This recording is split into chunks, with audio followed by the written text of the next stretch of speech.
Hello, how we doing? Is this thing on? Looks like it is.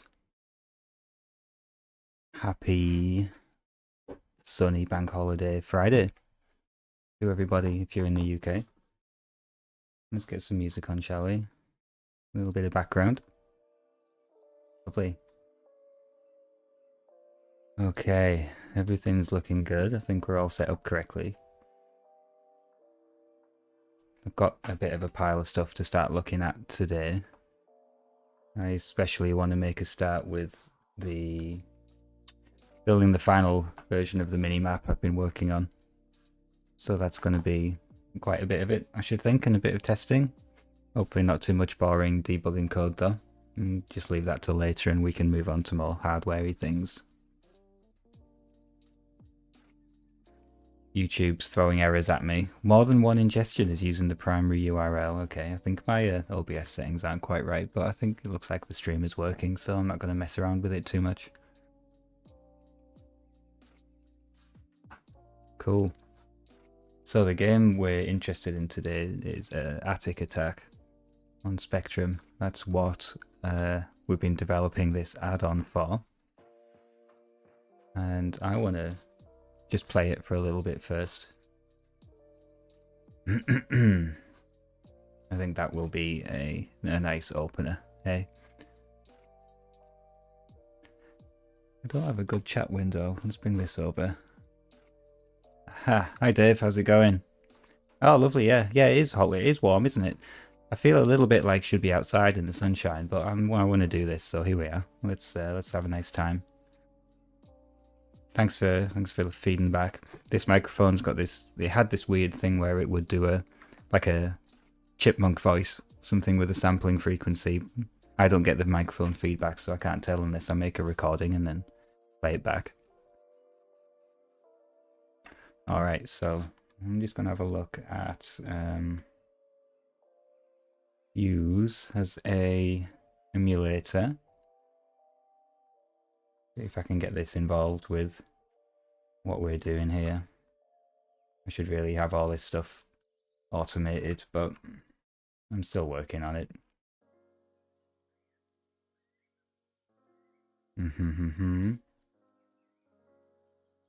Looking pretty good. Can I flip my webcam around? I bet I can.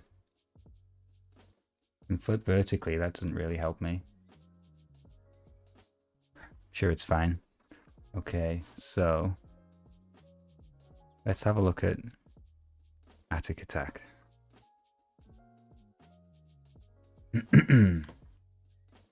And this game's gonna make lots of noise. I feel like I should try and turn it down a little bit. Display capture, where is it? Window capture. That's the one. Any other plans today, Dave?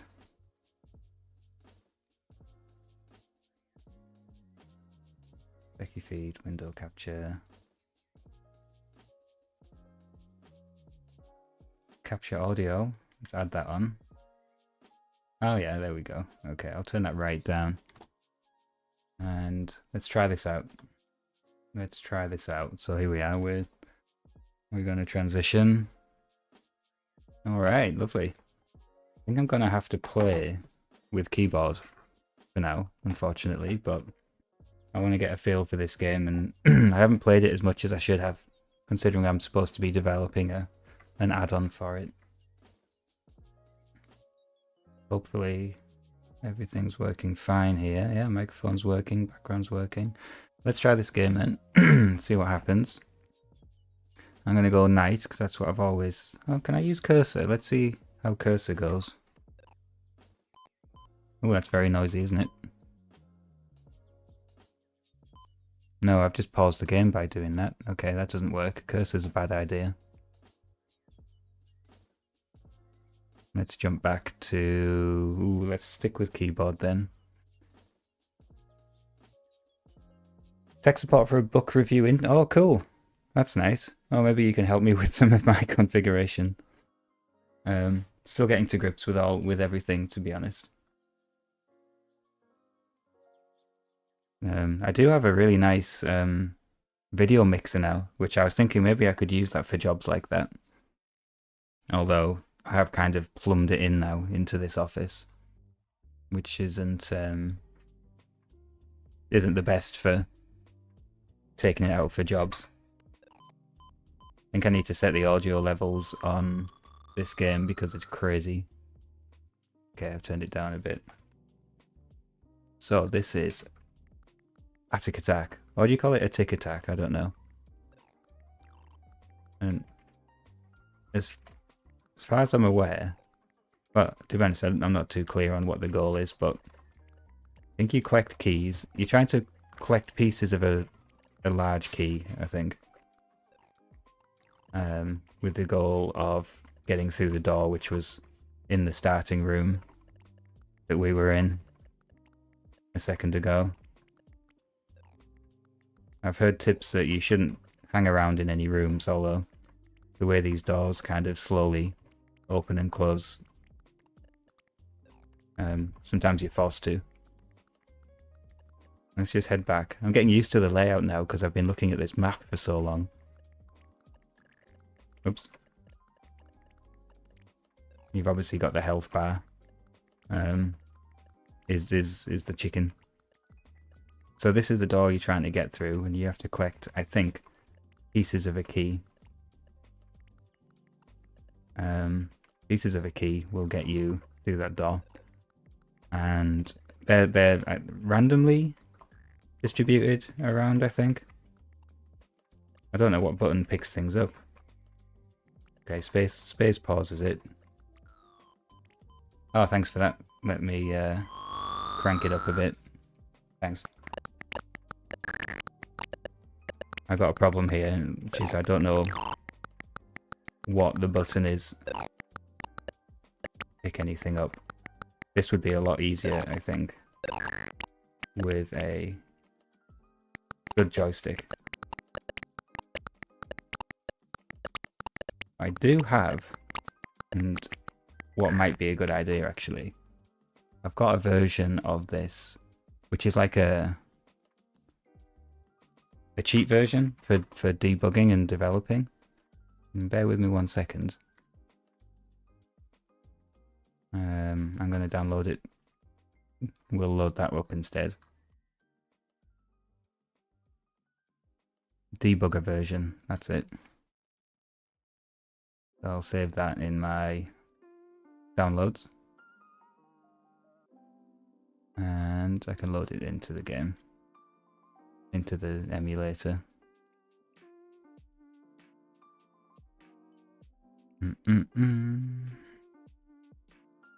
Okay, this is the tester version.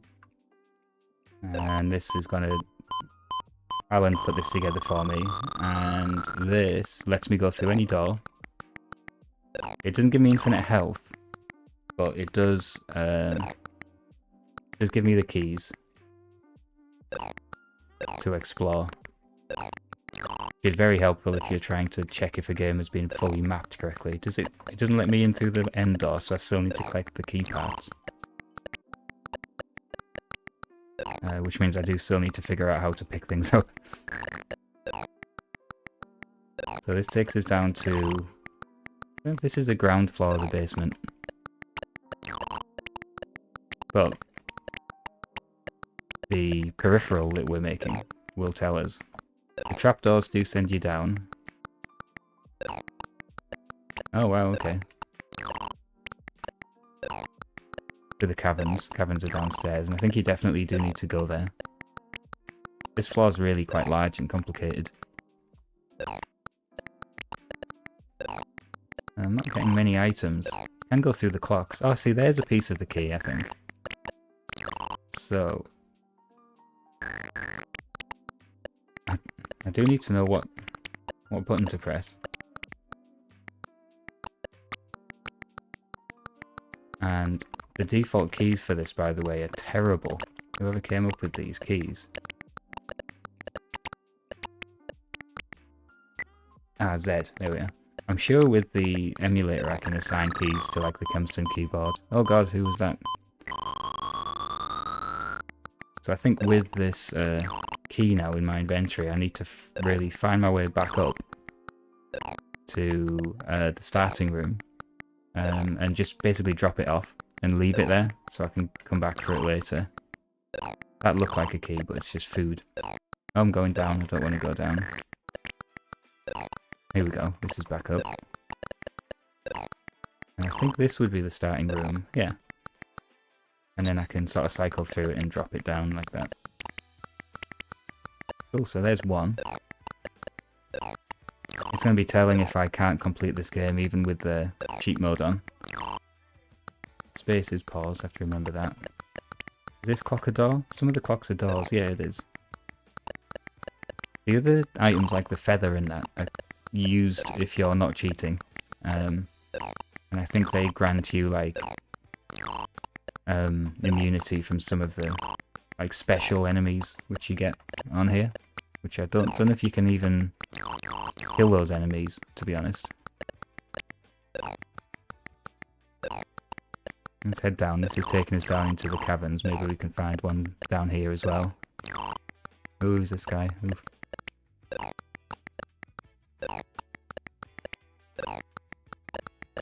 Somebody's... Oh, there. That's something to do with Frankenstein, I think, the spanner. Somebody... Oh, there's Dracula. You have to be careful of him. And there's Frankenstein. Somebody has made a 3D version of this quite recently. I saw it on the Spectrum groups and it looks really good. Not for Specky, obviously. I'm gonna have to give that a try. There's Dracula again.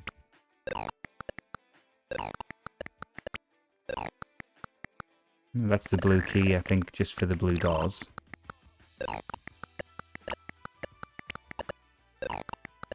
I'm starting to see now how useful this mini-map mod is going to be for this. There he is again. Looks like Nosferatu, doesn't he? Very old school looking vampire. Go through this? No.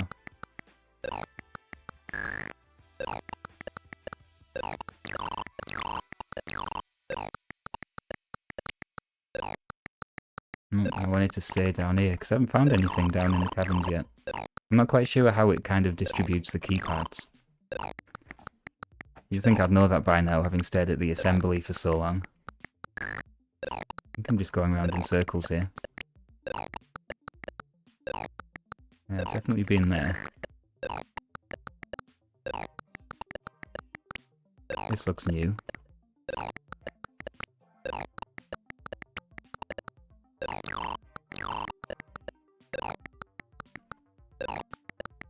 God, it's absolutely gigantic. I do remember looking at the maps, the plans, and thinking, back in the day, this would have taken forever to finish.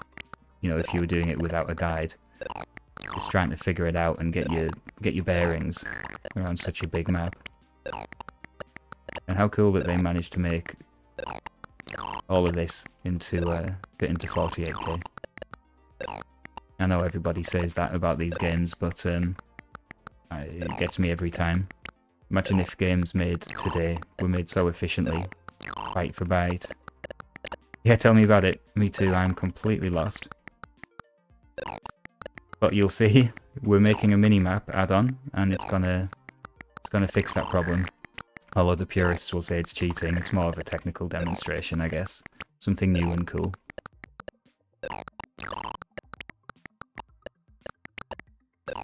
And I know that anyone watching who knows their way around is screaming at me for going round and round and round in circles. Is that not a door? Yeah, it is. Oh, okay, I see where it goes. Alright, let's head up. Maybe we can find something in the attic.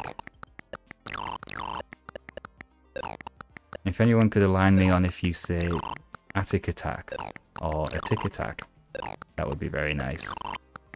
Hey Fernan, how's it going? Yes, that's right, the clocks are passages. I haven't managed to go through a bookshelf yet, and I'm not sure if they do let you through. No, don't want to go down, I want to go up. Don't need that. Unless that's part of the key, is it? I don't think it is. I'll grab it anyway. I'll grab it, it doesn't hurt. I've got 3 inventory spaces anyway.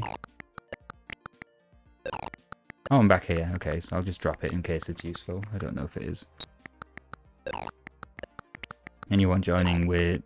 If it looks a bit suspect, that's because it is. We're cheating. This is a debugger version. Just trying to run through to the end to get a feel for the game before we move on to the hardware. Oh, it's a mummy. There's a red key, but that's not the key we want.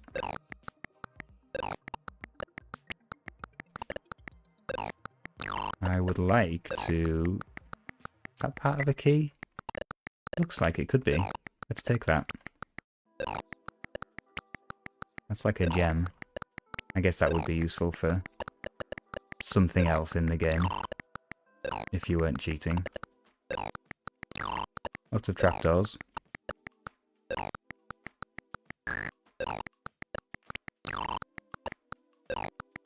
I'm enjoying how much food is dotted around in this debug version of the game. I'd like to go up to the attic, please. How do I get there? Here we go. That's it. Fantastic. This is an emulator, by the way, chaps. We're not playing on real hardware. Sorry if that offends people. I know that I should be playing on real hardware, but this is just a quick go. There it is. I think that's the other... Yeah, that's the other part of the key. So we just need to go back down now, I think. And we can open the door. I don't know how far down that took me.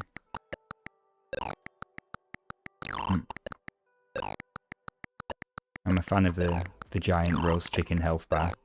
It would have been so simple to implement just a bar, but they dug in and they made it happen. Oh, that's going back up. I don't want to go back up. Oh, that'll do.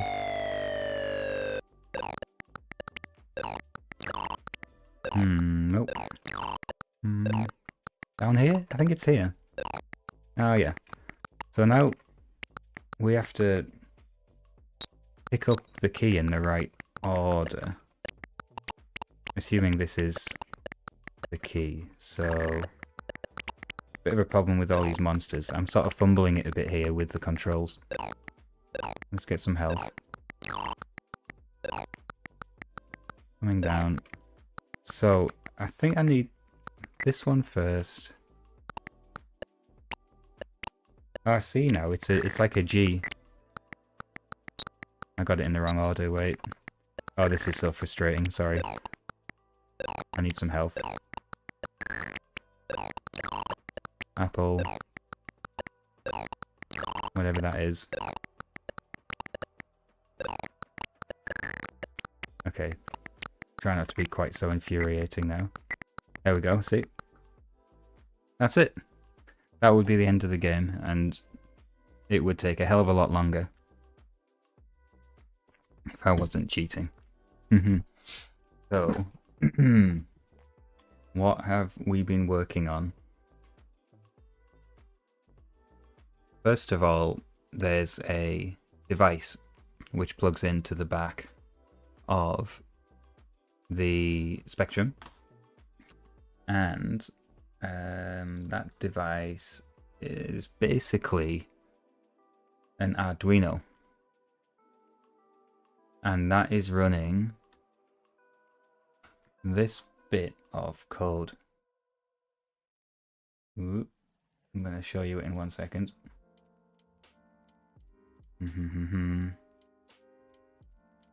I see the problem. I'm in studio mode. We can come out of studio mode. Change this window capture. There we go. So, yeah, the chicken's fantastic. This is the code on the Arduino, which is in the back of the Spectrum, and it's doing a whole bunch of stuff. But basically, it's listening for memory writes inside the machine. And if a memory write occurs, there's some hallmarks here. AI has helped me a bit with this. Not with getting the concept up and running, but with adding in the serial communication. So an interrupt routine runs if a memory write is detected, and we do some bitwise operations to handle the inputs and outputs of the microcontroller. We have to put a few NOPs in, because even the slow Arduino chip, and it is quite slow, has to wait for the Spectrum to get ready because the Z8 is running even slower. And it reads in the address which is being written to in the memory. So we know what address is being written to. And we also know, the game code inside out because we've got the disassembly. So address 60049, that's in decimal. Attic attack stores the room ID, and the room ID, every room has its own ID. And then I also know that at 60051 and 52, we've got the player's X and Y position on the screen. So we know those as well when those addresses get written to. And that means in our main loop, if we've found some information we want to send, it sends it back via serial. There's a bit of feedback here from debugging, but it basically sends that information, the room ID and the player position in that room over serial to a Raspberry Pi. So then we hand over to the Raspberry Pi. And let me show you the Raspberry Pi part of the code. I switch the feed here to Thonny. Here's Thonny. And what do we have? It's not plugged in right now because I'm currently rebuilding it, but we've got a file of map data. That's this one. So in this structure called rooms, there's a row for every room in the game. And you see there's quite a lot of rooms. And they're split into floors. And for each room we save its position on the grid of the whole map of that floor of the castle. So grid X, grid Y, the color of the room, the shape of the room. So you've got square rooms, you've got these rooms with like the cut off sides, like they're octagonal rooms, and then these horizontal vertical corridors, and then the positions of the doors in the rooms. That's these north, south, east and west. So if there's a door there on those walls, the Pi knows what to do. What's the last one? Oh, this is the floor that it's on. And then, now this is a very big routine. We don't need to go through all of this, but basically this will draw a mini map on a TFT screen, and depending on the room that you're in, it will draw a 3x3 grid of rooms, basically, so you can see what's around you in a 3x3 grid. It does some other stuff, like it draws the Attack logo on top of the screen, which is nice. That's where these bit fields come in. And there's quite a lot of logic on there. Did I use Claude to disassemble it? No, the disassembly's already out there.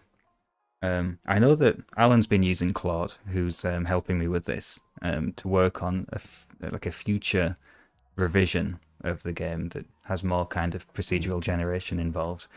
I've been using Gemini, actually, to help me with some of the coding here. I'm trying to be careful not to just let it do everything and not understand what it's doing. But there's a bunch of functions in here. So first of all, we define our variables, the palette to match the specky palette. AI just did that. It was amazing. We have the room dimensions, we have the start positions and things like that, the logos and the fonts. We've got the names of the floors gets printed at the bottom of the screen, which is nice. And then we've got these functions. So draw the logo header draws Attack along the top of the screen. Draw the HUD borders draws a nice kind of rainbow square border around the minimap, which it's a bit thin. I might make it a little thicker so it looks more obviously like the spectrum colors. There's a short function to clear the whole TFT screen, which happens during a redraw. If you move off the edge of the minimap, you'll have to redraw it if you change floors. And then you've got this this routine to draw the square rooms and draw the room shapes and things like that, depending on what shape you've got. There's a routine to update the minimap. If your player dot moves off the edge of it, it needs to redraw it, obviously, which is nice. And then there's a loop here while true, and this is listening on the serial pin for rooms coming from the Arduino in the back of the Spectrum. You could do all of this with one Raspberry Pi, so this is kind of a step towards just having a new interface which uses the RP microcontroller instead of the AT Mega.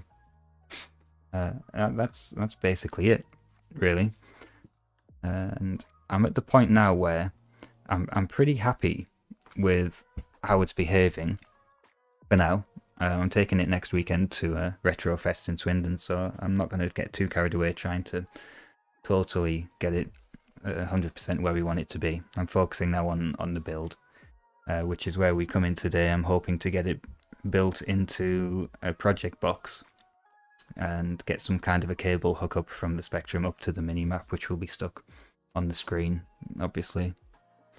So I'm thinking I would just take an old USB cable, maybe, and cut the ends off, so then I've got enough wires. The only wires that you need to put between the Spectrum and the screen actually is power, ground, and one serial wire. It's just 3, which is quite nice how simple it's turned out. Obviously within the project box you've got the Pico and you've got the TFT screen, and it's a bit more complicated. Fortunately there's no SD card involved now. The original idea was to have the mini-maps stored on SD cards and load them, but it's too slow. It's way too slow of a serial to load SD cards, load images from SD cards. It takes, like, even with the Pico, it takes too long to redraw the screen. And with the Arduino, it took 10 seconds to redraw the screen, as you'll see in the video I'm going to put out on this. So let's. I can't show you it. I can't demo it to you right now, actually, because it's currently disassembled and getting built together. So let's mooch over to the overhead camera, shall we? And we can start trying to do some building. Where's my chat window gone? Here it is. Got a tiny screen over there by the workbench, which I can keep an eye on the chat.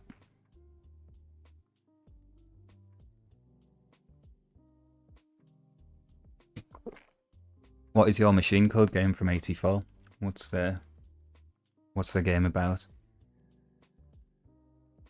So, what's going on? I'm gonna scoot over to the overhead camera. Means I need to turn this camera on over here.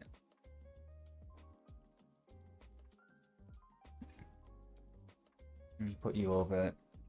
Yeah, we're on mainstream now, that's good. You don't need me in your picture there. Let's get this camera on. Lovely. Don't need the picture in picture either, really, do we?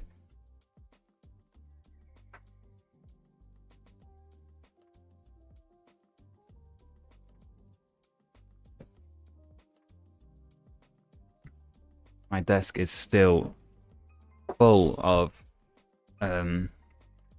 covered in plastic dust from trying to file down this project box so I can get the screen in.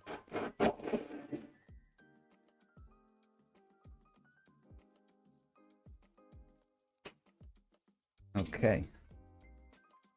Hopefully this chat's working. Let me try it out.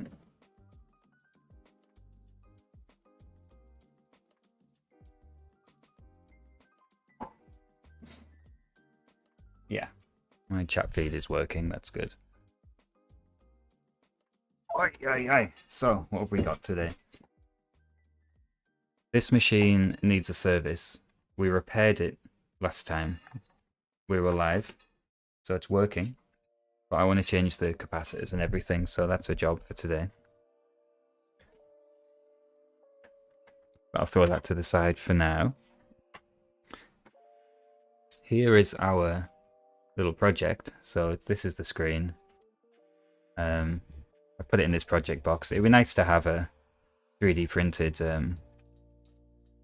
box for it eventually. I'm a little bit worried about the project box damaging the ribbon cables, to be honest. But I'm guessing that this one's just for the touch screen. This is a little touch screen TFT. So that's not really too much of a worry if that's what that is. And I'm going to have the Pico and the level shifter, which we need, stuck down in here. Your wires in between, and a slightly longer wire connecting the two, so I can assemble it all. Probably just blue tack this in for now, for the purpose of the demo. and stick that on there. We'll drill a hole in the side, or in the back maybe, on the bottom, I don't know, so we can get our connection to the spectrum in there, which comes from here. So this is the breadboard prototype.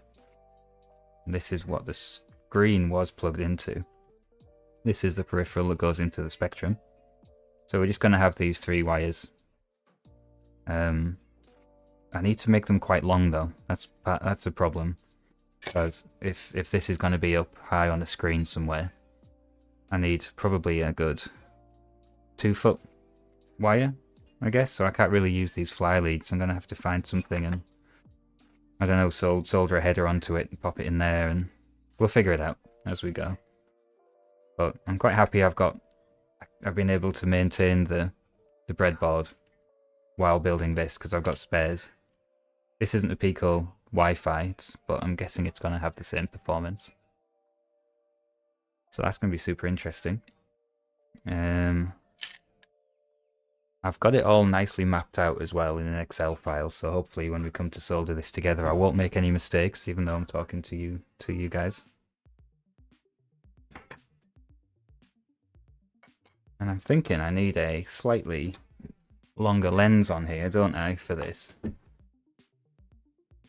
Since I'm soldering small stuff. So yeah, Dave, that's kind of the idea, if we can get the engine figured out and running nicely. But I think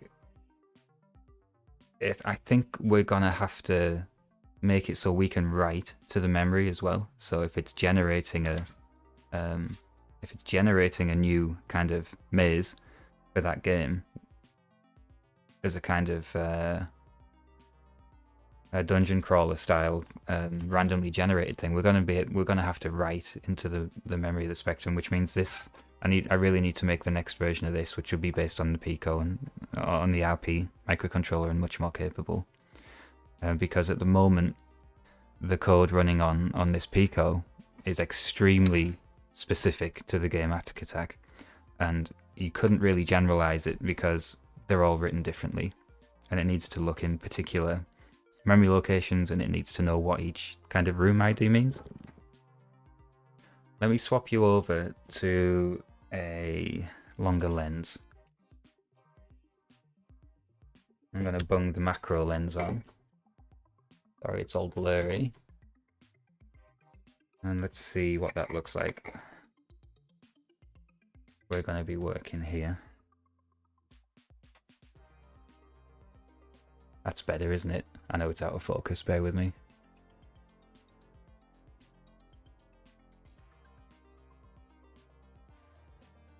Why isn't it focusing? I'll go manual. Okay, there's manual focus. Okay, yeah, we can work with that. Might just clean this a bit because it's covered in solder dust and plastic dust. So where's my alcohol gone?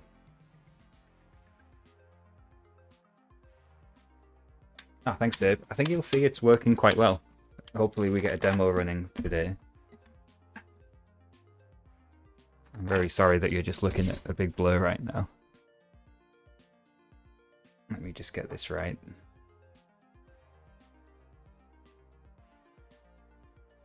That's good. Alright, just cleaning up a little bit.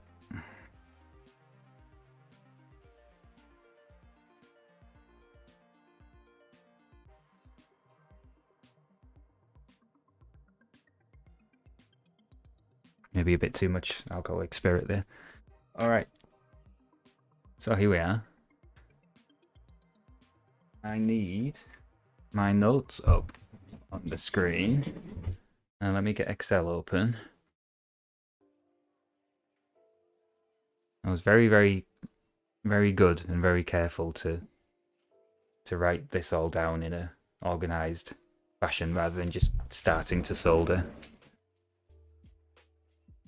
So we will need our connections to the Pico, the one serial connection to go through this level shifter chip for a start.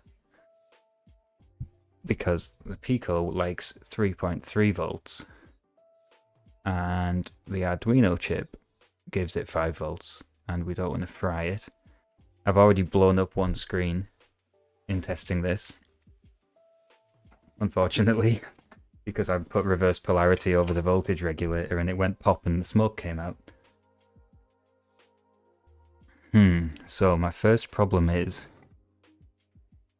I need a long wire to go from 3 ports on here, so just the plus 5 volts and ground, and this one, which is going to be our serial communication. And I was thinking I would achieve that with a header.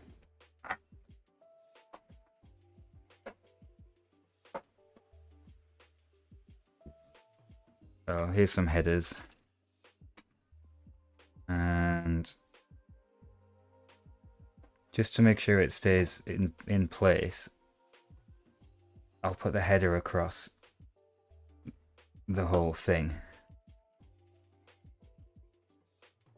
So if I snap it off there,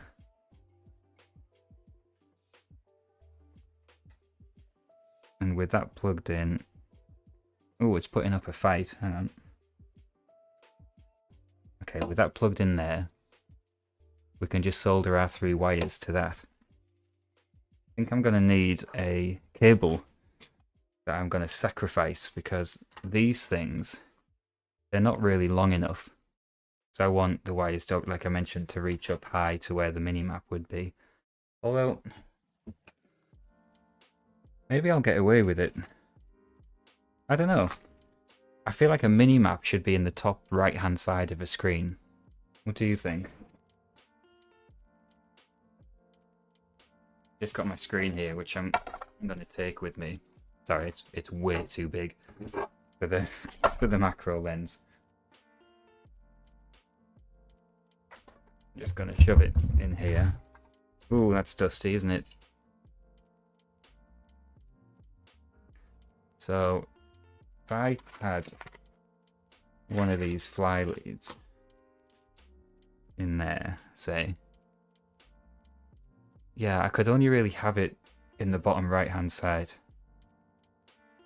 of the screen, but I mean that's fine for the convenience, I guess, of being able to use these.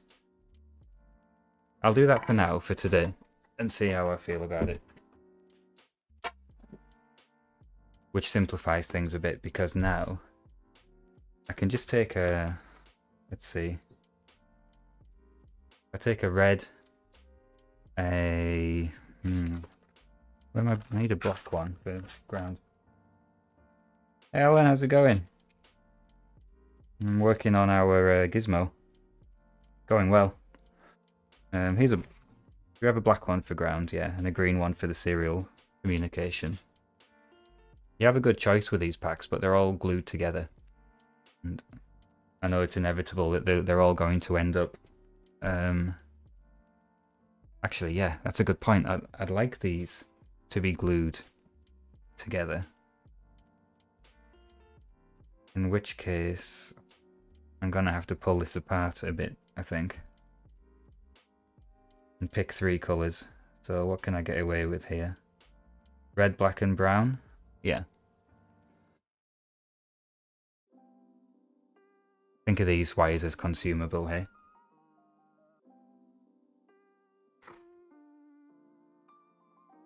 Alan, I just finished Attic Attack for the first time. And I was using your cheat version.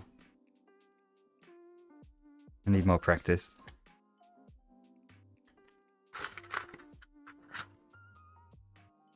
It's tidying up a little bit. Okay, good. Alright, that means I don't need these headers in for now, at least. This means I need to get them out without leaving any pins snapped off in my interface. Okay. Good, that's out. And I can separate these a little bit. And that can give me 5 volts and ground here on the end on red and black. and serial there on the brown one. That's alright, isn't it? And I wonder if I could just solder these directly in, or if maybe I should.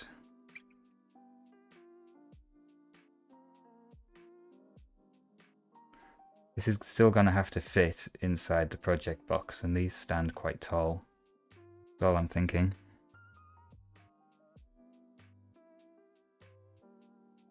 Yeah, I think that's probably a bit too tall, really. Let's snip them and strip them. And that's going to help us to piggyback as well, because I'm going to need... We have to share the ground, at least, with the other devices.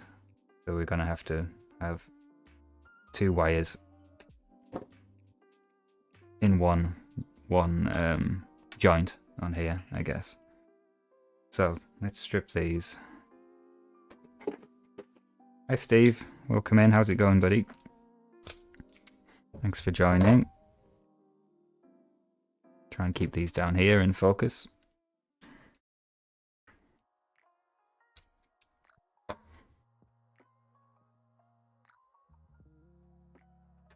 Ellen, are you in YouTube or Twitch?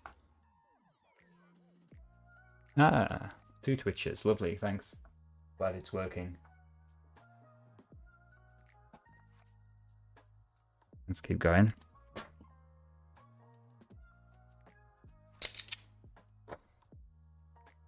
Okay. So we're ready to start making connections. That's good. Thanks for turning up, everyone, on this beautiful bank holiday. Saying that, I don't know where in the world you are at the minute, Alan. Where's my diagram gone?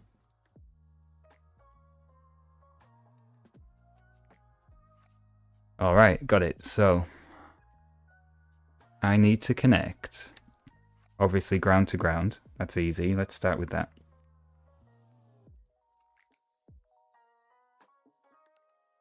These joints are really small.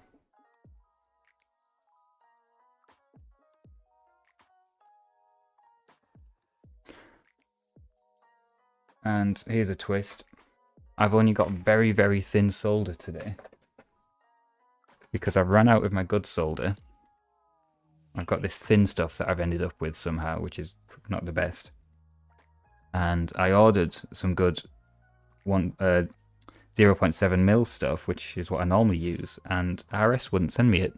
They stopped sending leaded solder to non-business customers, which is nice. So I ordered some off eBay, and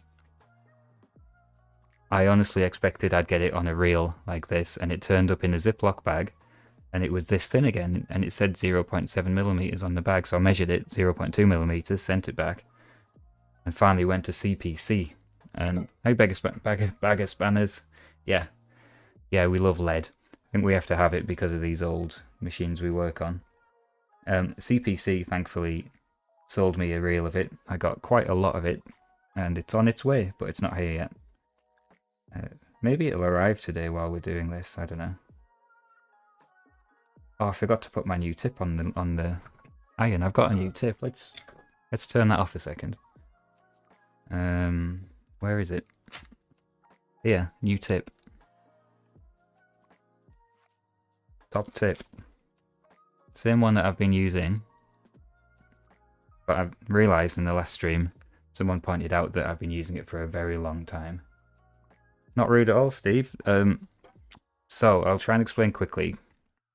But this goes in the back of a ZX Spectrum, and this device allows you to monitor memory writes within the computer. So if you're running the idea is if you're playing a game, and let's say the game is keeping track of, for example, your score, it will write that score to a memory location, and this will notice that and give you that to play with on this microcontroller. And it's basically an Arduino. It's running an Arduino bootloader, and if you know what the score is, and it's all passive. You don't have to modify the game code. You can then use these output pins to do something with that information. So you might hook it up to an LED matrix and make a big scoreboard. And this project is doing the same thing, but it's listening to the game information that we need to reconstruct a mini map. So we're making a mini map, which will show on this TFT screen of the game. And hoping to show it next weekend at a show called Retro Fest, which is why I'm trying to get it finished. So let's get the old tip off, which is probably still hot, so being careful. New tip on. I think it is quite hot. Try not to melt my silicon mat. Okay, here we go. Alright, new tip. This should be magical. Let's see.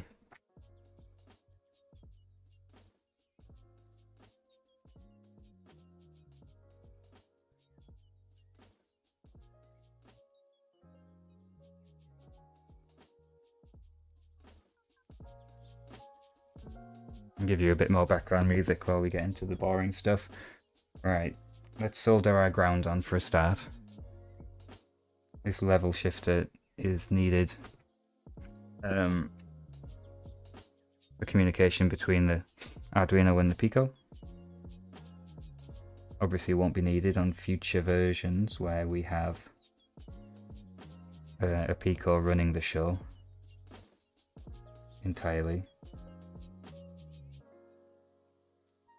Need to use lots of solder because this is the thinnest solder in the world.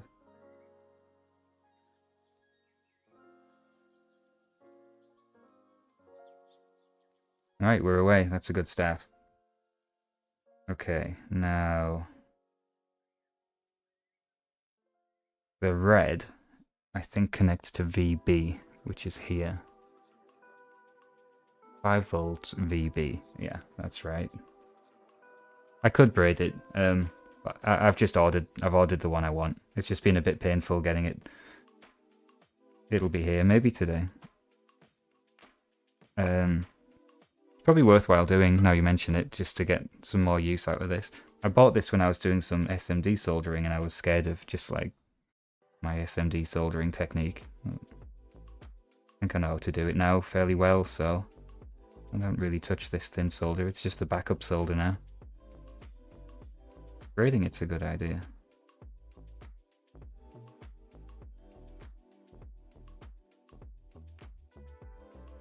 So this level shifter actually needs 2 voltage supplies.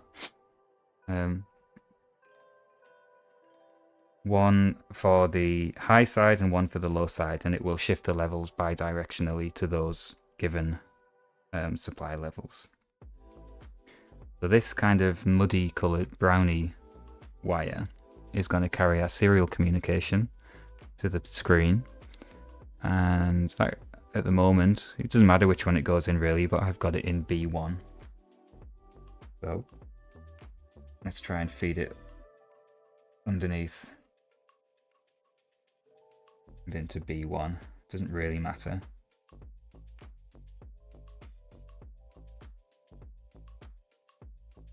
Okay, it's in.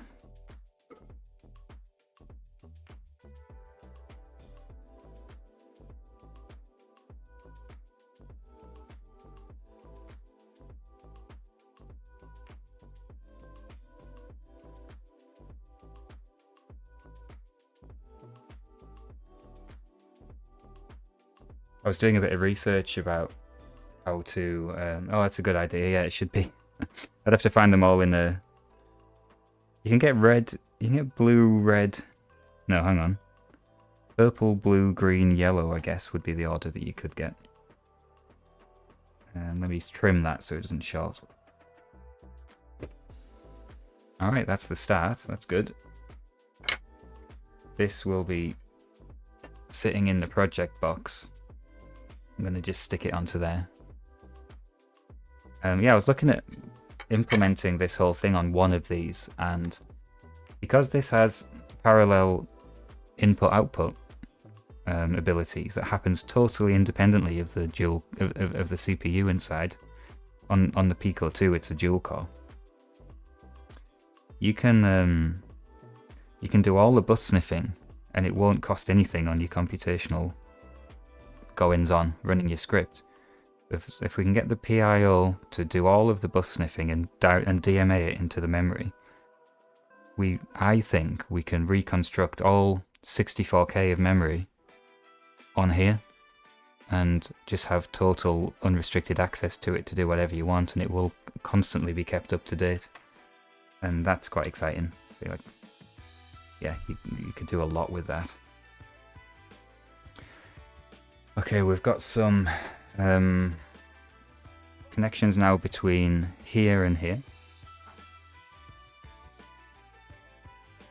And we also have to make a connection within this thing, so VB, that's our power here, really needs to go to output enable as well, which is a little bit fiddly, but we need 5 volts on output enable in order to switch on this chip.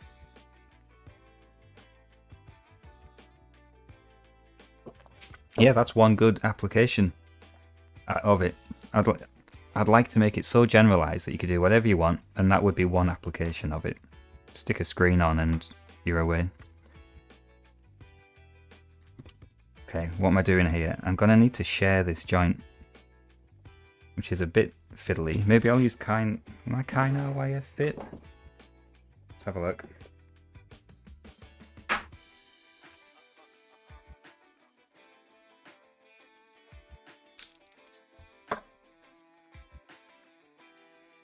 Yeah, we might be able to make it share. If I can get this to fit down there while it's molten. Let's see.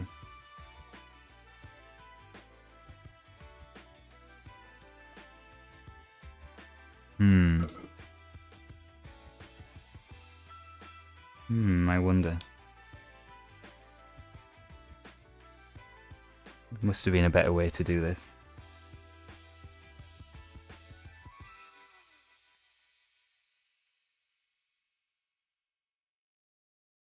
Oh, that's in. Yeah, I don't think I've pushed it out, really. Oh, it's not in. It's come out. Bollocks. Hey, Michael. Hamburg. Herzlich willkommen. We're building a peripheral, an add-on for ZX Spectrum. Or more, I should say, we're building an add-on for a peripheral for ZX Spectrum. And I'm struggling a little bit with these extremely fine, extremely small joints on this level shifter PCB.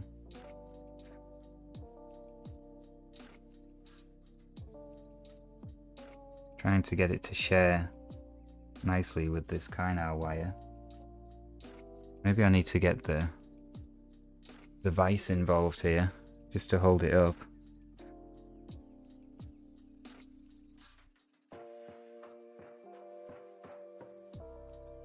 Any ideas? Let me take the red wire out.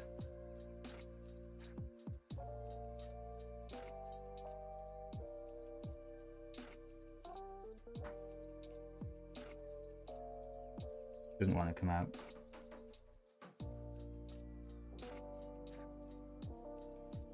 Maybe Kynar wire is not the best. What if I tinned it a little bit with this tiny, super thin solder?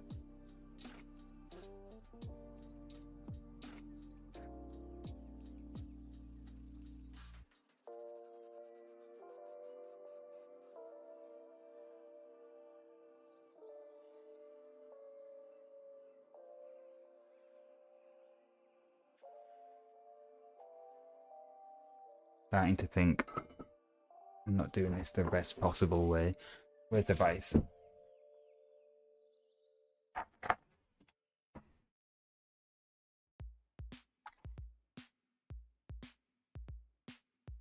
I'll lift you up a little bit. The vise height.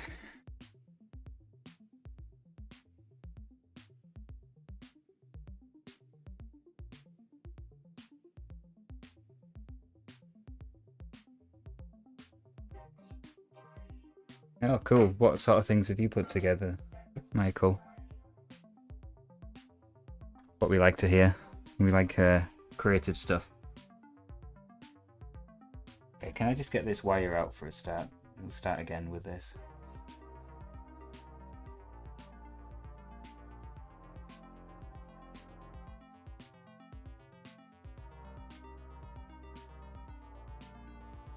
Okay, that's out. Yeah, more solder. Definitely a good shout. I'm just gonna put the Kynar wire in first, just to try and see how full the joint is, I guess.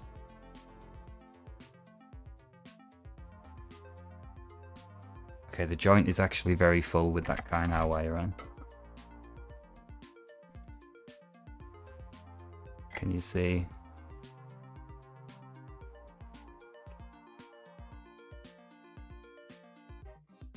But with the Kynar wire now sticking through, I've got a bit of a lug I can solder my red wire onto.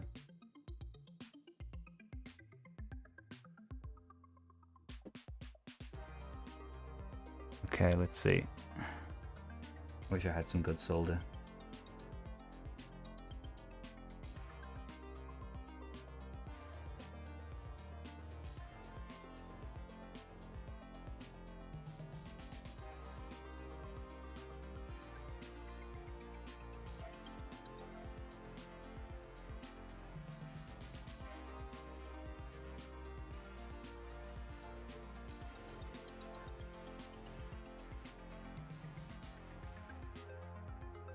Oh, this is really bad.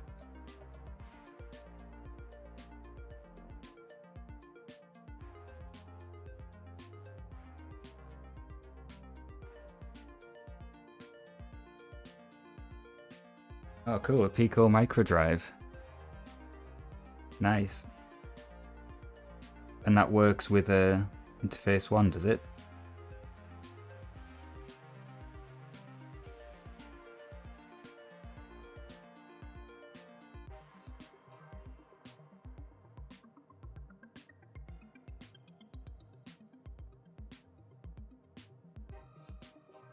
Oh, this is terrible, guys. I cannot get this to take at all.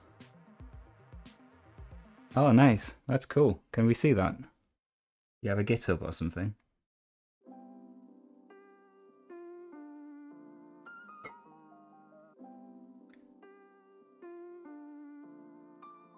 Go on, Alan. What's your idea?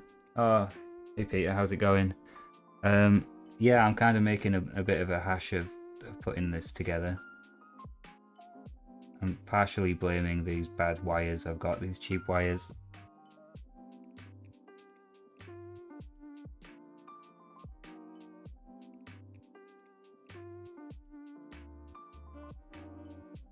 Absolutely garbage.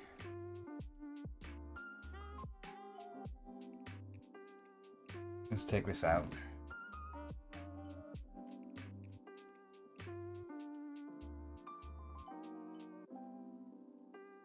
Maybe Kynar wire wasn't the best idea there. Yeah, it's a mixture of the wire doesn't want to take the solder, and I'm trying to fit 2 wires into a very small joint.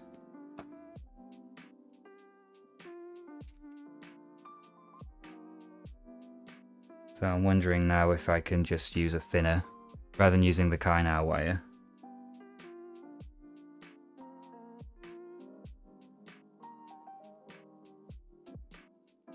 I can just cram 2 in.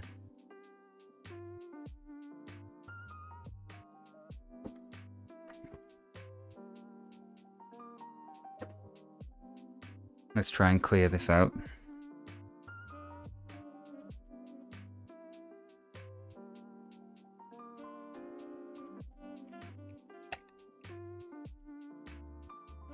Alright, that's nicely cleared out. Let me catch up. I might need you to explain to me what a Westby is, Michael. Sorry. Oh, you did it privately. Oh, that's cool. I mean, good reasons.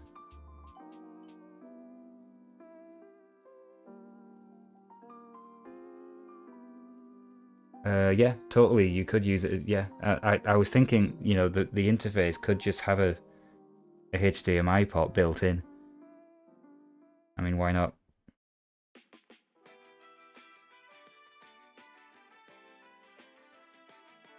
Alright.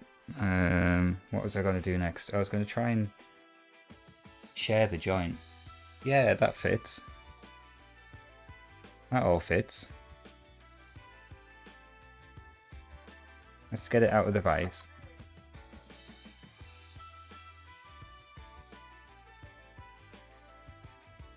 I can focus.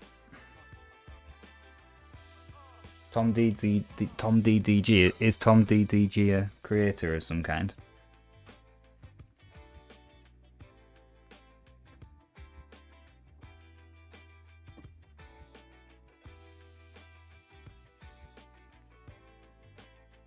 I'm partially blaming this new tip for the problems here.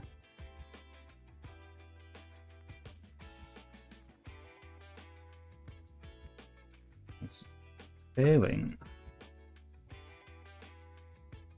to melt my thin solder.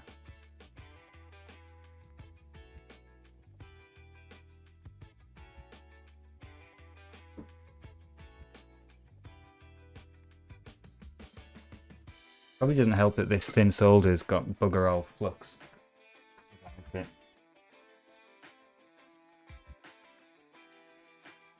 Tom Dolby, that could be Tom DDG. Alright Dave, enjoy the gig. Hope it goes well. Thanks for stopping in.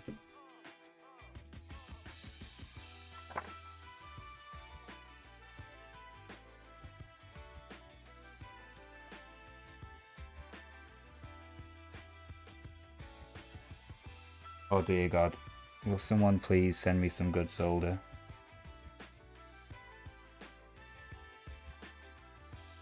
I'm hoping CPC or Royal Mail turn up with my 0.7mm solder sometime in the next few hours.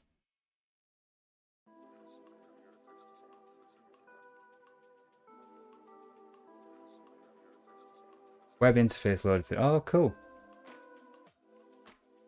Huh. And what can you actually like call up onto the ZX81 with it?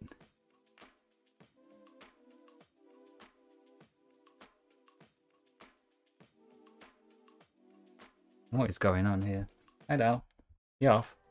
No, have a nice time. Everyone say bye to Mrs. Diodes. Alright. I'll sort it out. Up here. Sorry, back to soldering. Yeah, it's alright for SMD, although I'm in the habit now with SMD of just like using the thick stuff anyway.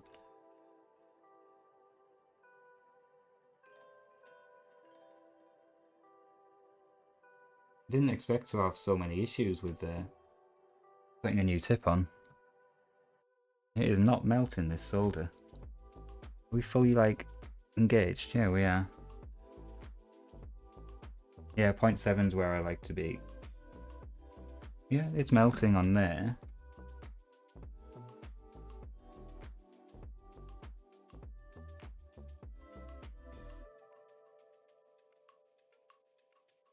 As soon as I stick it onto the board, it just sort of gives up.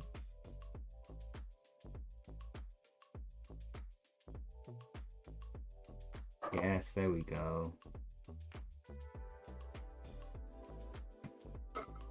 Is it on?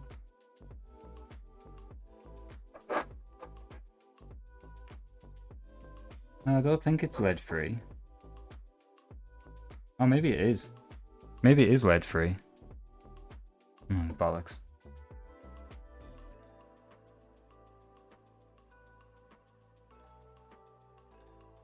mean, I've made the connection. Yes, it is Chinesium. Interface looks like a file browser. Okay. Oh, like an FTP. Oh, that's nice. So where does this wire have to go now? Sorry, this goes to output enable, so let's go to about here. High melting point, is it? I mean, I'm already at 370. Stick a bit more on. I did wonder if it's just because it's so small. You don't get much contact with the tip.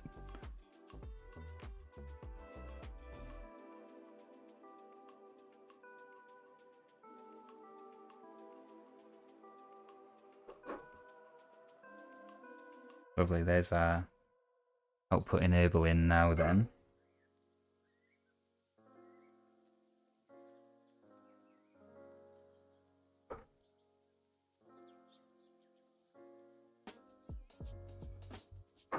That was alright. I think that first joint had just been overworked.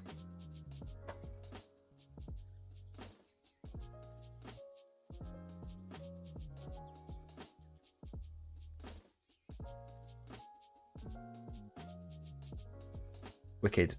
Okay. Yeah, I'll get that up there. I do want to do that. The in pile is quite high right now, but definitely will get round to it.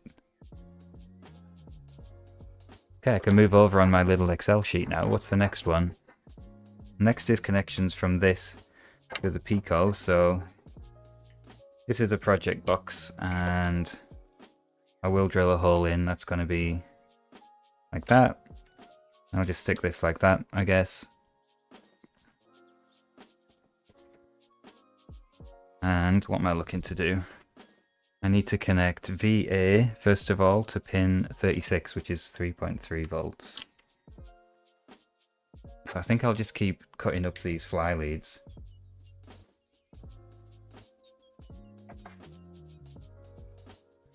That should be enough.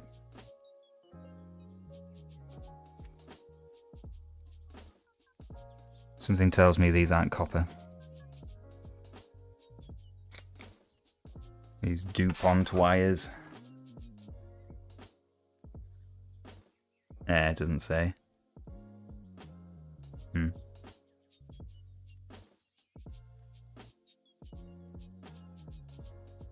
I won't solder on the project box, obviously.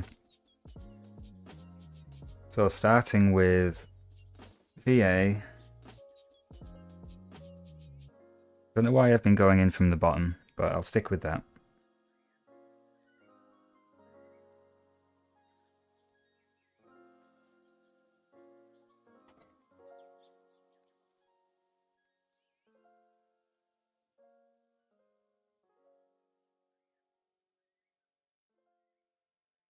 Behave yourself.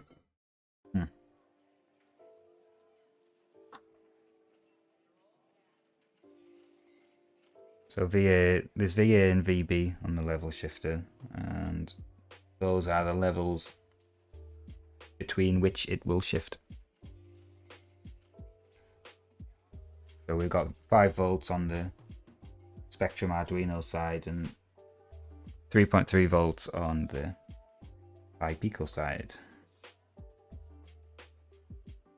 Right, let's see if it stays put this time.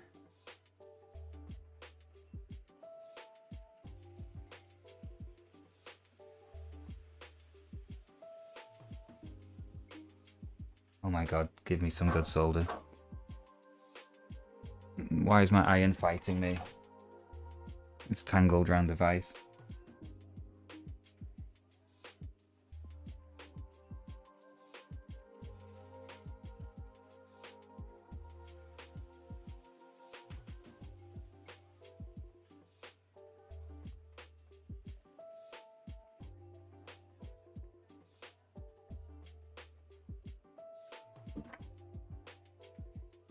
My old tip was pretty knackered, but nicely conditioned, I would say.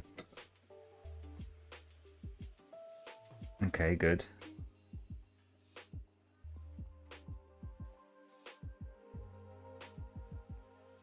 Maybe I'll go in the top on the Pico. So where do I get 3.3 volts out? Pin 36.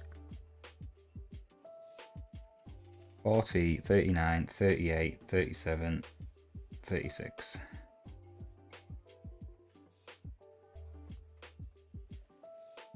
I had grand ideas of doing this with Veriboard, but no, let's not.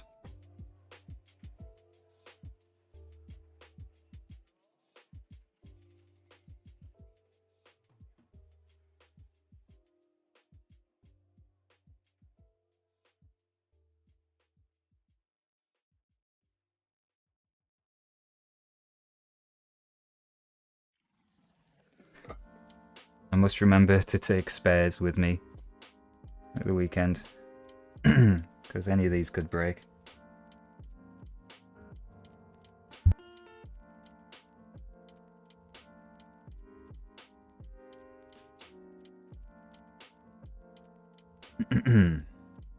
Good. The next thing from here to here would be ground, and that means that means we need to share a pin again. Okay, I think we can do that. Let's pick another lead, another black one.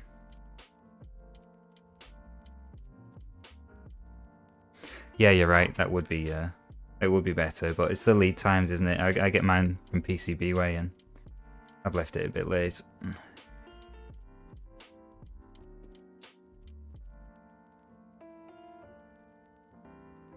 Question is, can I get this ground joint to share nicely?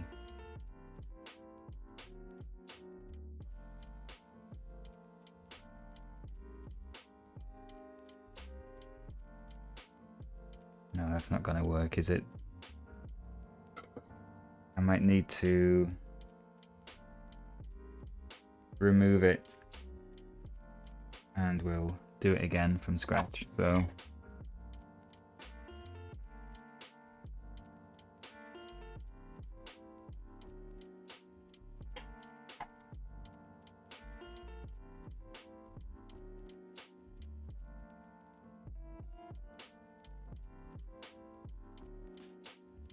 where are JLC based? They are China, aren't they?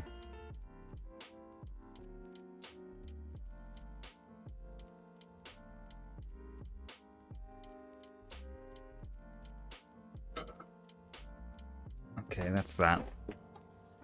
And we'll clear the joint.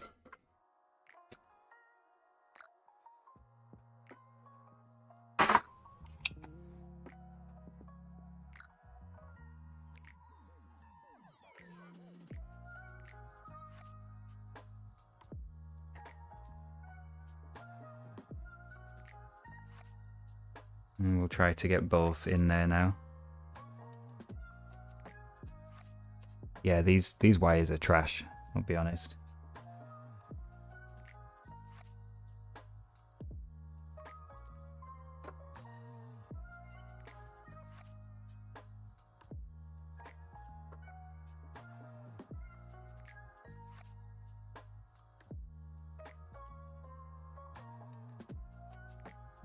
I'd say there's no way I'm going to get these two in here. Not with this one being all covered in solder already. Let's trim a bit off.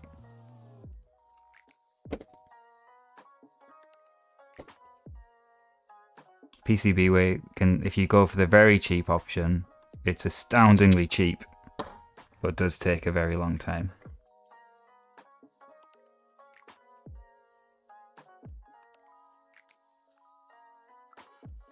Okay, they are now sharing that joint.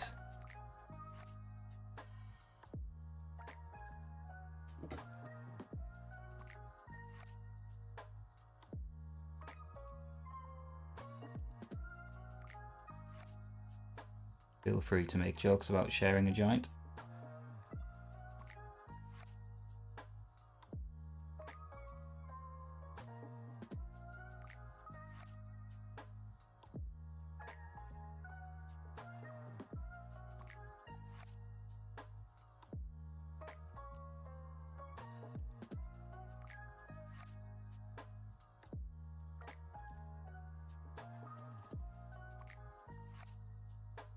Hmm.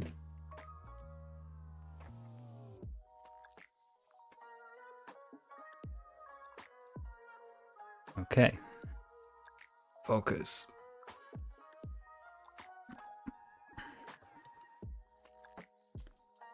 So, this is coming in from the specky, and they are sharing power now. What is this? That's just a hair. Good. This is ground, which will be shared too, so I'll go with this arrangement. And here, ground is pin 38. I'll just give it enough to go around like this.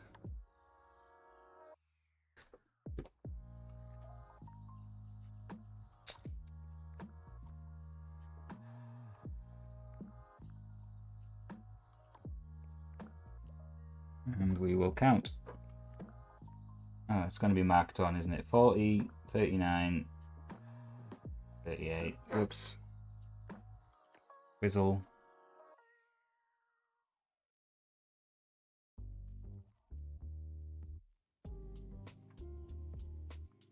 Damn. Stay in.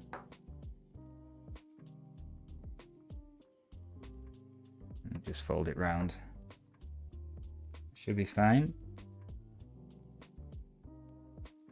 Oh, this is going to be neat when it's all finished with a Pico only solution.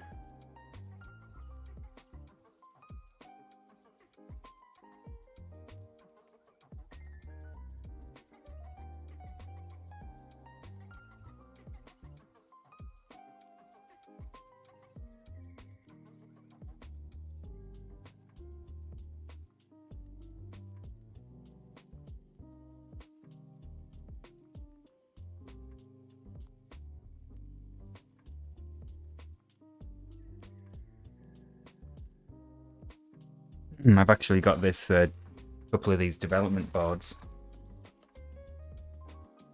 So it's the RP2350B. Haven't opened it yet, actually. Yeah, there it is. The RP2350B is the big boy in the Pi microcontroller range. It gives me enough PIOs to get the whole address and data bus on PIO. Lots of outputs as well, GPIOs to play with. So with this we can breadboard up or prototype, hopefully, a new version of the interface. And with any luck, the PIOs can handle all of the bus sniffing, DMA it all into memory, and then our code can have pretty much unrestricted access to the entire Spectrum memory map, especially if it's picking up on reads. If we can make it sniff memory writes and reads, I think we can maintain a mirror of the memory map essentially in real time. That's our power and ground, and I've just remembered we're going to need to have another power and ground off this to the screen, so that's fun too. We also need to connect up the serial now as well. So where's my cut up brown wire? Can't find it.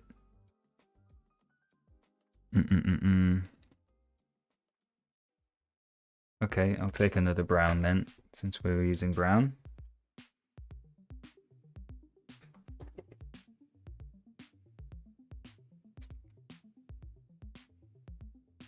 And that's simply coming from the opposite side to the input layer here on B1. I hope... yeah, they're not shorting, they're okay. So we go for A1.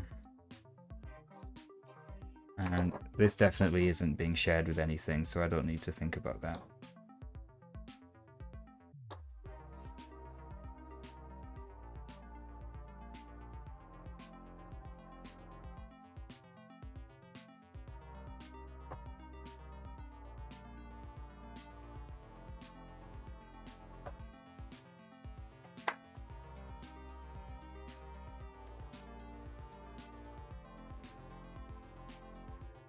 with a thicker solder, it's easier to get it going with like a gusset to transfer the heat, but with this it's a disaster.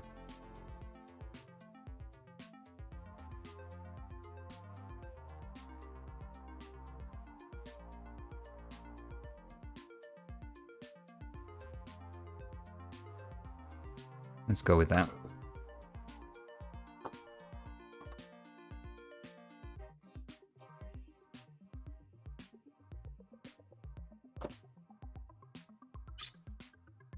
Good. And where's this going? It can be one of 2 pins, I think. On the original Pico, there were 2 UARTs, and I'm using a particular one. I'm using pin 7. So let's cut to about there.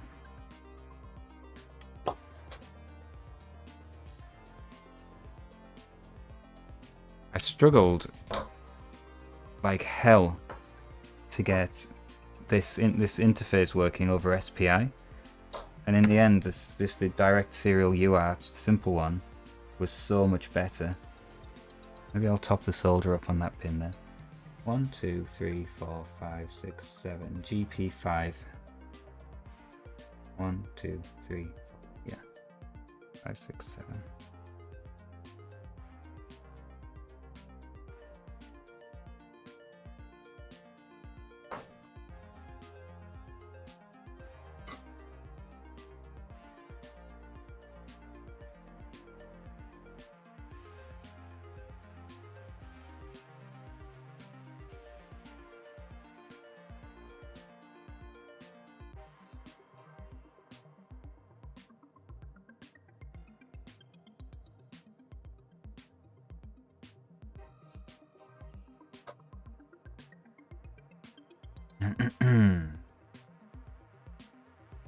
Yeah, I'm going to top these joints up on the bottom as well, I think.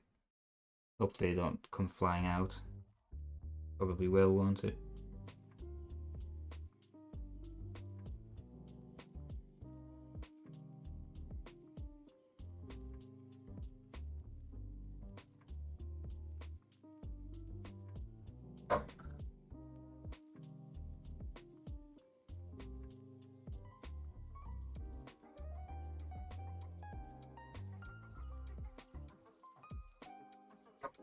It's a bit better. So that's our communication now from the Specky to the Pico. There's now a whole bunch we need to put together on the Pico itself.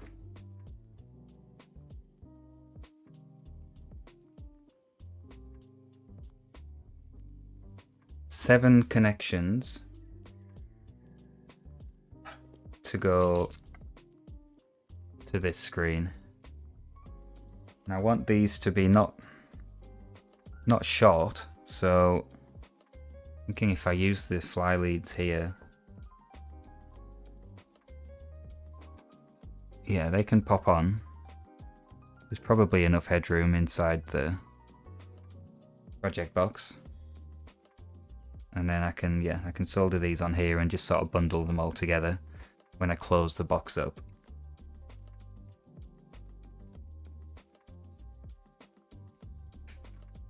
So let's make a start.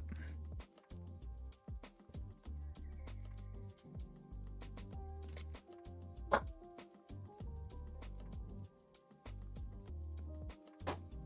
don't need the screen in the picture really to start this, so I'm connecting to quite a lot of pins, all on the right hand side of the Pico. So we'll start with pin 22, which is our chip select pin on SPI to the TFT.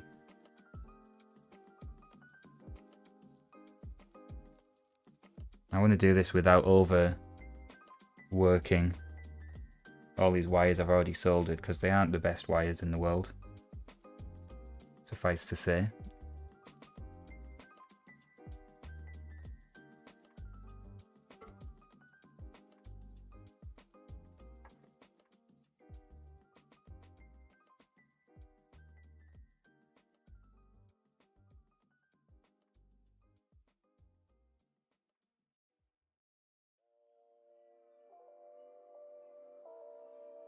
This tip isn't playing with me very nicely.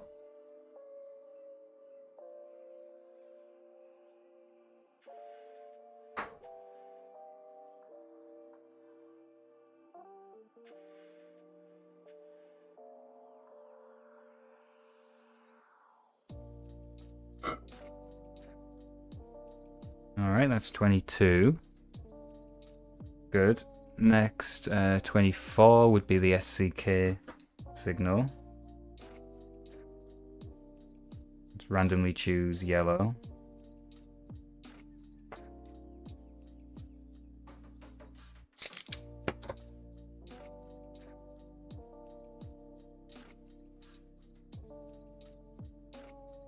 21, 22, 23, 24. That is GP18.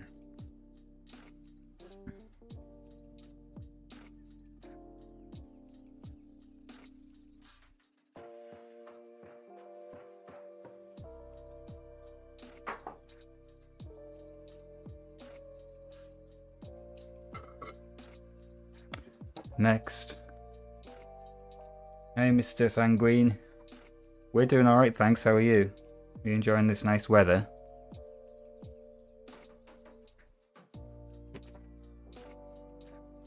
Bit of a project day, trying to get this thing finished. Still working with my solder that's too thin. 22, 24, 25, 6 and 7. Alright.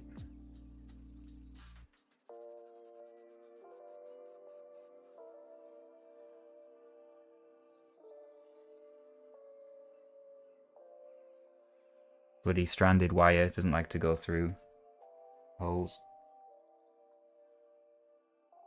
Okay, that's in.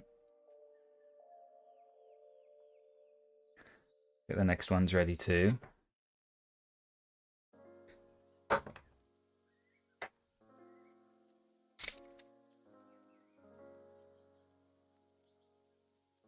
do 25 and 26 in one. I'm trying to get efficient. 25 and 26.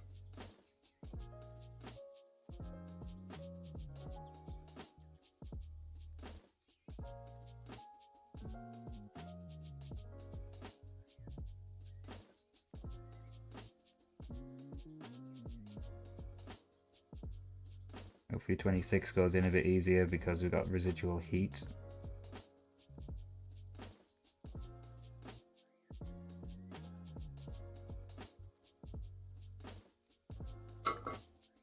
Good. That's 25 and 26. Robin Hood Amiga Group. Where is that? Let me guess. Let me guess. Nottingham.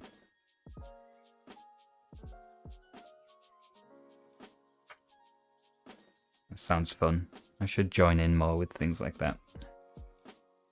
Ha! Thought so. I'm running out of... Oh, there's one. Let's go with black.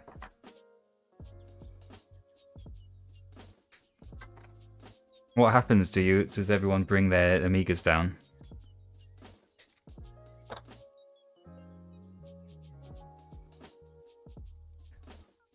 21, 22, 23, 24, 5, 6.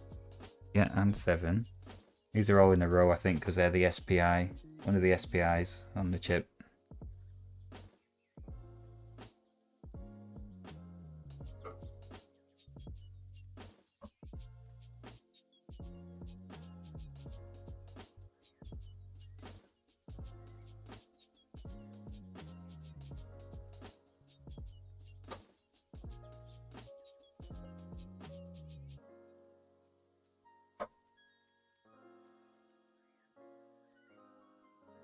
Better trim that down, that's quite a lot of excessive copper, or whatever these cables are made of.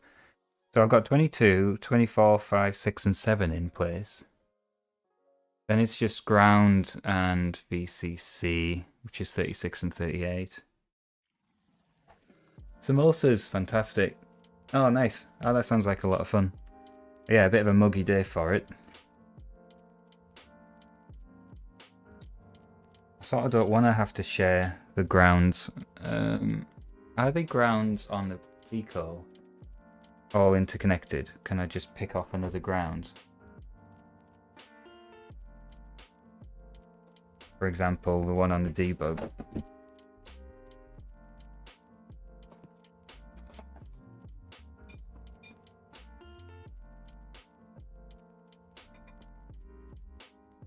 Let's just try a continuity test. Wait, I didn't make a Luke emoji for nothing. I'm going to post one in the chat to mark the occasion.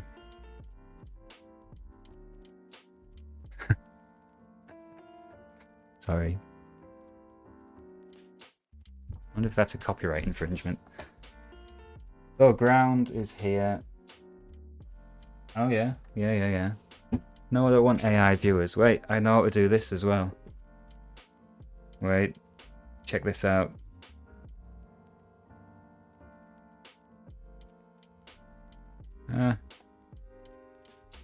Sure, I can delete the message. Oh, I thought I could delete messages. Wait. Oh yeah. Is it gone? Yeah, it's gone. Okay. So those grounds are connected. That's good. What about the other grounds?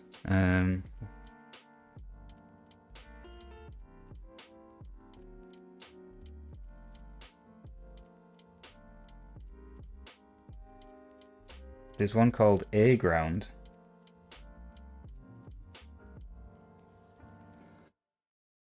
Zero ohms. 40, 39, 38, 37, 36, 35, 34, 33. I'm going to use that one to feed ground to the screen. Means I need another black one of these. Is it really worth it for anyone to pay for AI viewers, do you think? I don't know how the economics of this stuff works. I have noticed some streamers that normally have 50 viewers suddenly one day would have 2,000. But it just seems like a sort of self-destructive thing to do.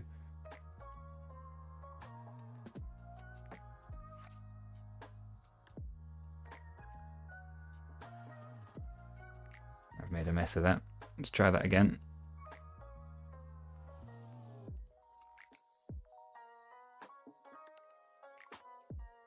What is A ground anyway? Okay, we're in. We are in.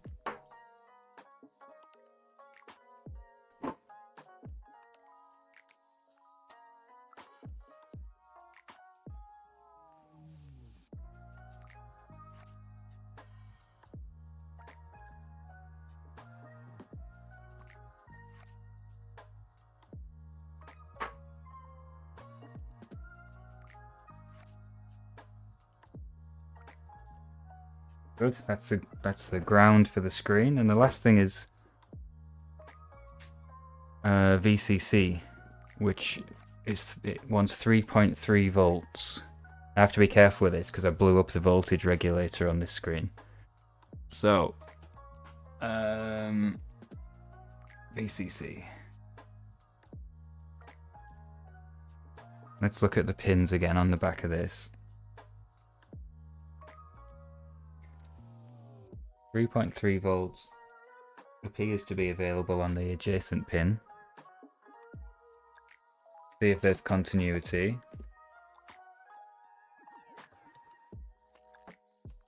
No.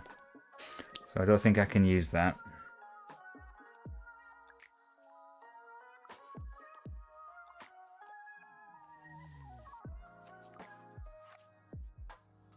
No. Doesn't look too good, that. We might need to share another pin to give 3.3 volts to the screen, which isn't ideal.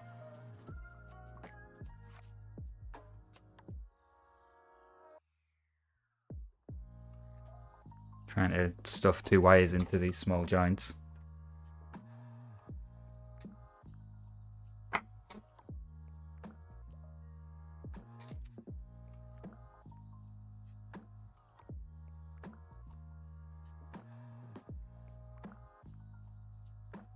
Well, let's try. See if I can pin this copper a little bit at least.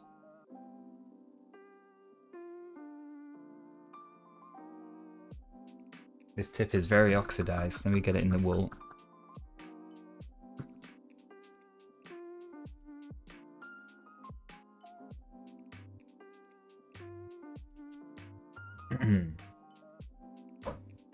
Now, can I get this in here? Let's see.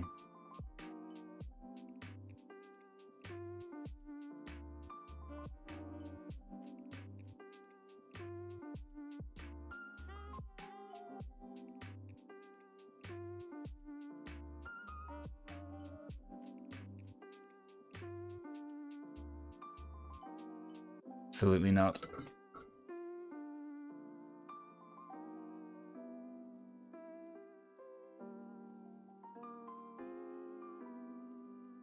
If I could just solder it to it, at least. Maybe I can just go on top of it.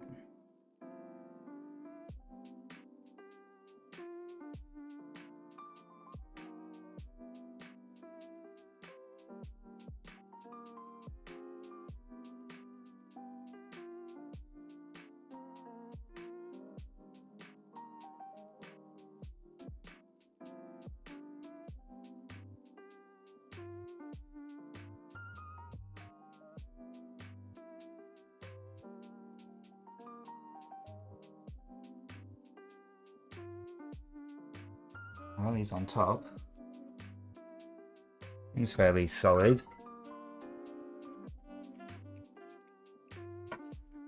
So I think that's all hooked up correctly now. I do need to drill a hole in the bottom of this, which I can stuff 3 wires through. Let me just find a drill bit.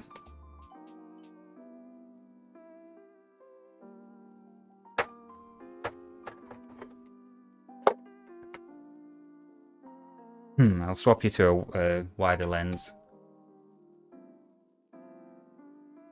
Blurry. Not blurry.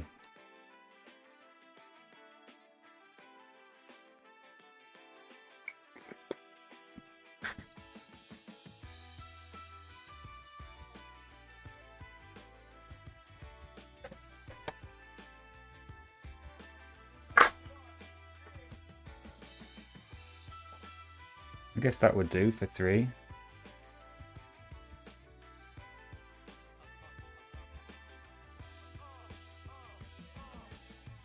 Let's try.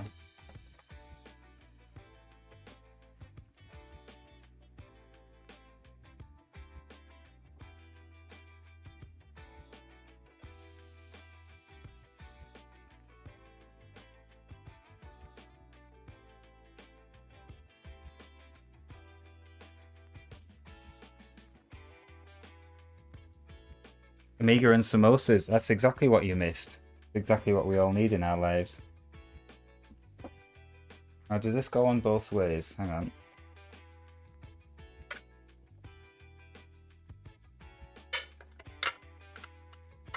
Yeah, it does. So no worries which end we drill into. I'd ordinarily do this in the vise, but that's not very entertaining, is it?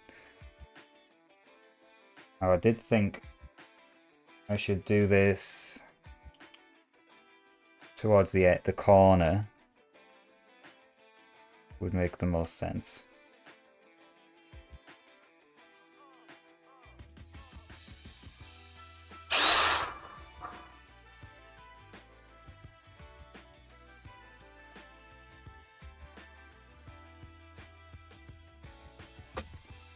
Yeah, it's going.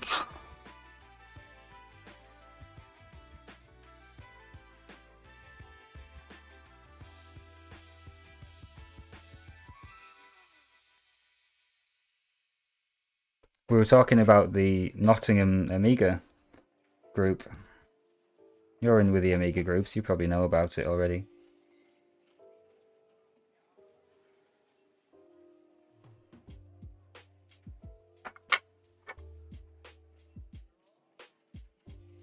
So I would like this to all fit nicely like this, with these 3 wires poked through this hole.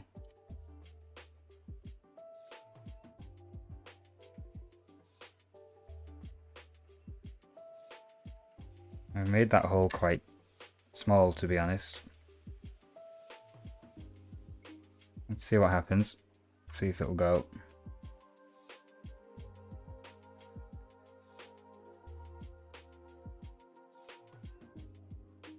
With some encouragement. We're in.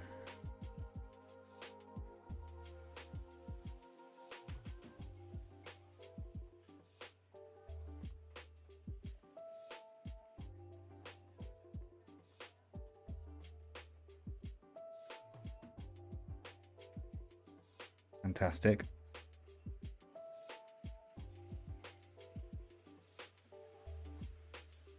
I've realized am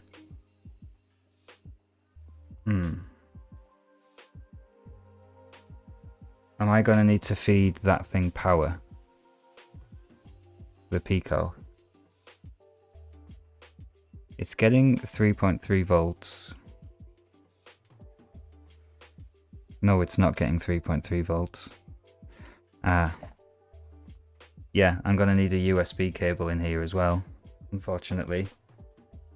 No way around that. I don't think.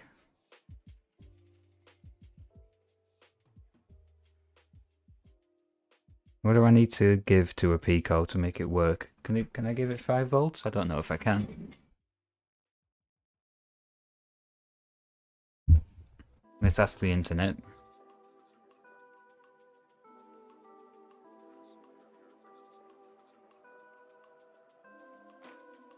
The internet knows everything. DC power source between 1.8 and 5.5 volts to pin 39. Oh, could I really use 5 volts on it? 5 volt wall, yeah. Okay. So I could give it 5 volts. Its own 5 volt supply. I don't really want to have to borrow another 5 volts off this thing though. Because that's a bit of a mess now.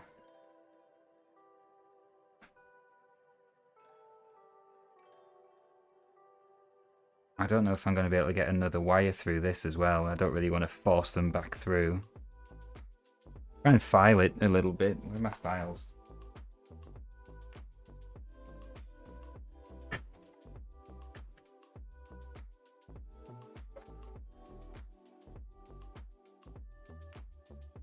I bought a really nice set of tiny files. I need something really thin for this though. Try this one. What happens at the Kickstart event?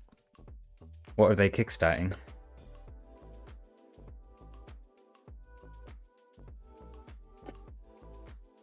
No, that's not going to work, is it? That's a bad idea. If I can just encourage one more wire through. Well, that's going to severely restrict the length that I'm going to have to play with. I suppose I can always just piggy more wires onto these, but then you get bad connections, don't you?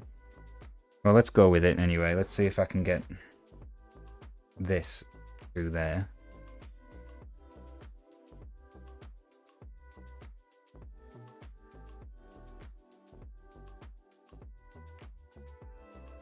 No, that's a resounding no.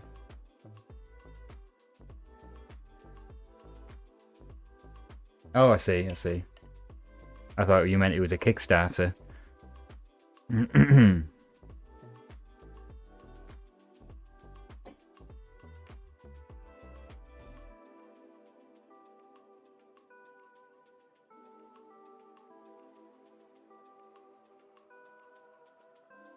Oh, these really aren't going to enjoy being forced through that little hole again. Maybe I'd have more luck getting this through if these were up here as well.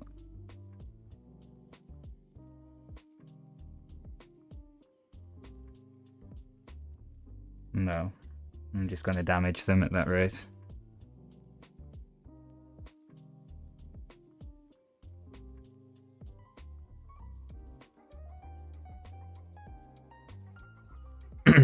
A second hole will be fine. Let's drill again.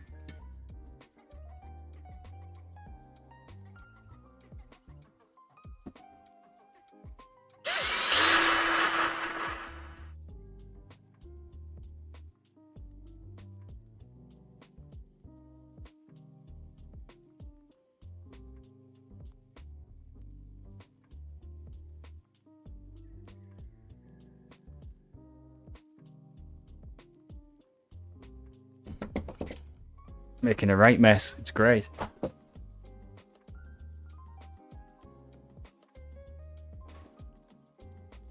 Cool. Now, let's just tidy that up. So this will be the supply to the Pico. In fact, I'm going to have to use one with a female end on it.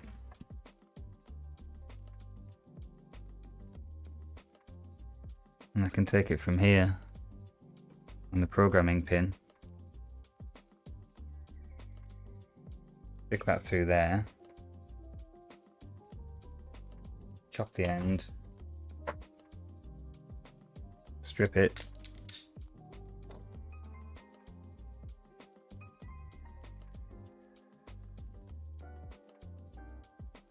Okay, let's try and get everything back in place.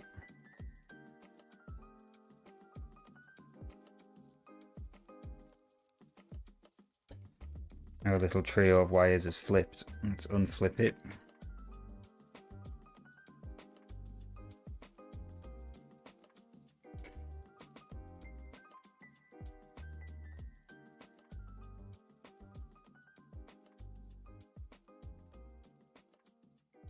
So,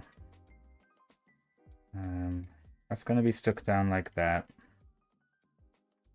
That's going to be stuck down like that. This needs to go to pin. What did the internet tell me?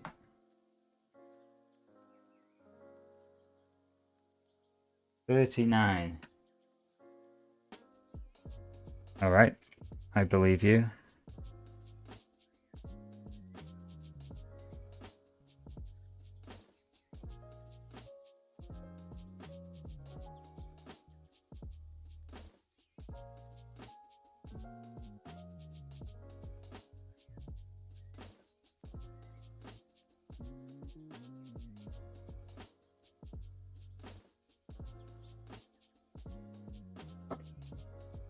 Sorry, autofocus.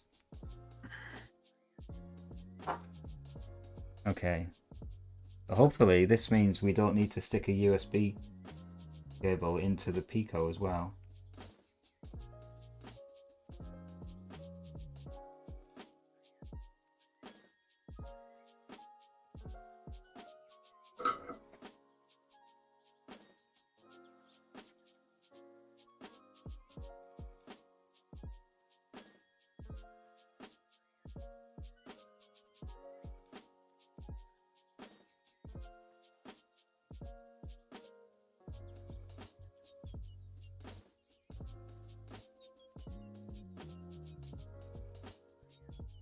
Tiny bit of trimming to be done. Yeah, thanks VSys, that's the one. 39. Alright, good. And then I should stick these down somehow.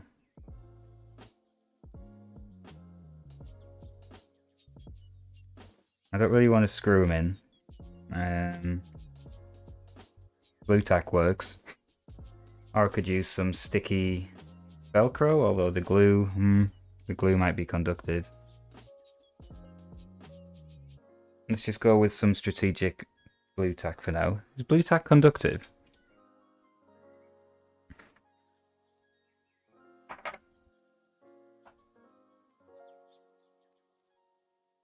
No. Hot glue is a good idea, but I want to test it first. So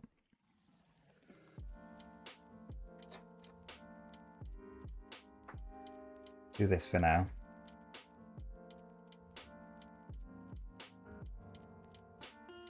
And I do have a hot glue gun.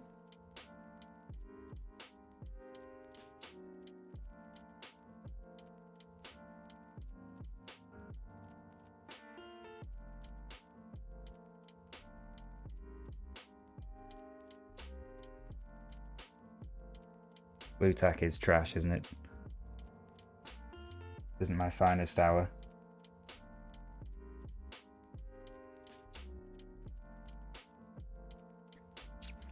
Okay, that's sort of stuck in. Now I need to hook up the screen, which I think I've programmed it to be this way up, which means all of these need to plug into these ones. So I've got that written down on my Excel. And so VCC is pin 30, yeah, pin 36. Easy. Ground, pin 38. Oh, I haven't done ground yet.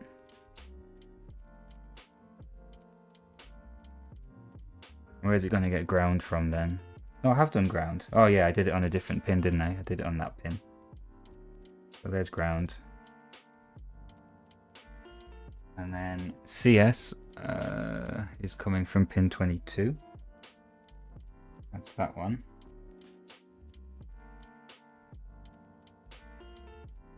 Reset is coming from 27. 2, 3, 4, 5, 6, 7. It's black.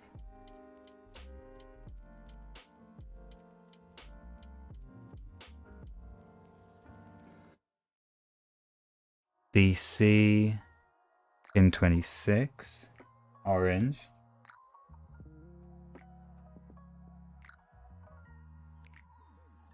VHV tib. What is VHV tib? I'm just going to Google it and then I can answer you and seem knowledgeable. Oh, okay. I do have double-sided tib I could use. SDI, next pin is 25, 22, 3, that's this one. And finally, pin 24 should be SCK. That goes there. I've got a problem here because I need...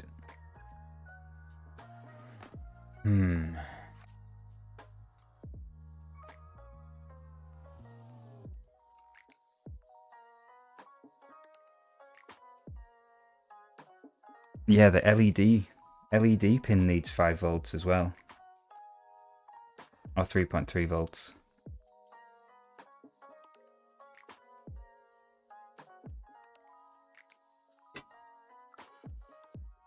Otherwise it's not gonna light up. Where am I gonna get another 3.3 volts from in this mess?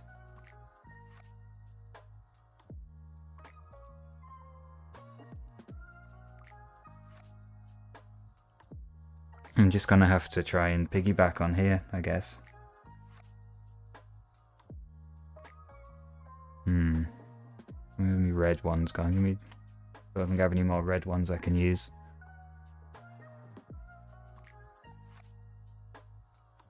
Okay.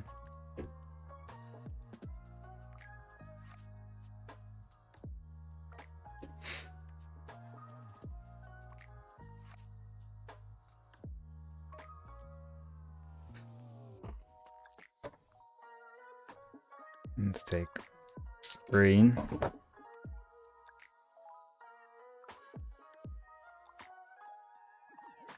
I'll try to tin it a bit.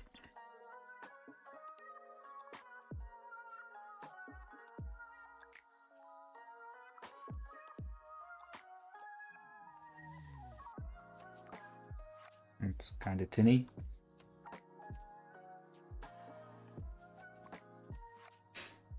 Yeah, do with a... I think a PCB would have been good. So this is our 3.3 volts here.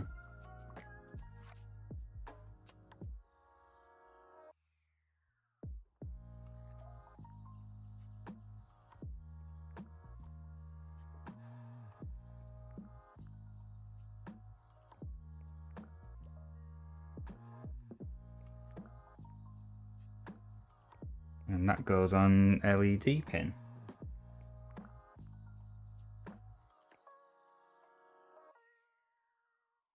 Now, do I want to sanity check this before I plug it in? Or should I just go for it? I'm hoping I haven't left too much wire in there and it will go together. Let's go for a bit more blue tack.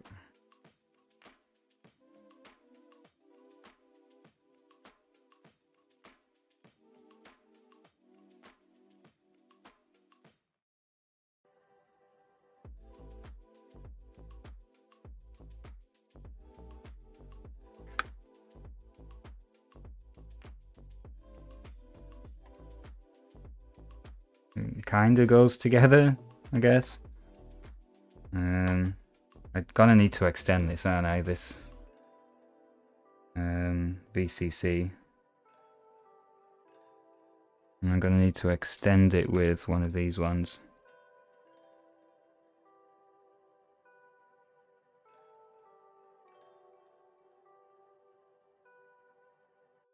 To there. And then these three should be fairly simple. It's 5 volts. I'm not getting it backwards this time. Ground. And our serial connection. So when I plug a USB cable into there, this should light up and show me an attic attack screen. Or we'll get smoke come out. That's always fun.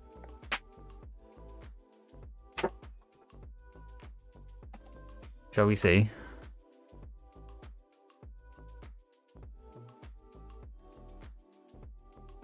Ah, well, it's lit up. That's good.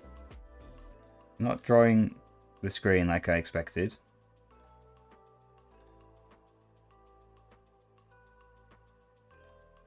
That could be because I need to reflash the eco. So I guess I'll plug that in too.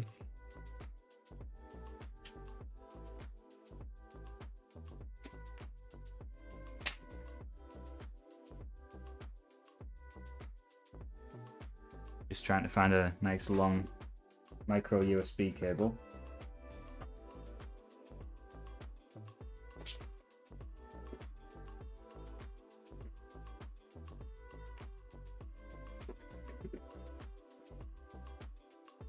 Which are just the worst cables.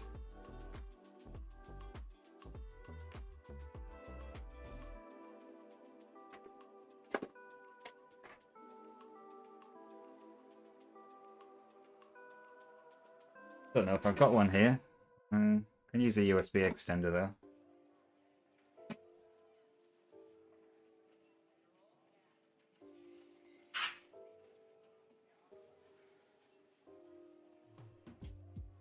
Alright.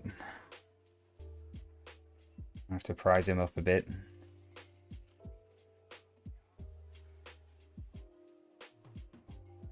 And I'll just try reflashing the script from Funny.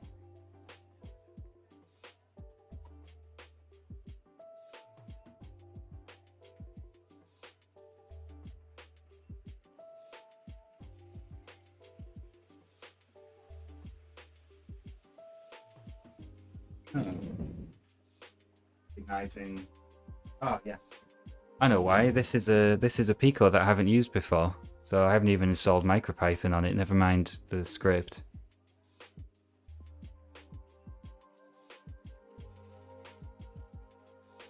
So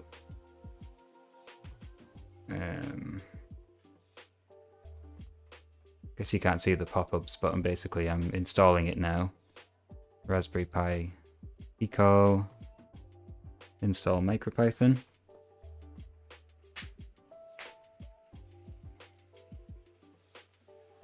Done.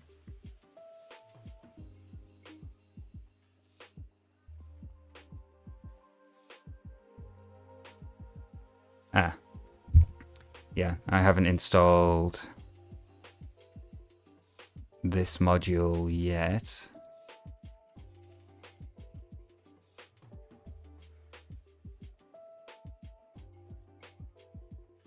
And I believe that module is a custom one. It's not one that comes up in the libraries. So give me a sec.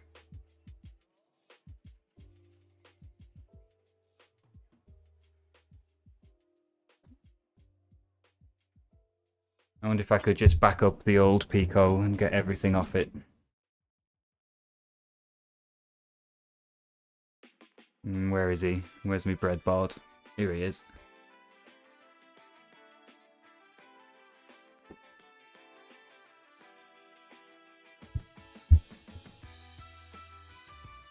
Okie dokie.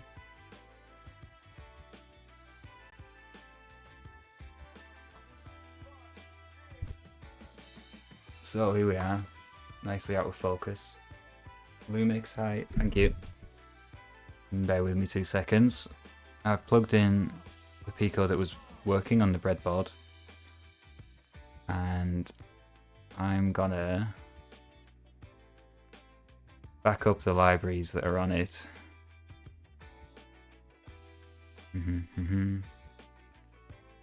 And stick them onto the new Pico, which is inside the kit we've just built.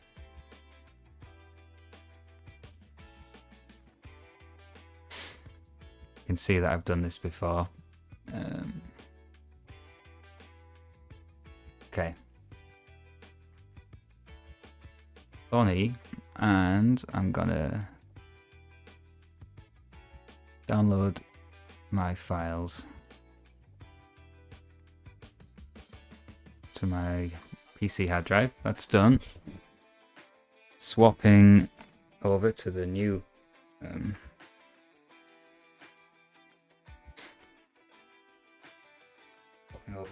Pico.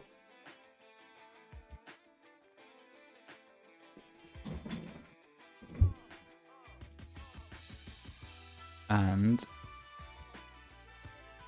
I can now connect to that, that's good. And I can upload it. Lovely. I'll upload the main.py as well. And the map data.py that we looked at before.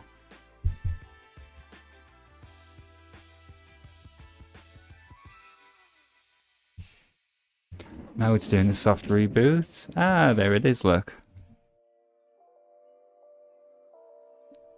Attic attack. Awesome. Amazing. Okay, so what's the next step? Next step is, will it work without USB? Yes, it's still on. Also awesome. A bit worried about all these little strands of wire going around in here from my rough soldering, but let's pop that on there. Lovely. And when I unplug that, it'll turn off. Yeah, that's right. Oh, you can't see. Here we go. Sorry. It's not done with the UF2. Unless I'm being daft. I've installed MicroPython and I'm flashing Python or copying Python files to it. Okay. So, what do we do? I suppose we should test it. So let's plug in to our Harlequin. And we need an interface. Oh, my soldering iron's still on.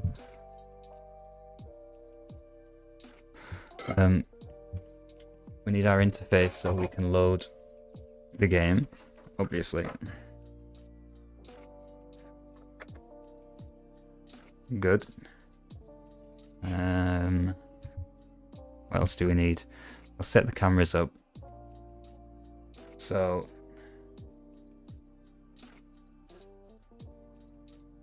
this blue screen is going to be the game.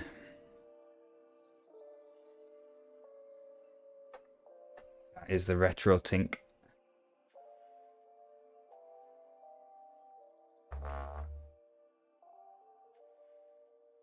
As you can see.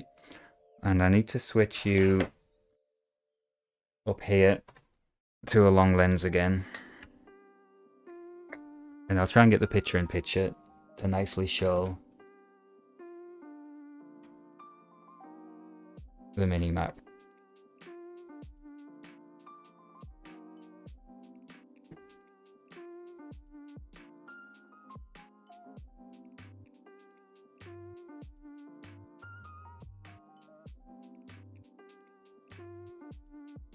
I'll turn these off. I'll turn the lights off.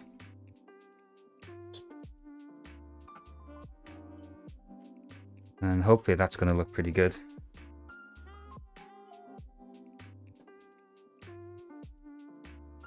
I need to power this with USB. Okay, there's the mini map. I can't see the colors very well because my ISO setting's not great. So let me fix that. That looks good, doesn't it? And I'm going to be back in 1 second because I'm going to burst.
Ooh, cliffhanger. I'm going to try one of these Twitch features now because I'm trying to get to grips with all this. So I can start a prediction. Prediction says, will it work? And we have yes, no, and a bit. You have 2 minutes on Twitch to put your predictions in while I fix myself a drink. I don't even know if anyone's left on Twitch. Okay. 2 minutes.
Do you not have any channel points?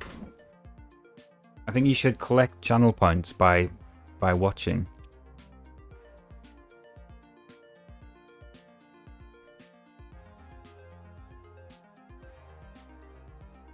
But I call them electrons on my channel. On the channels I watch, it just sort of ticks up, kind of thing.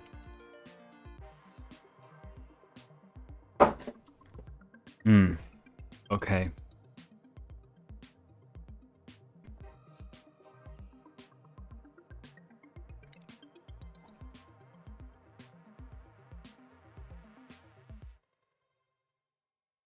Right, this should be fun. Oh, the retro thing's got me black and white. That's not right, is it? I can tell it. I think we're on YPBPR. That's better. Yeah, you got it. I think you're the only person in there anyway. Oh, well, at least it works. Okay, so that's good. Switch to composite. How do I go back? Back.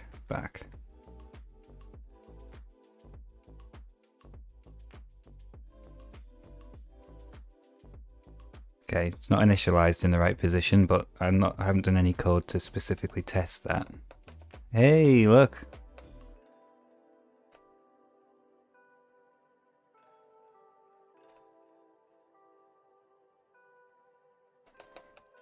It's working. I've paused it. I'm going to flip the screens around. One sec.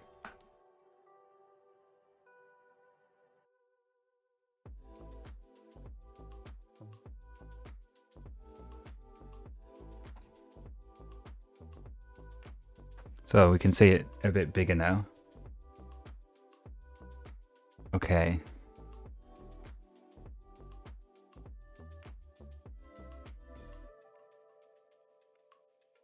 That unpause was a bit broken there.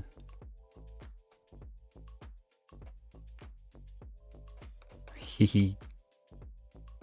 Oh, he glitched there. Did you see he jumped? He should do it again. He jumps to the top of the room for a millisecond, and there's a debounce on that. I'll just increase it a little bit. Now I don't have the stairs as we talked about yet, Alan, but it just draws like this if you're on a stair level. And now we're in here on the first floor.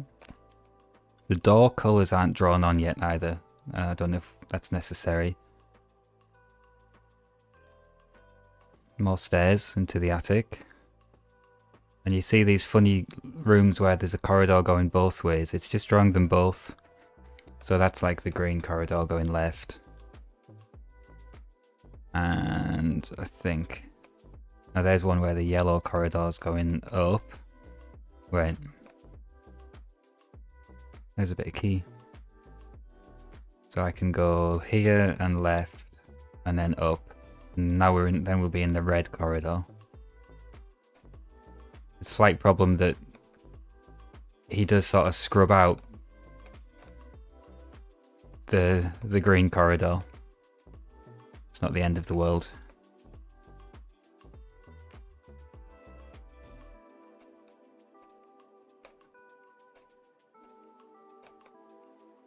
I nearly died there, I wasn't paying attention. Let's go down.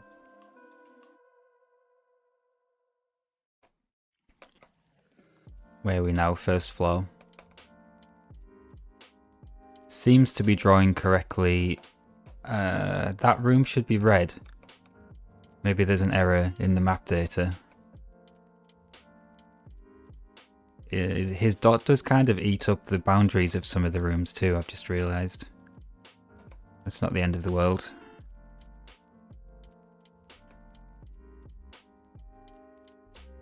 Are the rooms getting drawn in the right shape? So obviously on the octagon rooms, the cut-off corners aren't quite right. The diagonal lines aren't quite the right size. Let's go down. So here we are in the stairwell again. That works. So that's a horizontal room. That should be an octagonal room. Yeah. This should be square. Yeah. Square. Yeah. A little bit slow to draw. Is the game beating it? Oh, we've gone down. Hang on, sorry.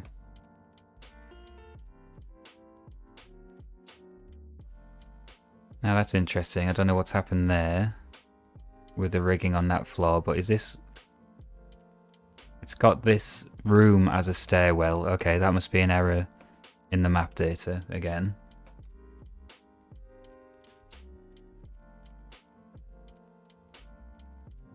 But so far I'm only seeing problems which I think are in the map data. It's... yeah, the screen is serial, but it's only slow because it's redrawing so much. What I was worried about was if you were too quick to move left and right, would it get in a mess? But it doesn't seem to. It's slow because it's drawing the logo, it's drawing the border. The border's the spectrum colours. I need to make that thicker, really. The screen's using SPI. Sorry, I should have clarified. The screen's using SPI. It's only sending the room number across over serial, and that just takes a flash. It's just it's 1 byte. Oh no, it's 3 bytes it sends. Sorry, it sends the room number and the player X and Y position. Oh look, it's got in a mess. It's stuck in a loop. Ah, found a bug. Okay, so still some work to do. Is anything gonna fix that?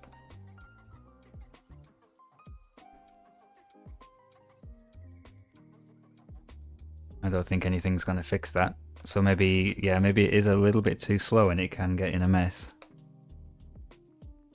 And if I can get back to that position, it's this position, isn't it? Yeah, this is the middle of that screen that's broken. Okay, not much I can do about that. I guess I can... Oh, it recovered. That's interesting. I wonder what made it recover there. Hey, we're back. I did notice that this room has the wrong shape as well. This room is being drawn as square. So I'm hoping that's just map data file errors again. There's an alternate history where this is playing on the Jumbotron. Can you imagine? I think we're a bit too niche over here in our little world.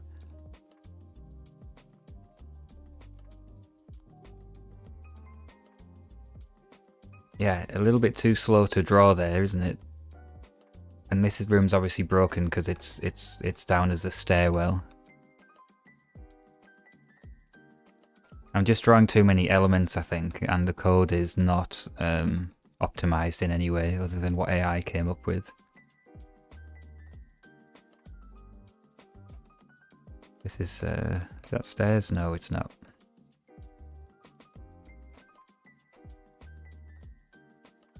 Well, there's a piece of key. Oops, I've paused it. Maybe I can... Let's try and finish the game.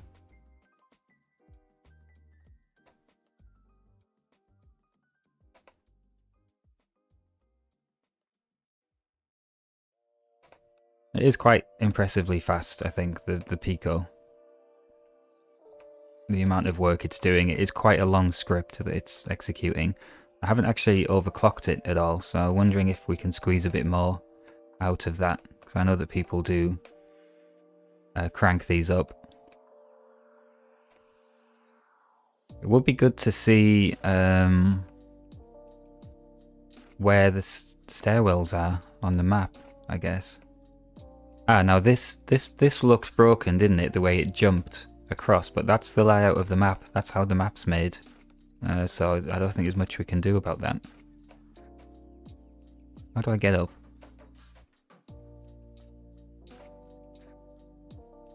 I need some stairs. I suppose I can infer where the stairs are by looking for... Oh god. Looking for doors which don't appear to go anywhere on the map. Yeah, I've never finished this game either without cheating.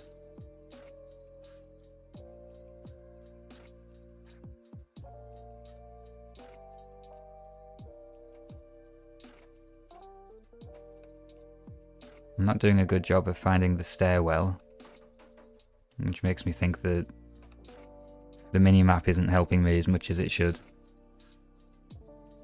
The maps are online now, which is handy.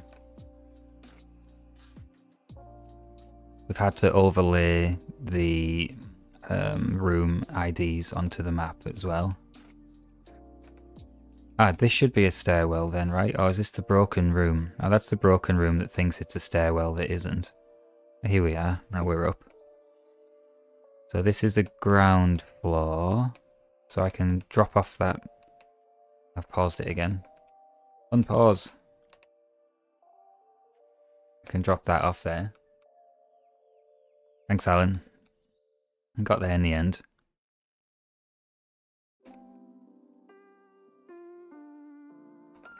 Let's go up, see if we can find any more keys. Key bits on the first floor. I think the screen redraw is really... Oh, nuts. The screen redraw is really quite slow because of how it's drawing that font and the label and the room, the floor level thingy at the bottom. So I think I can optimize it quite a lot actually, because it doesn't need to clear and redraw the logo, and okay, it does need to redraw the floor that you're on, the level, but it doesn't need to redraw that logo every time. And I think we can salvage a bit of time from that.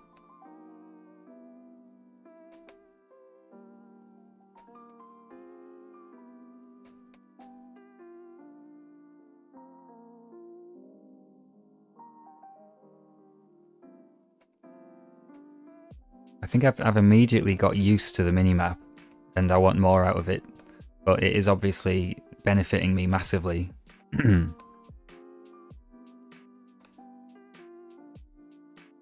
Would be good to draw the trapdoors on. We do need to do that.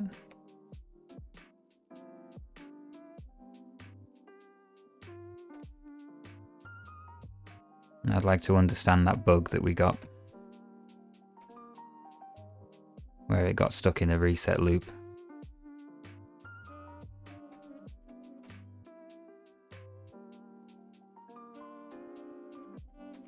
I'm not seeing any keys on this level. Let's keep going up. Puts us in the attic. Is the redraw noticeably faster when there's a smaller word to write at the bottom? Not really.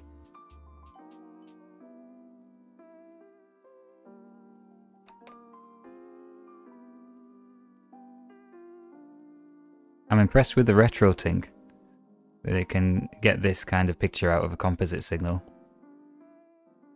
All those cheap captures, you can capture thingies you can get on Amazon for that purpose are absolute trash.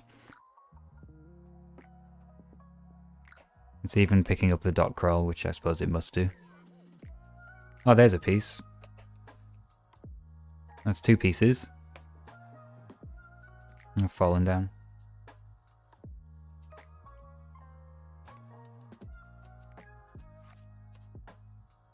I think this is working really well. Where am I? First floor. I need to go down again. That's this, isn't it? Yeah. So I am starting to know my way around. And then down here. Let's drop that. I'm going to go with caverns then. I reckon we need to go down. Yeah, I think we can optimize the redraw when it has to redraw.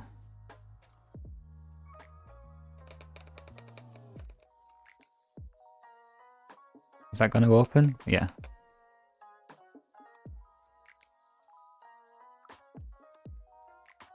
Okay, let's take a look. Oh god.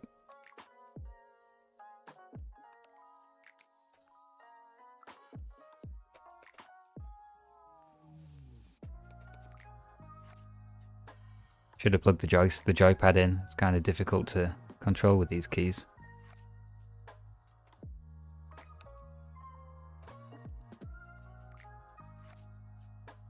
It's not bad. It's not in a bad way. Other than it freaking out that one time when I was pushing it.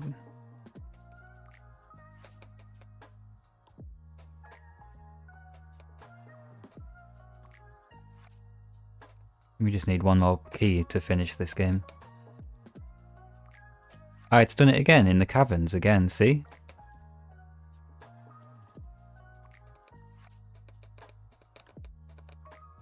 And it did resolve itself last time. I don't know what I did to make it resolve itself though.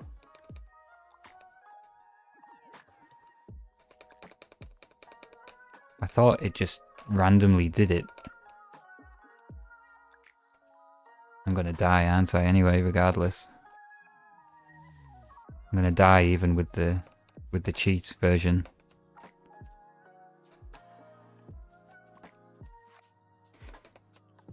So something is making it get stuck, triggering a redraw, and it's not redrawing it right. I wonder if the grid coordinates are wrong for one of the rooms in the caverns, so it redraws it at a different grid point, and then it detects that your room has changed every time. Oh, here we are. It started drawing the stairwell there. There we go, it's back.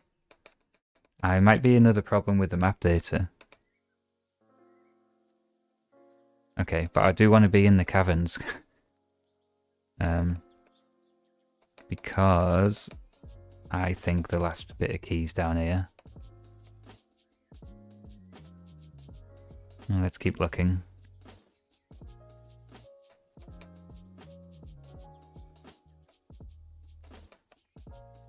Maybe this could be the easy mode for the game. You could do it with different modes. I've been here, haven't I? Yeah, I've been here.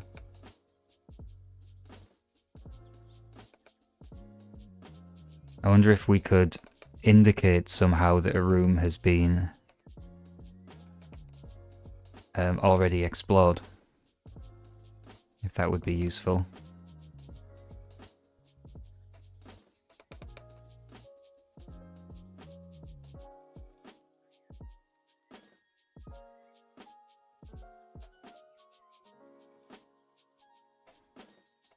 This is around about where it got stuck.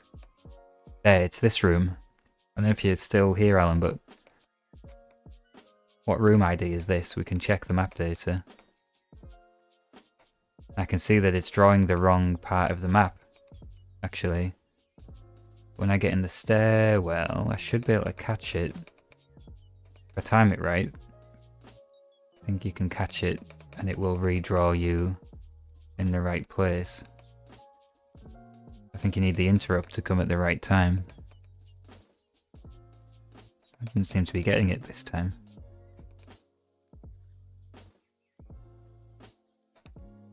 Whatever it is, it's that room that breaks it.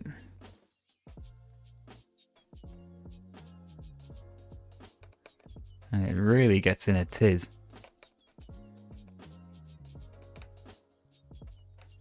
Is he guarding a key piece? No, he's not. Oh, it's drawing a stairwell now. Interesting. It's drawing 2 stairwells and the caverns. Not happy about something. Now it's drawing the basement. And it was drawing my position as well. Okay, it's back. How strange.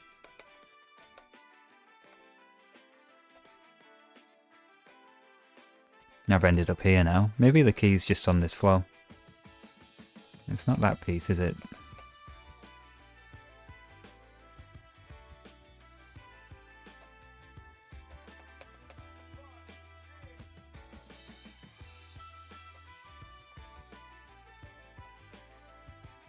It's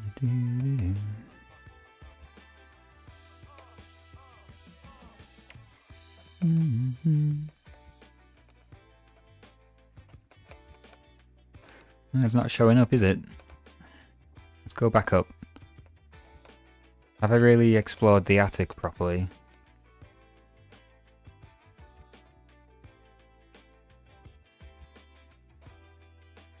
Attic's up here, isn't it?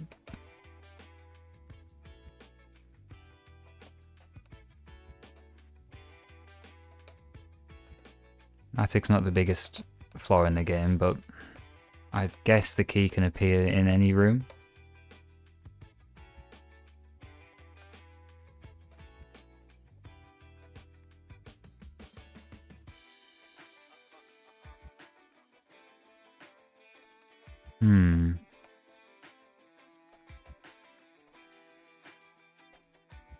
That's back down.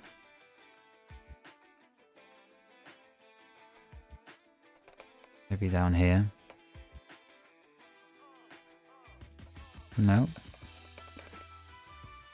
Going around in circles. I guess that's the nature of this game.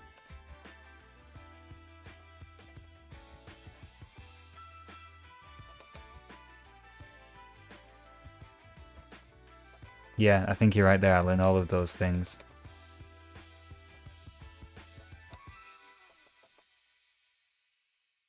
One piece per floor, I have a... Okay, I can't remember.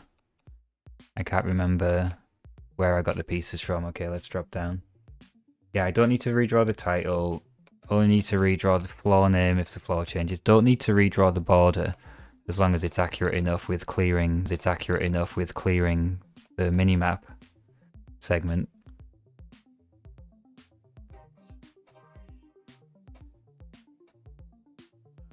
I can also increase the sampling of the player position. You can see he's a little bit jerky, isn't he? The way the dot moves around. I could sample that a little bit quicker, I think, and it would be fine. It wouldn't affect anything because that's the Arduino side, which is just sending data to the Pico, which does all the heavy lifting.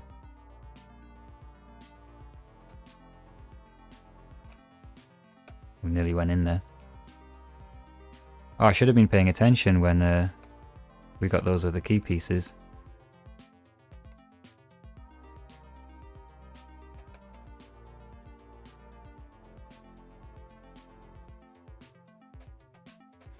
I don't think I've had one from, like, you know, the caverns. If it's the same room type in the 3x3 grid.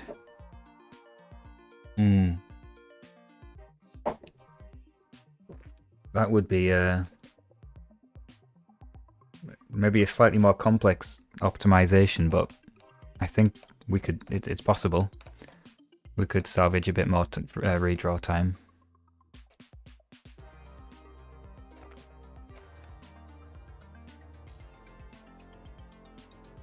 I thought I'd found it then, but those are the two pieces that I've already dropped off. Let's head back down. I don't think I've explored the basement very well. Oh, here's another room which is down as a stairwell in the map data. I need to check that. Okay, I'm in basement now. Let's have a look.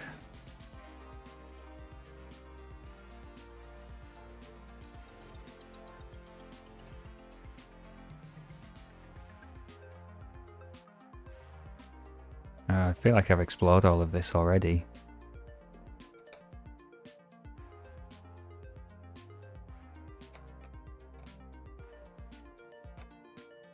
Can the interface emit sound? Not in the way it is right now, no. It depends, like, if we just want it to beep and buzz, we can easily put a little piezo speaker on it, which would be fine. If we wanted to hook up a speaker and a little driver and everything, it's also possible. I don't quite know exactly how we'd do it. We did do it with, remember we did it with I forgot what it's called now, your arcade port game, and it did work. It's just another SPI interface, which we do have one. Oh, I see. Oh well, yeah, it would be easy to do a beep. I was thinking you could do some sort of like a hint mode somehow. You know, if you haven't found a key piece for a very long time, it could do a little path prediction and draw you know, which way to go with a line.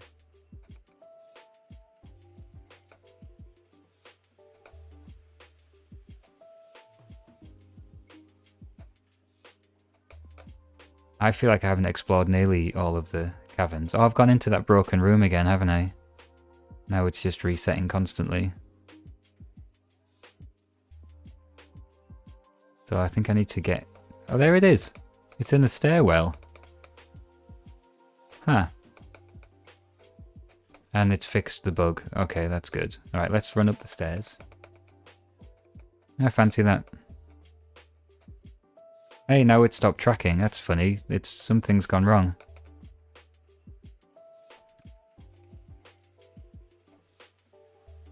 Oh, interesting. Why has it stopped tracking?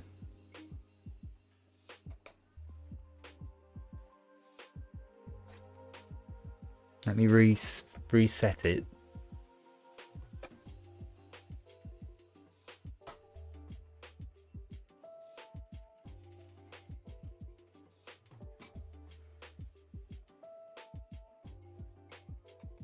And it should get the reset the route. Yeah, it's tracking again now.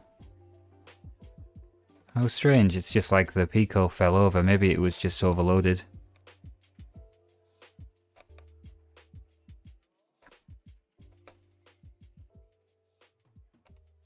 No, that's not right. I need to pick up... Wait, what do I need to pick up first here?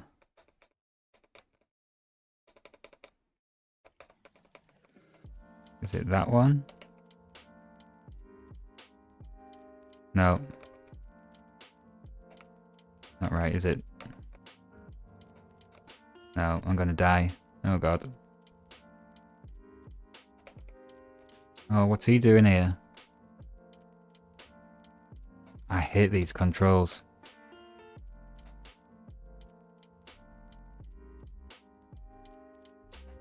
I need some food.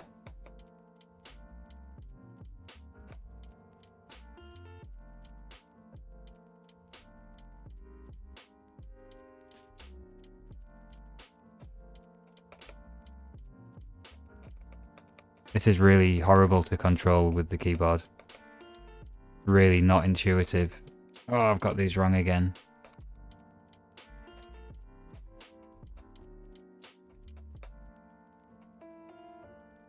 No. ACG it should say, so... Food. I'll just do a lap. Food lap. Food run. G. That one. No, that's not right. Again. What am I doing wrong? How do I rotate them? Big round bit first. I need food. I'll do a lap. Oh, okay. Okay. I see.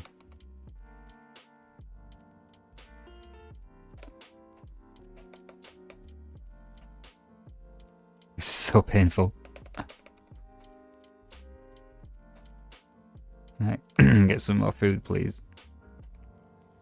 I'm blaming the keyboard controls for this.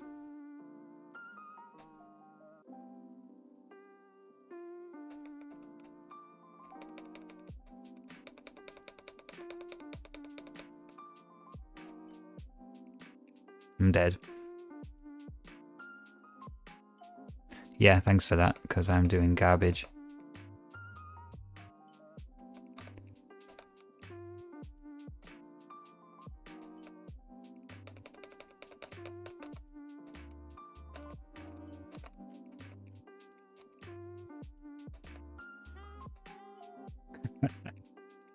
Okay, the point was to test the minimap, not to beat the game. Oh god, I need to do that with a joypad. Hmm. So obviously there's some problems with the map data file. I need to have a run through that and figure that out. Yeah. Turn the lights back up. But this is working, that's good. And I should be able to stand it up there. Yeah, against a screen. Round end, then G, then it should be obvious, but when you're sort of panicking and the controls aren't behaving, it's easy to get in a mess. Okay. We're back. Phase of thinking is this is stood up next to the screen. I was just wondering if it would still be reliable. Let me unplug. With the leads extended.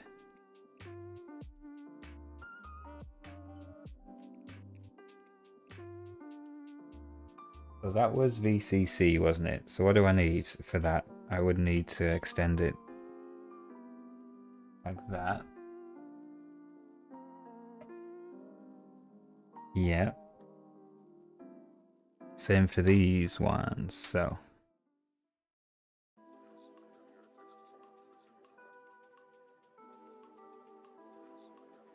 That was the serial data there.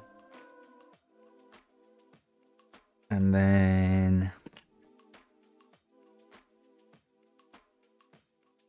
what kind do I need for this? I need female one end and male the other end. What have I done with all of them? Here's one.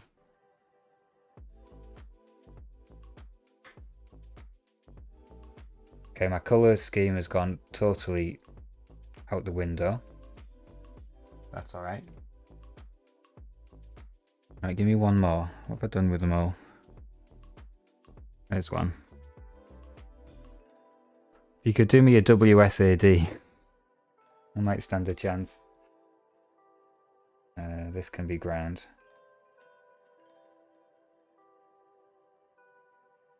The reason I'm doing this is I just want to know that, yeah, I can have this miles away now.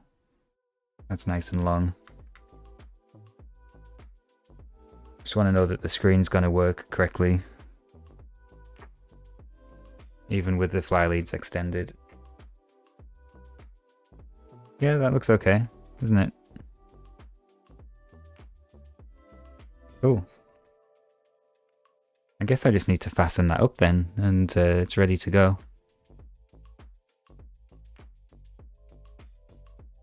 Amazing. I should label these, really. I should label everything. It'd be interesting to see how crazy this goes if you load a different game. And I can work on it because it opens up a bit like this. Obviously the blue tack's not fantastic, I'll tape everything down. That's super duper. And kind of neat. So this, you know, if this is the peripheral that you're working with, then you've just got these cables coming off it to whatever you've made. That's nice. I could have done a neater job, you know, if I did all this with one ribbon, but I'll take it. I think that's quite good.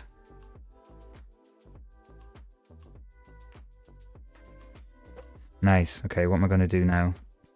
I'll label them now.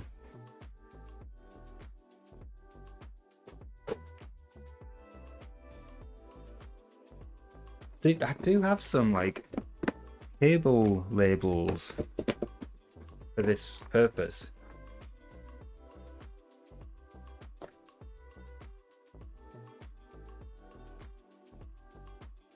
Whether or not I can find them is a different question.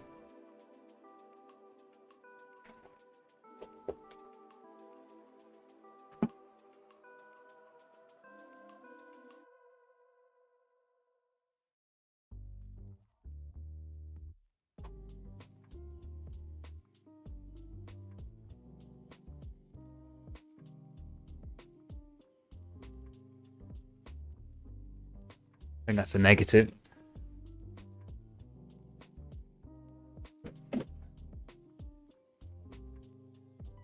I love how chaotic this room gets while I'm doing these things. Okay, no cable labels, but I can just use these and sort of loop them around.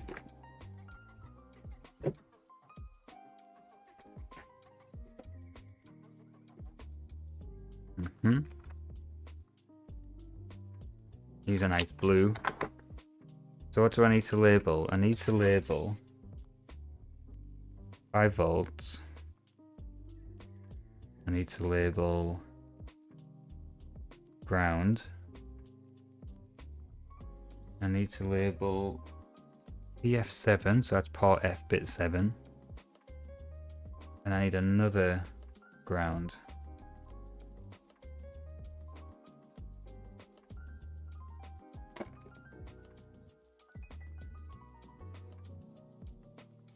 Starting with 5 volts.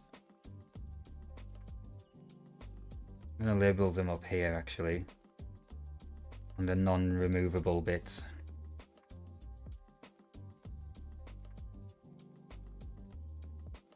Just loop that round. Black was the ground, wasn't it? Yeah, black is ground.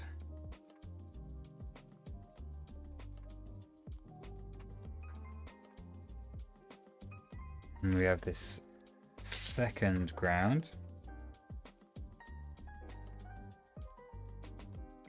I'd love to do this with a PCB. Nice PCB stuck in here that fits just right. That'd be ideal. And then this is PF7, which is this one here.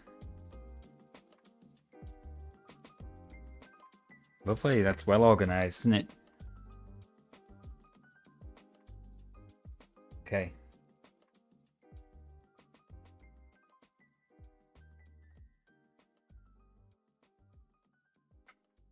Good enough. I will tape that down, make it look good, and I'll peel the protective film off on the day. Alright. Let's take it for another spin. I want to see if we can tease out any more bugs.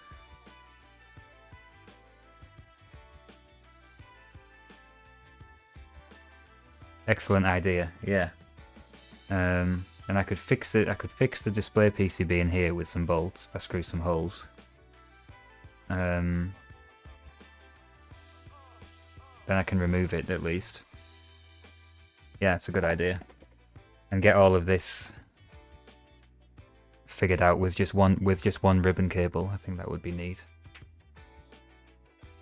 All right, cool. I'm gonna take it for another spin.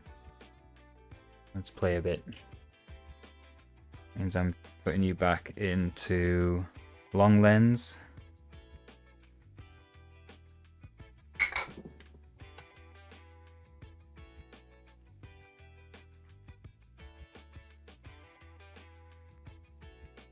Focus. Take this off. Should look good. That looks good. Now let's use it like a real mini-map. So I'll put that in the pip. And I'll switch over to... Switch to overhead. No, I won't. I'll switch to RetroTink. Yeah. And the pip can have... Pip's got the tink. And we want tink on the main... No, we don't, do we? Yeah, we want tink on the main screen, and we want overhead in the pip. That's right, isn't it? Let me bring you down a bit closer.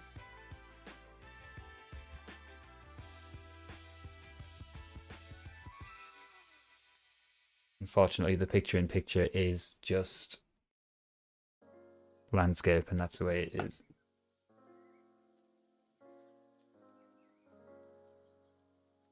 I'll go a little bit brighter.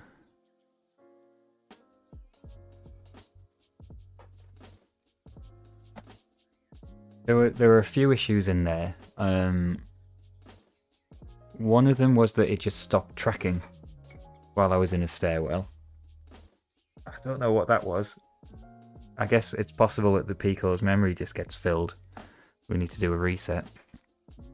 But then some of the rooms are down as a stairwell in my map data, so I need to fix that. And yeah, let's see what we get now. Go south and west as far as you... Okay, let's do that now. I think I need to reload. Something's not happy. Probably from me pressing down on the edge connector.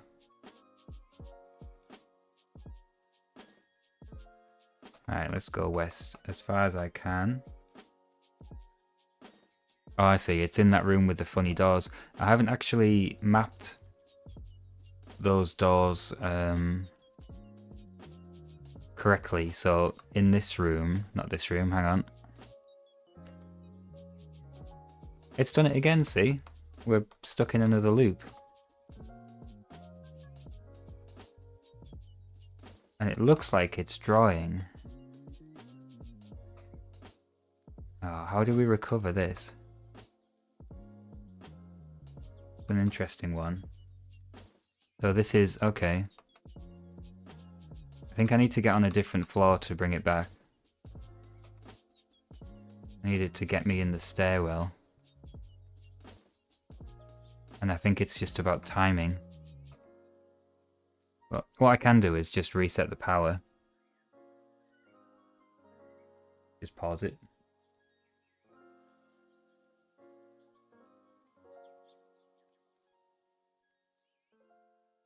So, we're back. Let me just get it in the right bit of map. Yeah, there we go. It's this room. That red room seems to break it. That's a good idea as well. Lots of good ideas today. Yeah, I should do that.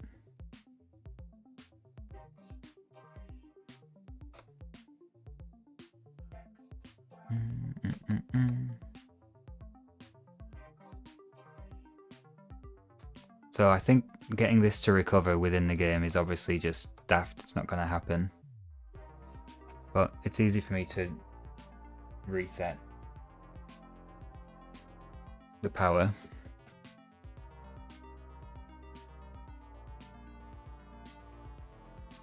It doesn't like unpausing, does it? Okay, here we go. So it's not freaking out now. Now we're okay. It was entering that room. Alright, and let's do another power cycle.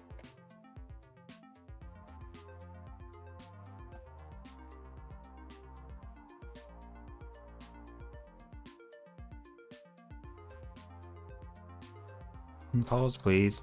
Thank you. Yeah, this room seems to be broken, and you can see that it's not drawing this room in the minimap. So either this room's grid coordinate is kind of outside of where it's expecting and it's just redrawing. I can see the guy there. You see the dude? So it's got the guy in the right position there.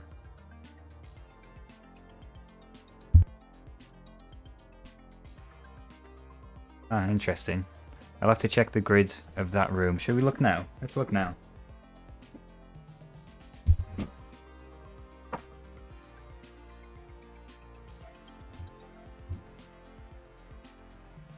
So, Thonny. Let's open up Thonny.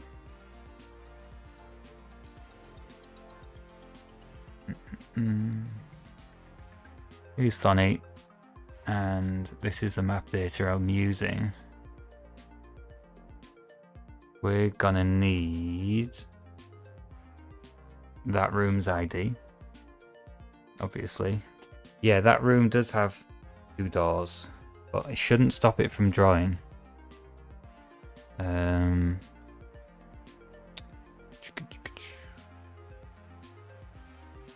I've got these all drawn on a picture. I've got so many rooms files. Rooms.csv, rooms.xlsx. Got to be the XLSX, hasn't it? No.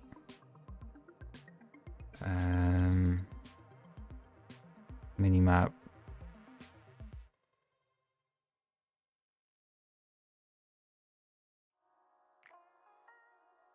Yeah, I've got the picture here.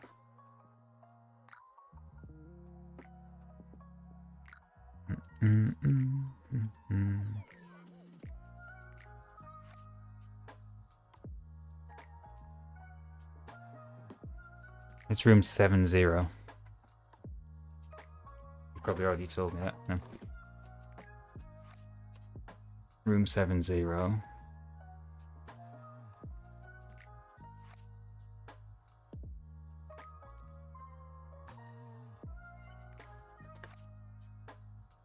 So it's got the grid as 216. I think that's grid X and 2Y, 216. Okay.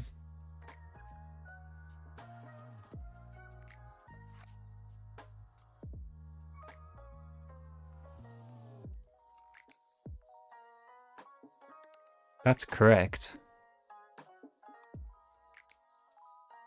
Isn't it? 216 is correct, I think, according to your file and my checks on it.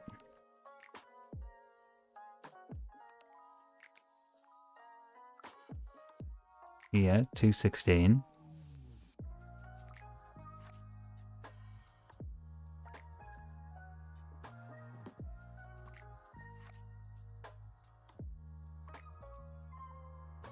Oh, I see, on the screen there. Yeah, you're right. In the bottom right. Ah, okay. I didn't know that. That's great. Yeah, so what's going on there? Why doesn't it like 216, I wonder? Is 16 meant to be outside? Is it outside of some limit that it's imposed on itself?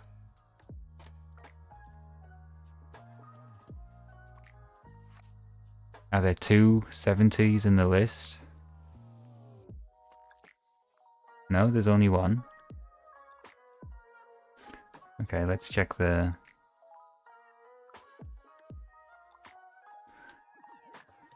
This is quite a big script to debug at the moment.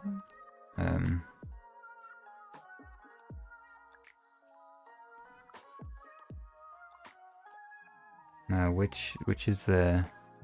Oh, I see, okay, so it'll just show 0 to 9, okay.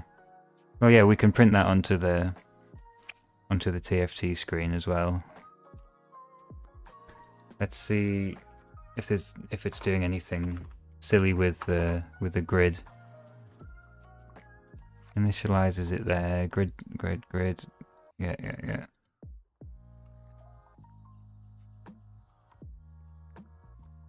Update scrolling minimap. So I think this is the script which is falling over.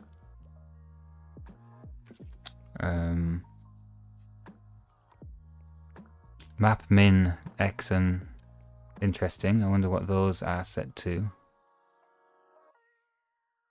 This is all the doings of AI.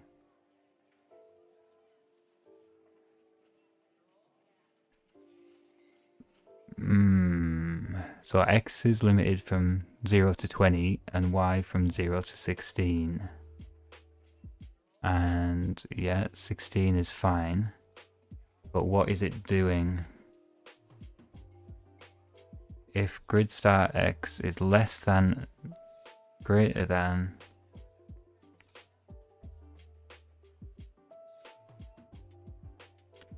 so could that be the problem? That it's checking less than rather than less than or equal to?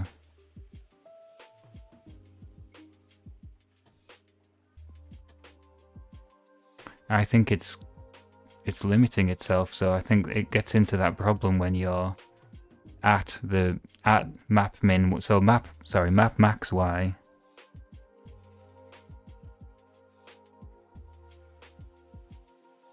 I wonder if I could just increase those values by 1.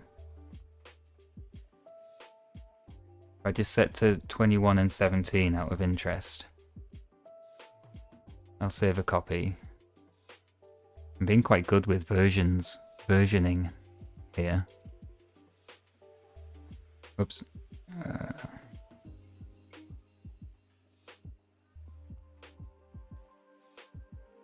Max grade test.py, I'll call that. So we're gonna have to plug back into this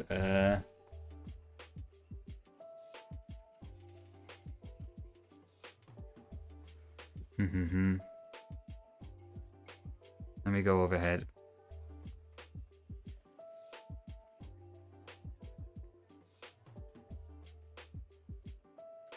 We're gonna have to plug back in, so where's my wire gone?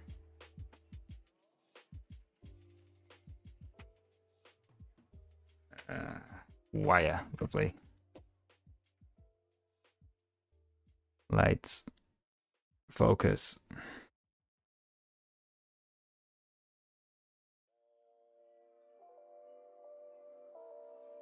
Boo boo.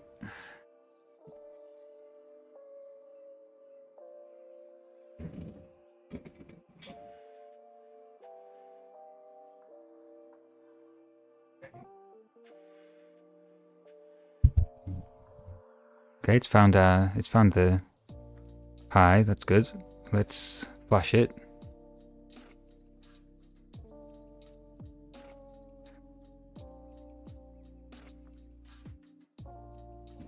Let's scoot back over.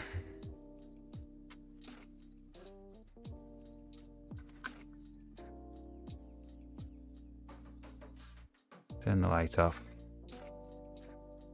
And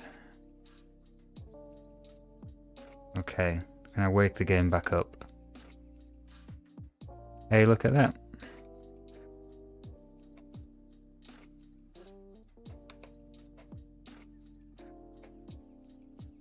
Have we fixed it?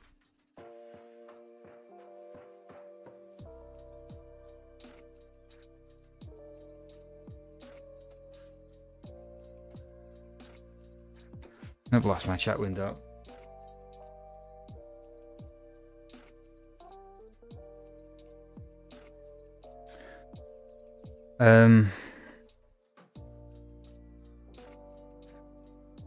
No, I'm just using the grid references that were in the CSV that you sent me, basically. So you made it multiples of 2. I didn't see any problem with that, so I just changed my map data to jump in 2s.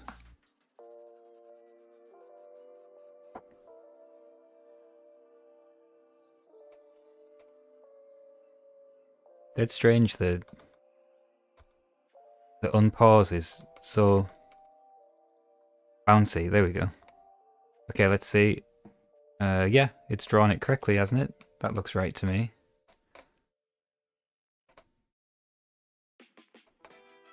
Let's head down to the caverns, eh? See if we can go to that bugged room in the caverns. Hey Pete. Mr. Renew, how's it going? Thanks for joining. We're testing our gizmo, so to speak. And I think we've just fixed a problem with it, with the code, which is nice. So where was the broken room in here? It was an X limit room, wasn't it? So you can go quite far to the right into some purple room. Can we find it? Still working. How did I not notice that it's showing me the room ID? Yeah, I think it's working. Let me do your transition. Pit.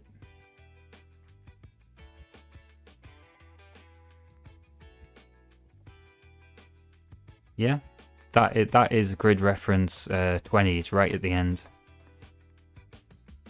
So yeah, it was the code was generated with a less than instead of a less than or equals to.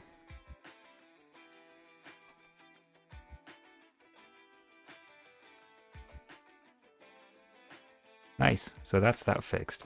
I would like to know why it stalled earlier on, but I've found, I don't know if you saw, but I've put a little temperature station in the greenhouse to monitor the chili plant's temperature. And that one stalled as well after some time. So I think unless your code is good, the Pico can get, like memory leaks or something like that. And once the memory's full, it hangs, it's finished. I need to do some sort of self-tidying up code modifications, maybe.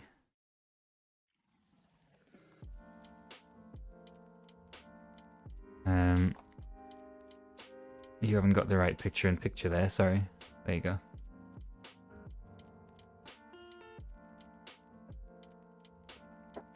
Yeah, let's tell ZX Renew about all our mods.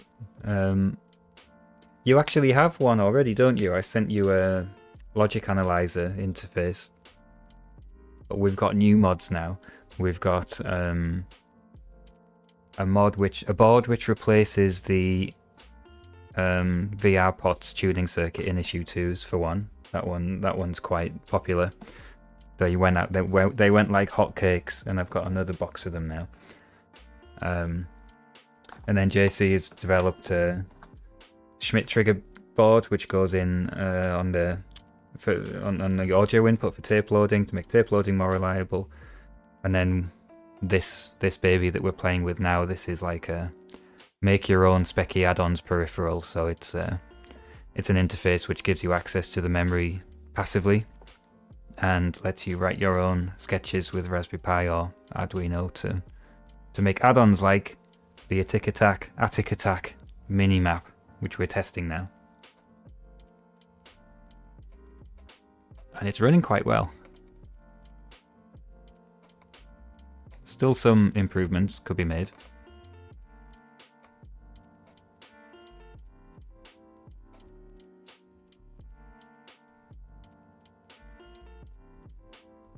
What should I do? Shall I drop you an email, or are you on Discord?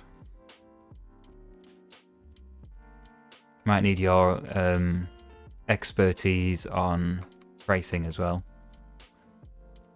It's not really a for-profit thing, but you should decide what they go up for.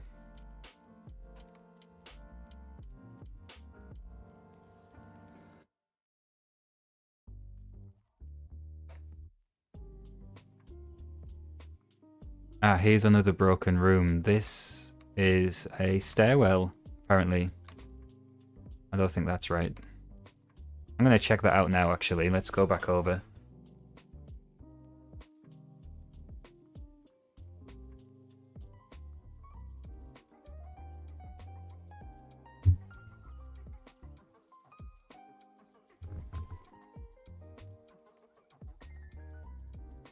Yeah, there is a link set up if you want to go directly to PCBWay and get them ordered. And that brings more into the country, I guess, than the limited stocks that we have.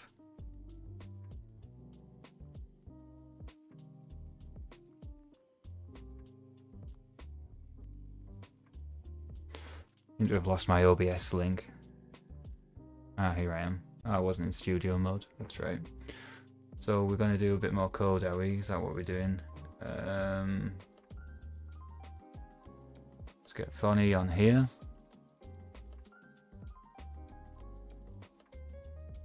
And bing, here we are. Keep the chat on top, shall we?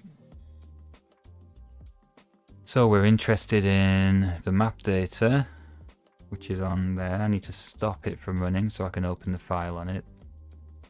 And so stairwell is floor 5. And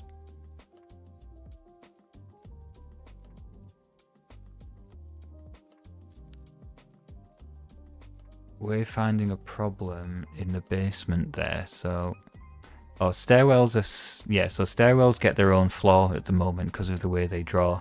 If you put them all on floor 5, the problem is when you get in one, it tries to draw all of them at those on that level, so they've all got their own floor. That should be 1-1. There's a bug for 1. Save that. First floor, okay. Attic. Basement. Yeah, something's mixed up, I think, with the basement floors. So, which room was causing us the problem? That's basement room 6-5, I think, that we were in there. Which should be red. Let me just check, I've got my picture here.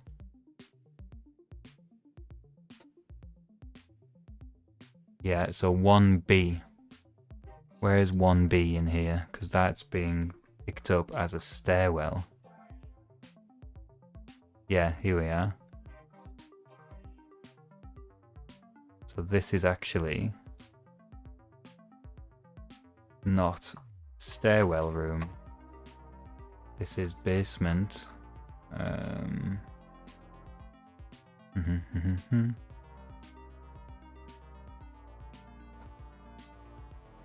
it should be there. And is it 1010 in the basement? It should be.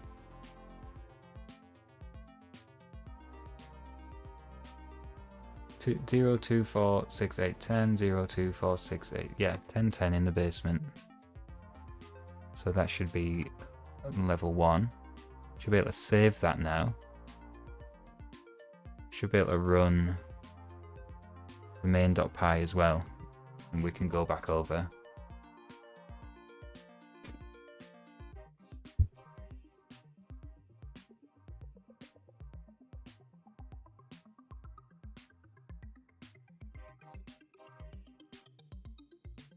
Okay.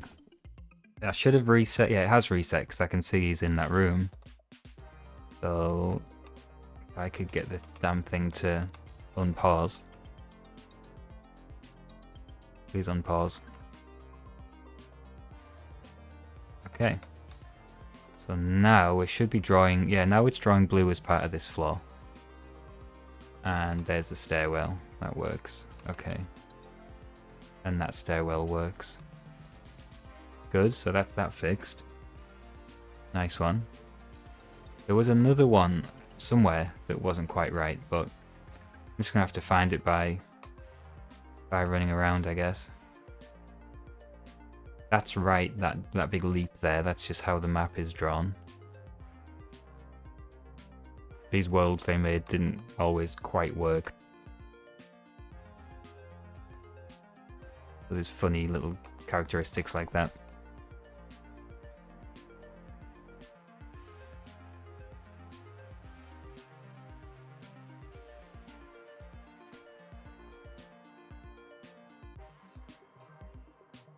Seems to be behaving. Oh look, a key piece. Z. So where have we got that from? We've got that from the basement. Let's remember that.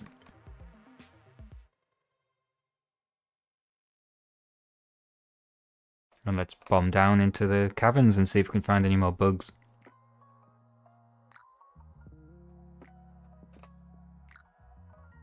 So I'll swap the screens around. Let's go like this.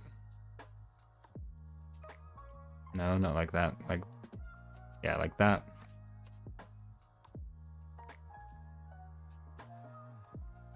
Like that.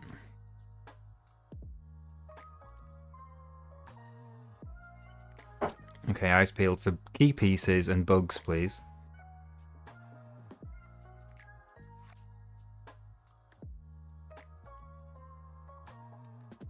Still a bit slow on the redraw.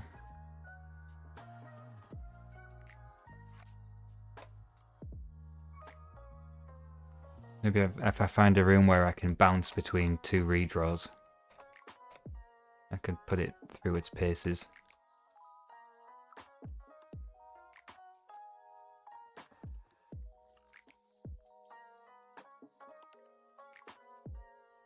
Didn't mean to go up.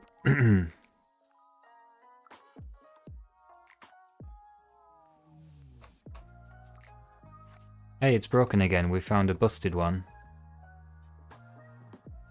Interesting.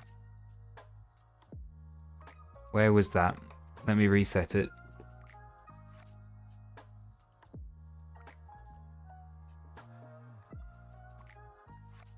It didn't reset. Oh, it's because it's plugged in. I should be able to reset it quite easily then. I just need to scooch over and click play.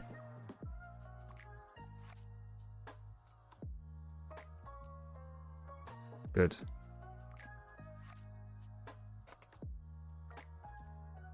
Let's find that. Where did that happen? Not here. Not here. No.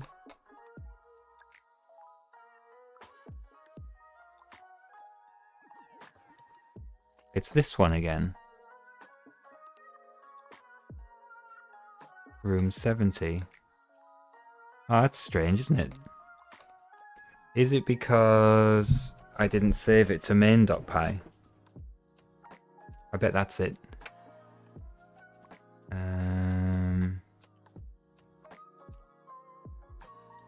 So let me stop it running. Save as on the Pico main.py.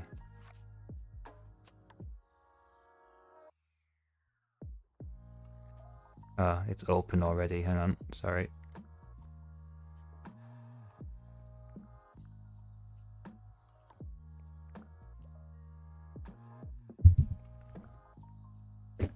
All right.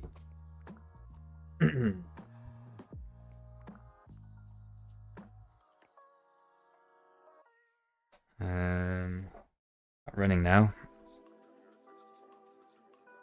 Play.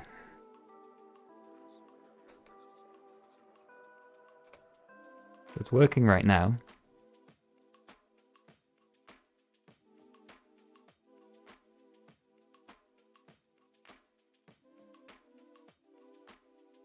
Now it's working, I think.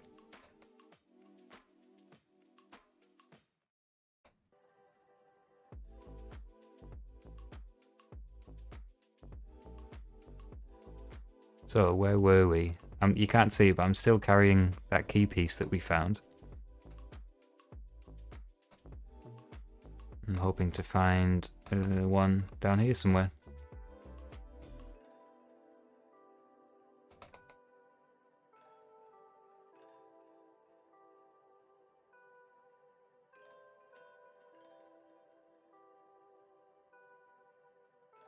Trying to decide if it's worth changing, like putting a special case in for that room with the two, well, for all of the rooms that have two doors on one wall, if it's worth it or not.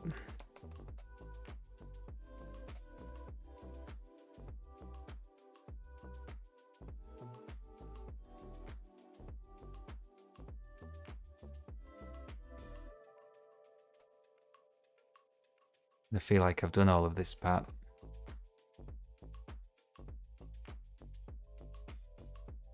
Do the key pieces always like appear in a selection of places, like it's in one of a few places, or is it literally totally random? Could be in any room, any position.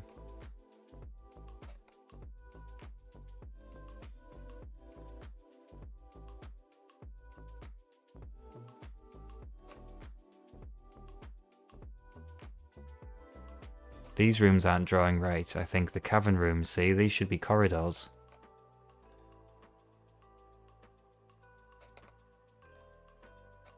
I need to check all of them. I'll just go through top to bottom with the map on one side. That should do it.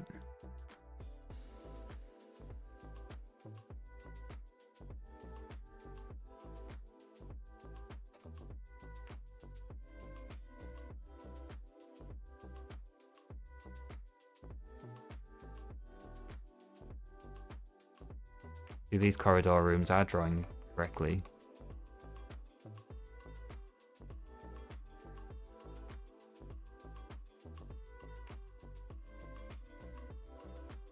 Okay, I think I'm going to try going up because I'm not finding anything in the lower floors.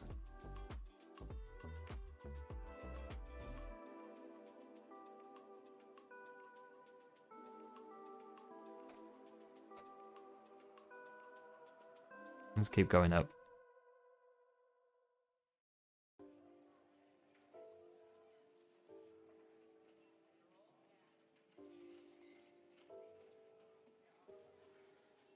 Yay! Oh, I've pressed pause. Unpause, please. Is this something with my machine that I can't get it out of pause? There we go. I need to get down now. So I've had one from the attic. I think I said I had one from the... Did I say the first floor or the ground floor? I can't remember. There it is. Alright, that's good. But they're currently not... They're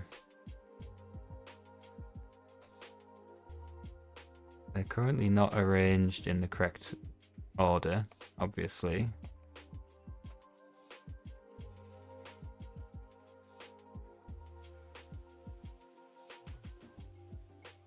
I need to get down. Here.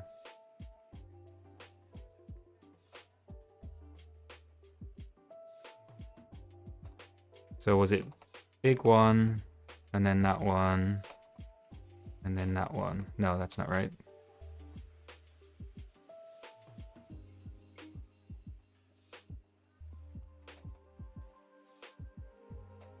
Yay, did it.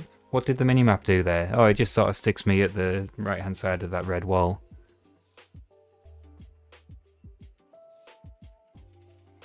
Maybe we could have like a congratulations screen or something.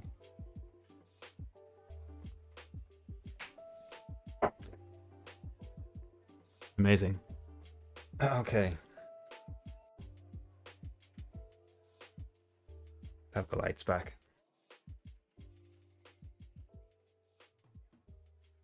Oh, okay. Maybe that room isn't mapped yet in the database.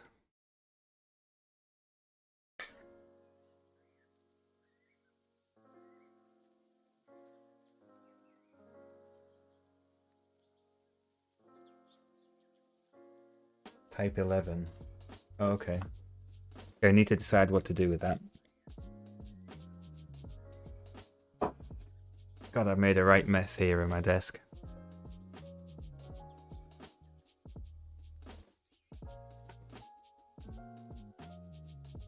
I think I need to tidy up a little bit before we go any further.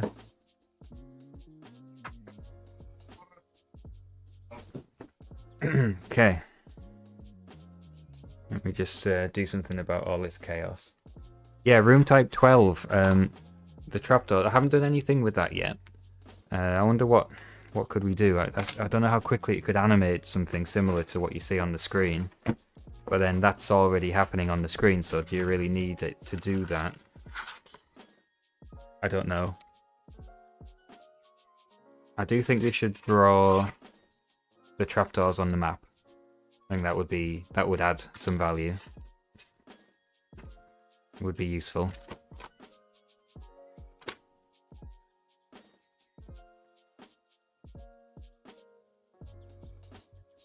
I'm very excited to get into this thing and try and get that real-time memory duplication going on. Must have been done. I can't be the first person to think of that. I'm sure somebody's already done it somewhere, but if anything, it's going to teach me a lot about PIO.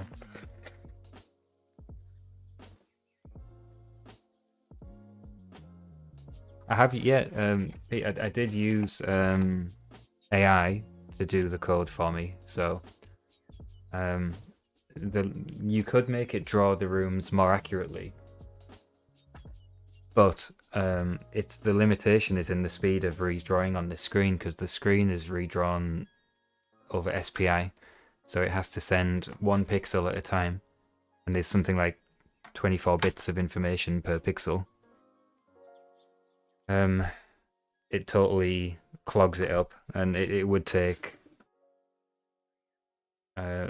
you might run out of space for your code for all of that information, and it would take a long time to draw everything. That said, though, you know, with some optimization, who's to say you could probably get these rooms drawing a little bit more like they appear on the screen.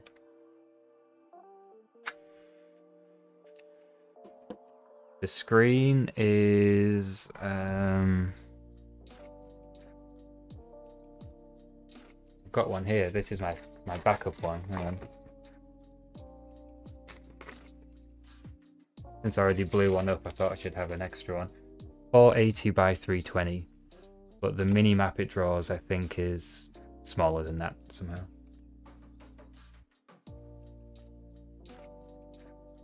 Yeah, that's exactly what we've got. Peter, it's all stored in one structure, and there's just a few bytes of information per room. Need to tidy all this up. We do this. Who invented these micro USB things? That should still be on. Yeah, that's still on. That's good.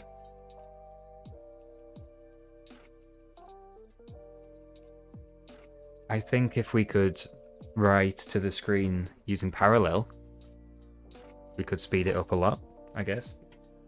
Don't know if there are screens that can do that. Little hobby screens.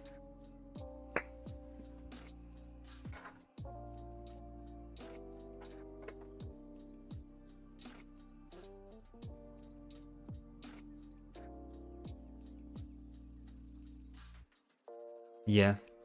Yeah, lots of ideas. I think you could do this more efficiently. But yeah, 64 by 64, I guess that's quite limited. It's less than it's you'd just be drawing squares, I guess, wouldn't you? Which is all we're doing here, I suppose.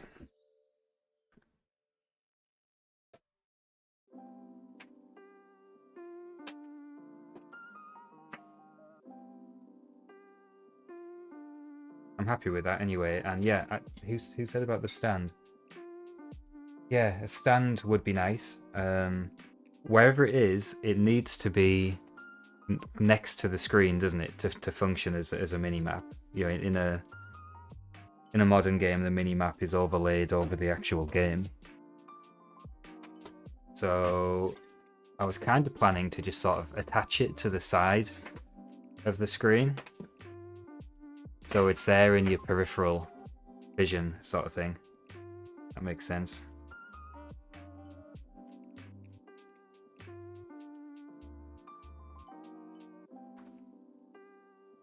I mean, that'll do for showing it off at least.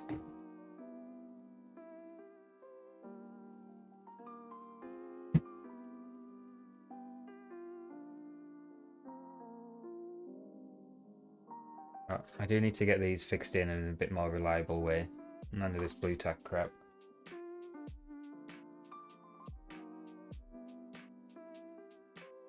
What I could do with, really, is a case for the interface. But because I change the layout of it every time I make a new revision, which probably isn't good design practice, I haven't bothered. And now with the total, you know, paradigm shift of going to the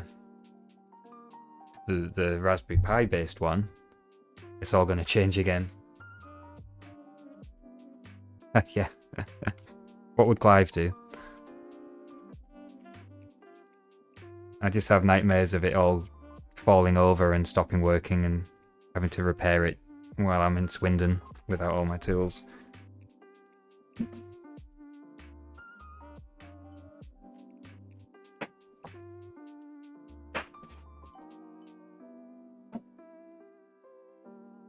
I'm getting there with this tidy up operation. Let's get that out of there.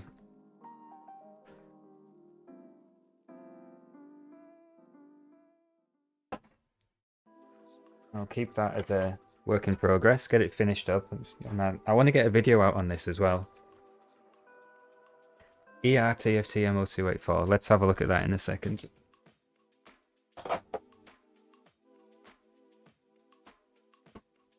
Sorted out my breadboardy Arduino box of bits the other day, and I've got loads of fun things in there to play with.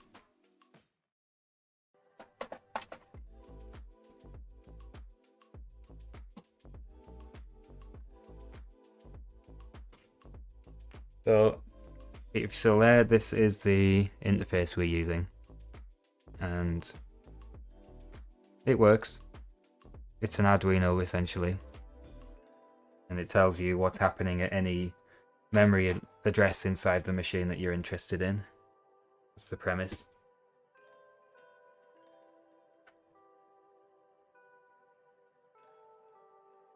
But I think it's massively restricted by using the Arduino chip, so we'll upgrade it to an RP2350B, and that's going to open up a hell of a lot more possibility.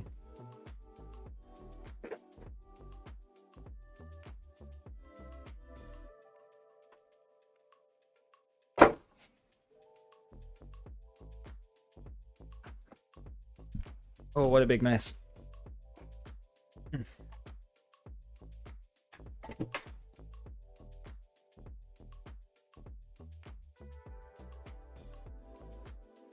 Okay. Oh, my old trusty tip. I guess I should throw it. I replaced it for a reason.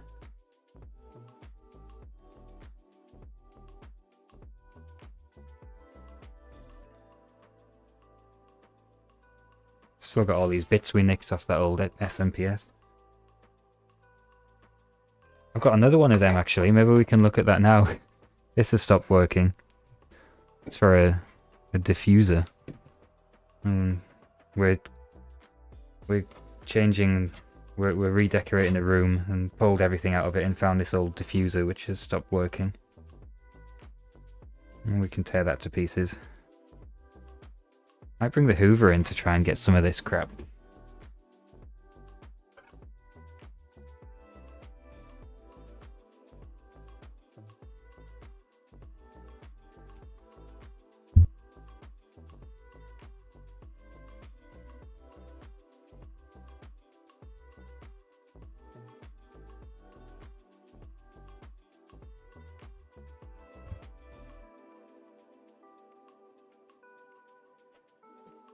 Bet you never thought you'd be spending your bank holiday weekends watching someone hoovering up on YouTube.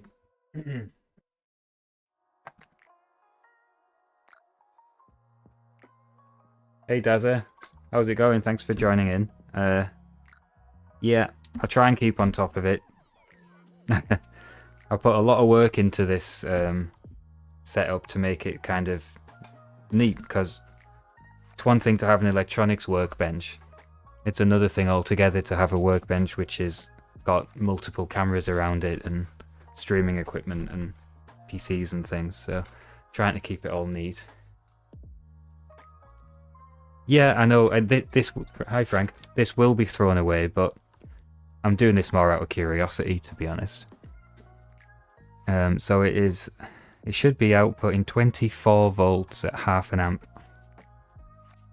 and center positive. So we first of all see what it's doing.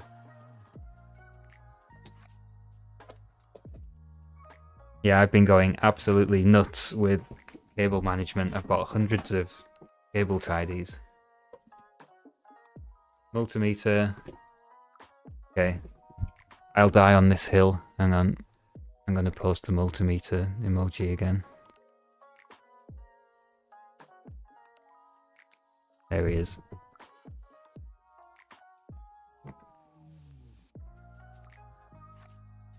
Okay, let's measure it. I have rather neatly hung the probes for the new oscilloscope on the wall. I'm quite pleased with that. Voltage. We're looking for 24. Could give you a jolt, couldn't it? 0.4. Not too good. I wonder what that looks like. I wonder if we could get it on the scope. How would I do that?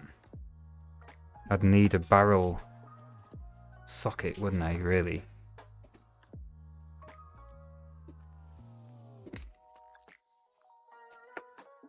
Such as this. Better keep these separated because 24 volts could make a spark, I guess. Is that going to go in? Oh, it does, yeah, brilliant.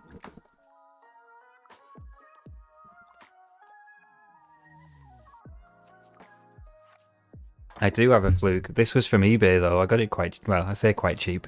100 quid, I think. It's not bad, right? We use flukes at work too, and yeah, I like it. Right. If you think the fluke's showing off, wait till you see this oscilloscope.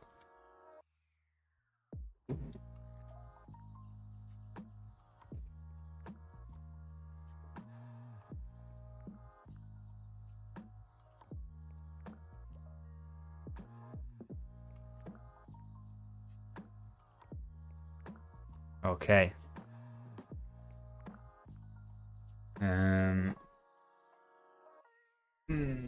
Studio mode.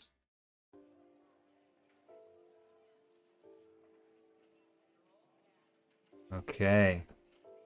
I remember the first thing I fixed when I was 12. My dad had a broken... Alright. Oh, lovely. That's very economical, isn't it? Fixing a relay. It's funny how you remember those things, isn't it?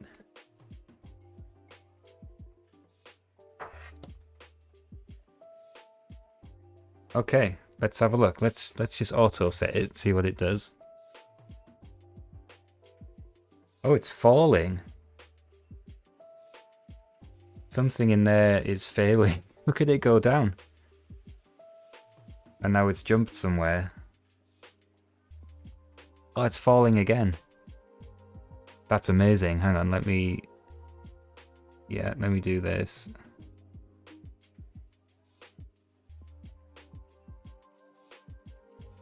There's some sort of bursts going on. And then it jumps up again to 5. Is it 5 it gets to?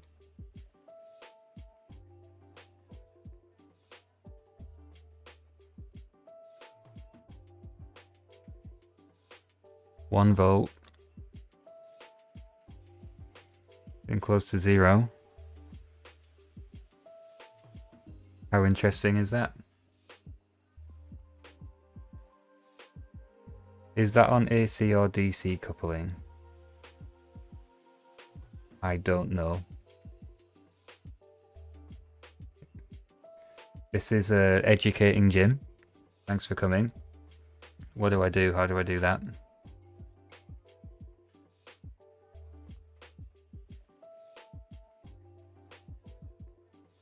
I thought it just told me the voltage. Are you talking about the output? Because the output is DC, and I've just got this again across what should be DC and ground. Hi Sir, thanks for chiming in. I'm watching the output cap slowly discharge. Oh really? So does that mean if I would they do the same thing through the meter?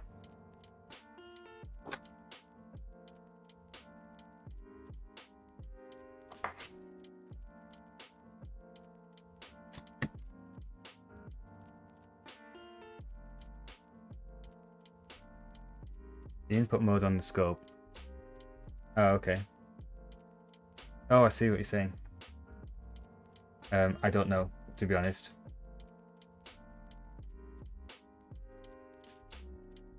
So with this, can you see that? It's just stuck on 0.02.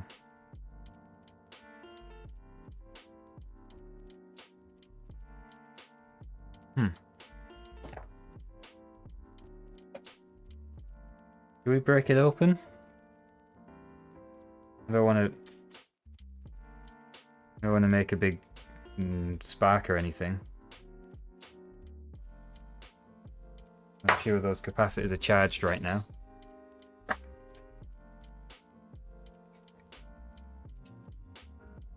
Let's I'm just going to stuff it in a vise and see what happens.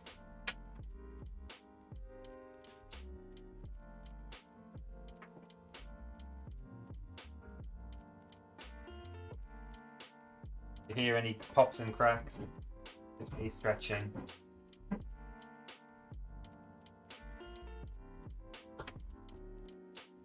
Oh, this doesn't want to come open. Hang on.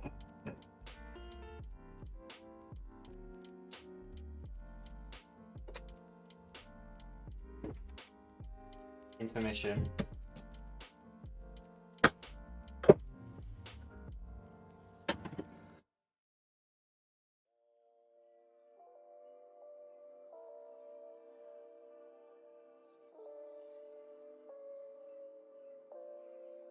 All right. Interesting, it's kind of mounted side on. I'm worried about... Why is there...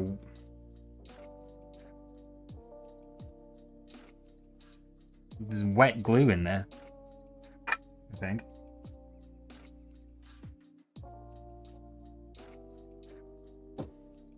Hell of a separation.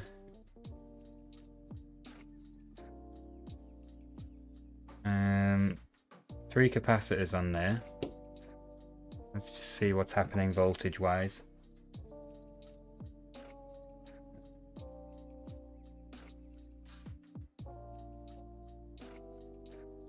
No voltage on there. Input caps. Nothing.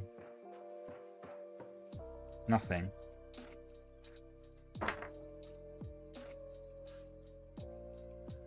Do I trust that? Don't know if I trust that.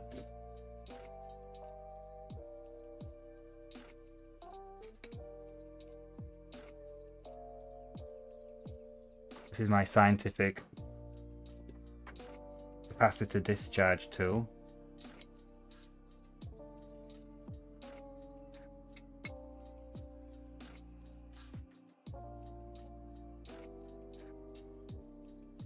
Okay, I think we're fine. Yeah, I am not he.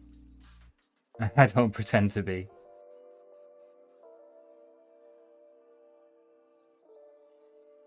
Okay, I think we're fine. That's nice, they actually put a connector on. Even though it's wonky. No connector on these though.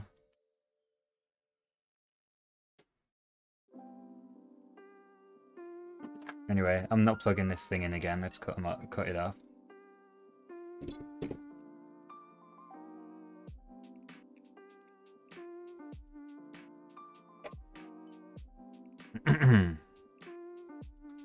So, what are we looking for? Bulging, popping. I do think that's glue. So that's the input capacitor.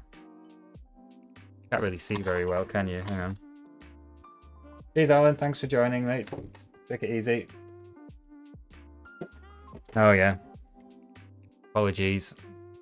I'll even put you on the long lens. Hang on. How selfish of me.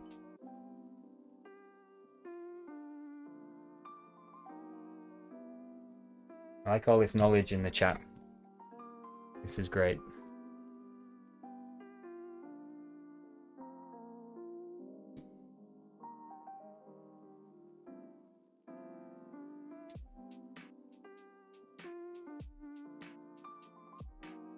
Cool. So on our input side, we have a 35 volt, 470 microfarads. No. Yeah, 35 volts. That's not the input side, is it? Stupid. That's the output side. This is the input side. That's the 400 volts. And I think they're both 400 volts. And then that would be the diode. Is it?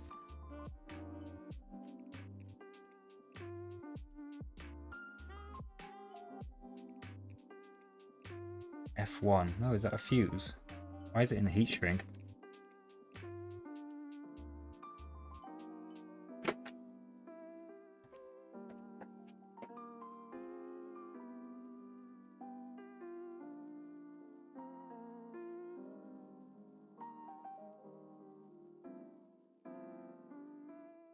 Yeah, I think that's a fuse. It's beeping.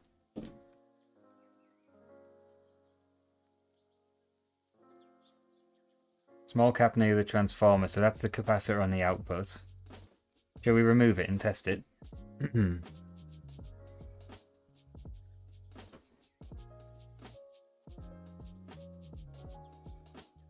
Ah, that would make sense, yeah, if it's glass.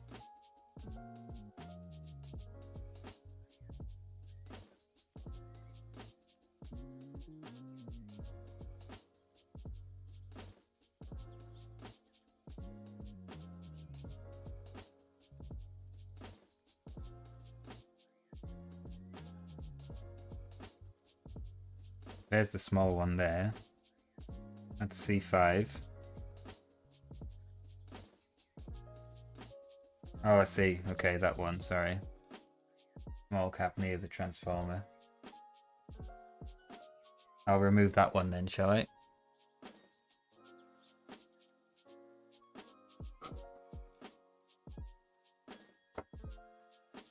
I just tidied all this stuff up.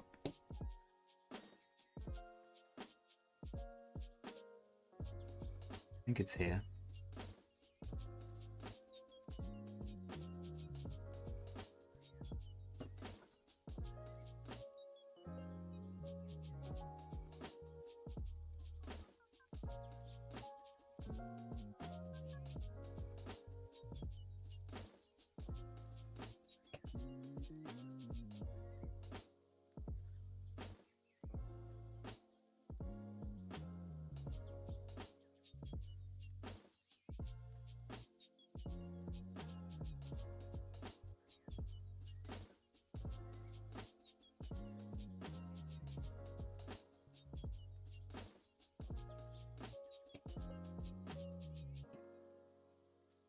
I'm thinking I'll just put a USB book thing on it.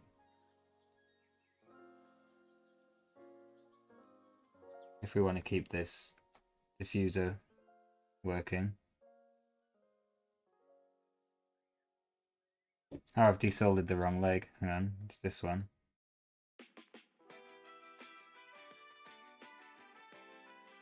It's about an inch of clearance.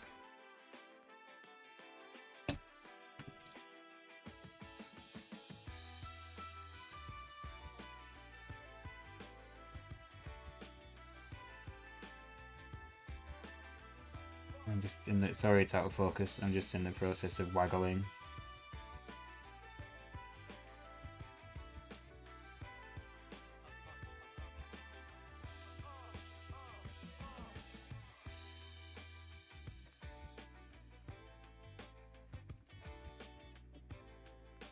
Right, he's out.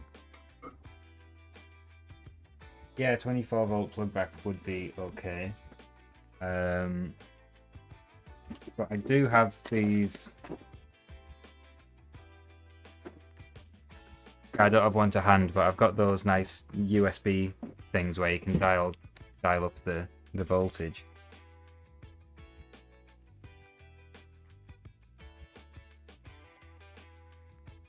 Yeah, this you really know your stuff. So this is BC5, which should be 4.7 microfarads. I'll be able to test that, shouldn't I? With this. If I can just touch it on here. Keeps rolling away. Can't be asked getting the clips out. Dope. And short legs. I have to get the clips out, aren't I?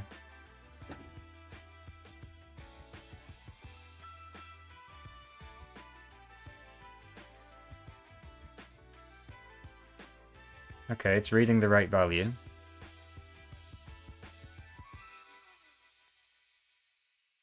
Blue tack, yeah, blue tack helps.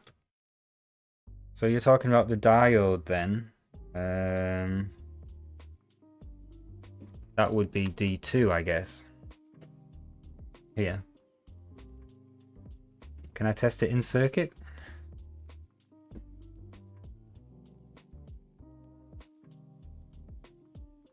0.5 volts. Nothing. What should the voltage drop be over that, do you think? It's only giving a reading in one direction.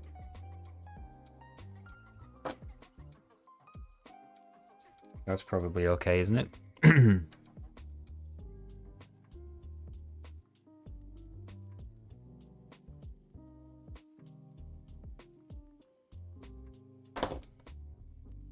The fast diode on the output is beeping in both directions, although it is in circuit.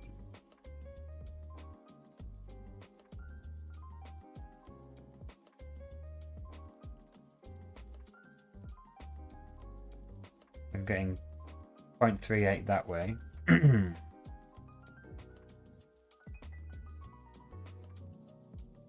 And while it's climbing, it's probably due to a capacitor. Okay.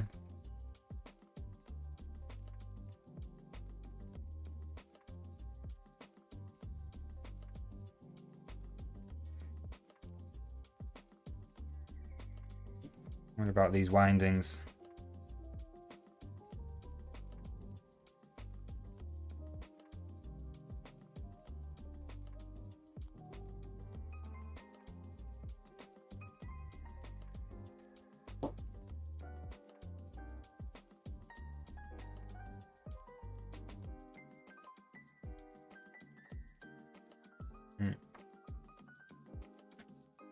Yeah, output capacitor was charging.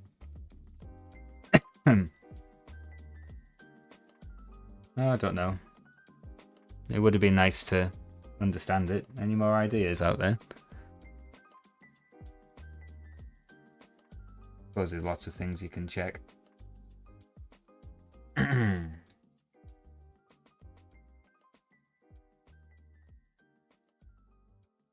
was interesting.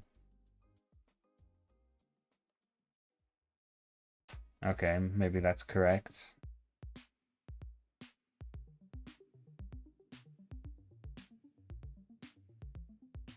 Because that's just a filter, it's just going around a coil, right? Yeah. Okay. There's another diode here.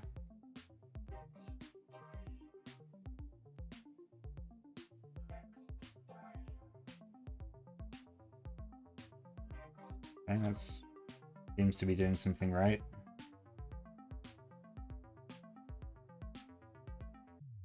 That should be open circuit then once that capacitor charges, I guess. Yeah. Hey, I don't know what's wrong with it.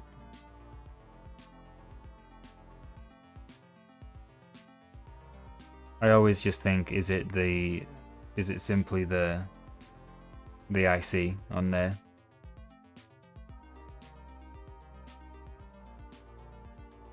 Oh well. RIP.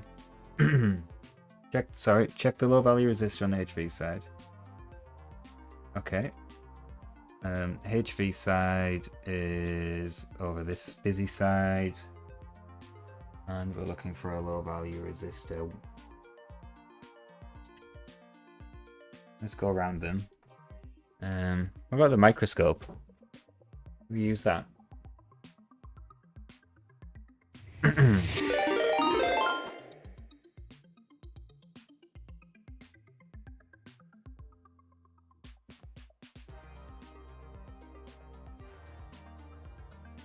Okay.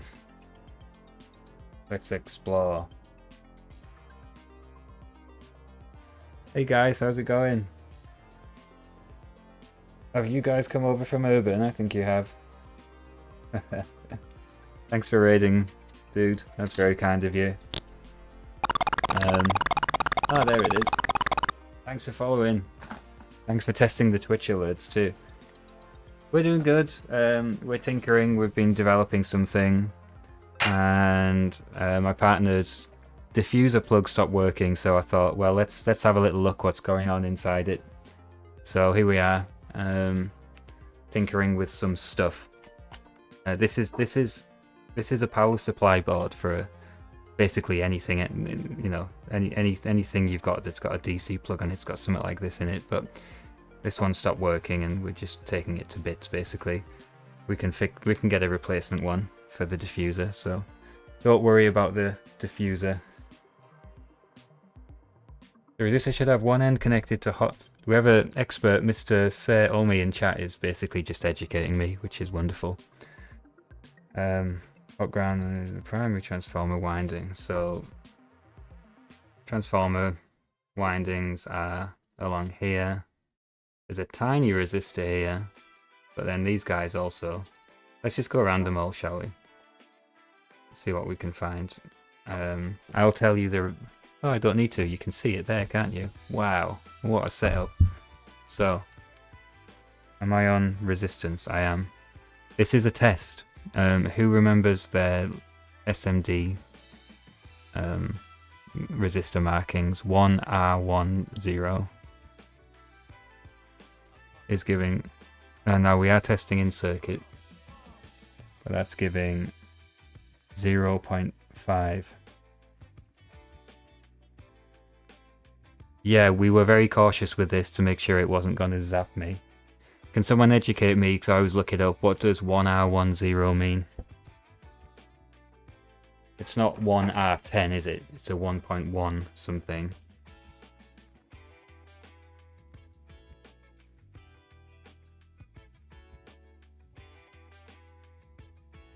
1.1 ohms. Okay, yeah. And it's in circuit, so we're alright with that. 1R2, I guess, should be 1.2, and because we've got two in parallel, they're reducing the reading, so that's good. 104. 100 kiloohms. Probably in the right range, right? And 101, is that more like 100? Looks okay. 205, this should give me the exact reading because there's nothing else around it. 1.8 megohms.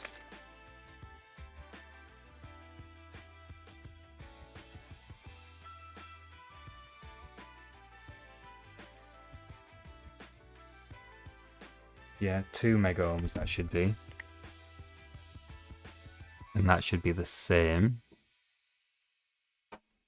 Whoops.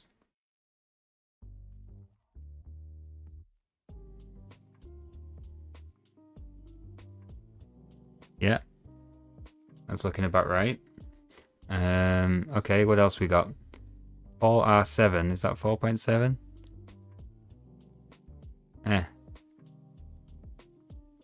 Yeah. Can't read that one. But 1 and 9 looks alright. 222? 2.2 somethings. Reading about 2. Just keep sticking to this glue. Ugh. Horrible. 230. 22. Okay, close enough. Shout at me if I'm reading these wrong. 203 should be. That's gone open circuit, has it? 203.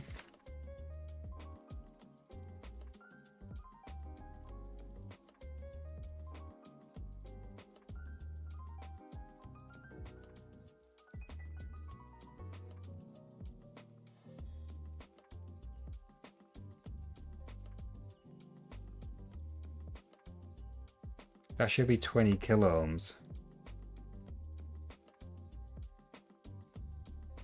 Sorry, help me with this one. That should be 20 kiloohms. And I'm getting... Okay, so is it reading really high? I need to watch this charge all the way down and then not get a shock off it. Is that what you're saying? That's probably fine. But if there's a 20 kiloohms in parallel with a big resistance, what do you get? Help me understand.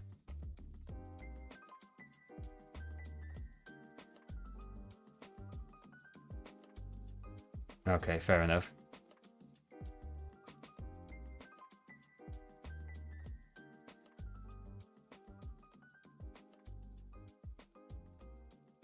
I might be being stupid here. Yeah, that reading should be, even if there's something else in circuit, should that not be giving me less than 20? Can I remove it? I want to remove it.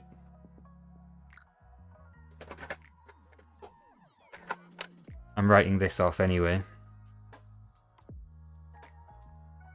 I'll remove the capacitor. Okay, yeah. Should we do that then?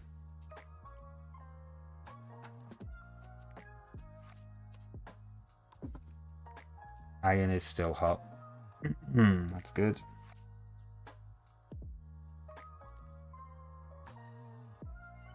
Although it's basically black at this point.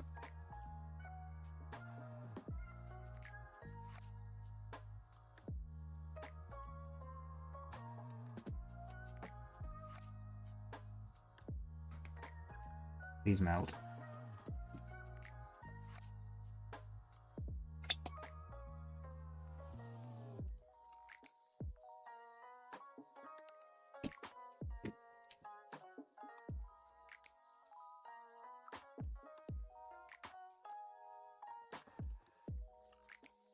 Could get the Moo gun out for this, but I feel like I should be able to remove a single capacitor by hand.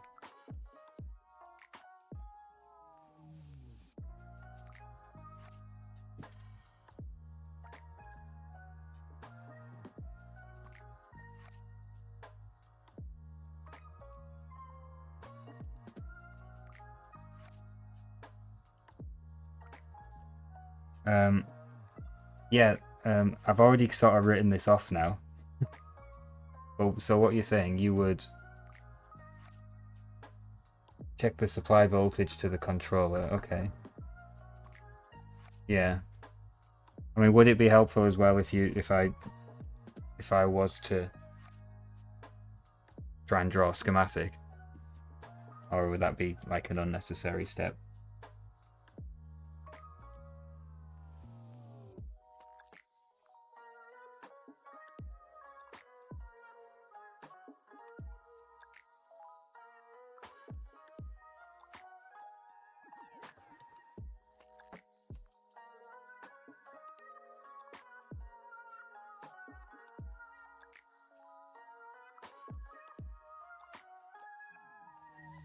I'm basically just going to do this destructively at this point.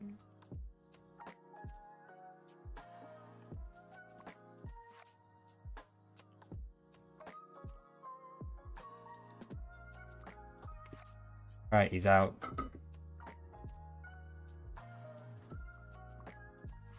Yeah, I mean, it would help me understand how these things work to make a schematic.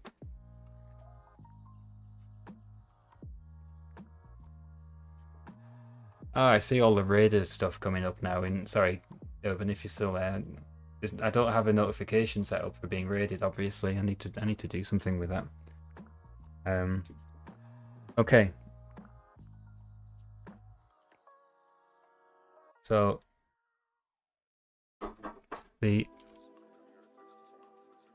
output capacitor. Let's have a look. The output capacitor is removed.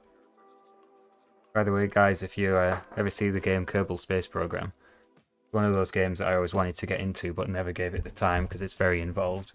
You want to cheat, you can just go and watch Urban Venture playing it and watch a wizard do it properly. And it's very, very easy to watch. Okay, yeah, I'm with you now. I'm still a bit confused why when I put the probes over there with just a capacitor in parallel, I still wouldn't say less than 20k, but there you go. I find Big Clive quite good for explaining power supplies.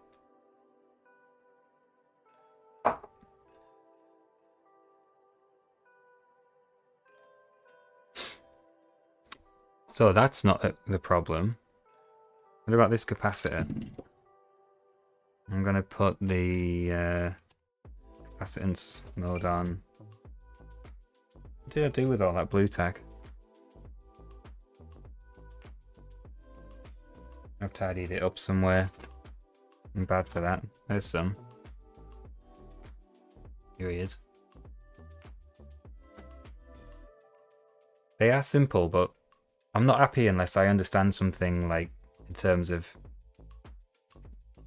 every way you could possibly think about it. I want to be able to explain it. And that's why I end up staring at these things a lot. 500, no. 445. 470. It's a bit out. Yeah, that's true. Yeah, there's a little bit of like, okay, well that's doing something clever and that's all I need to know about that. Yeah, that's out. It's less than 10%, but it's out.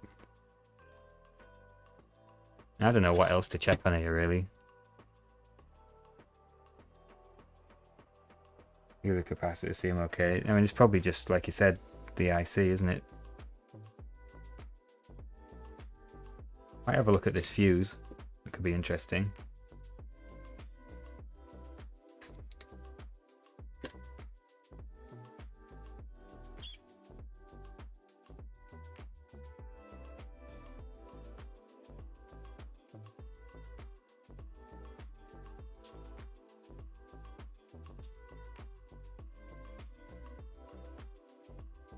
I think I've taken too many bits off now. Oh god, I have had a shock, you know. I was trying to repair a... what is this tip doing? I was trying to repair a battery charger for power tools, and I had it live doing some tests, and then someone started talking to me and I got distracted. And I put my thumb down on the input, across the input, and got the mains into my thumb, which was nice.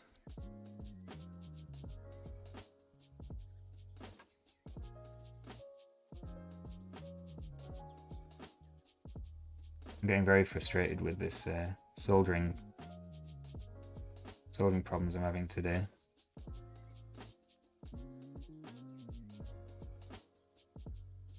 Alright, he's out. Sorry, sir. The mains voltage is right. Yep, yep. 330 volts. Yeah. High value resistance charge. Startup cap. On the other side. Okay, yeah.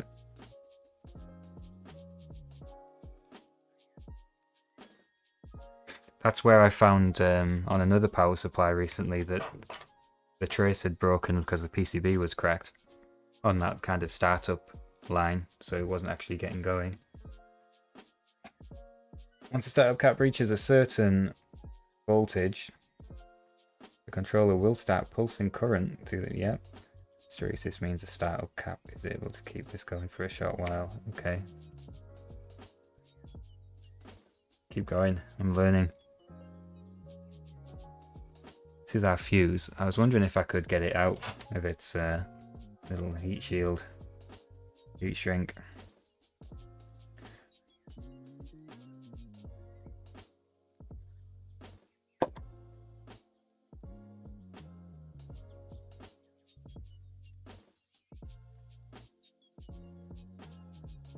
This sort of learning about these circuits is the sort of thing that I've been finding AIs really, really useful for, because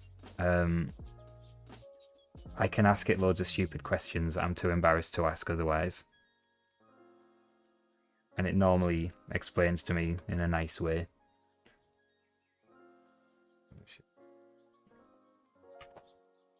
Oh yeah, so there's another winding on there which gives a smaller voltage for the controller feed, right? Am I getting that right?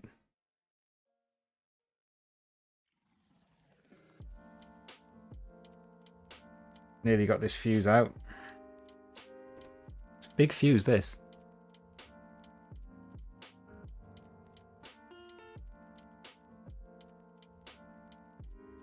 Yeah, okay. Current through the primary winding goes through a low value resistor. That's for measuring the voltage, yeah. Yeah, okay. Yeah, I like the optocoupler, that's a point. There isn't one on this, is there? This is our fuse. That's not glass, is it? Let's go microscope. Beefy. So that fuse was here.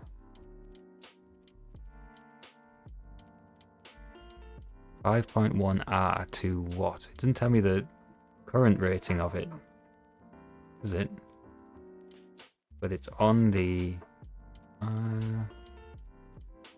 live neutral, live fuse. So it must be fairly chunky because it's on, you know, it's on the AC live, isn't it?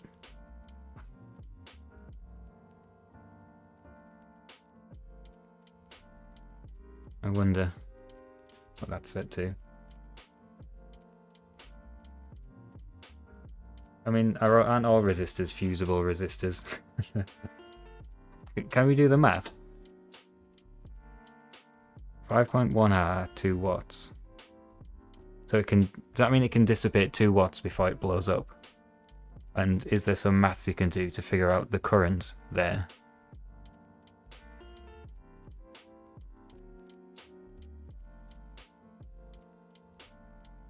Need to remember all them old equations.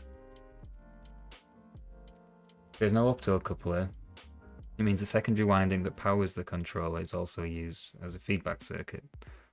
Okay. Yeah, I mean, can I clean this off, this gunk?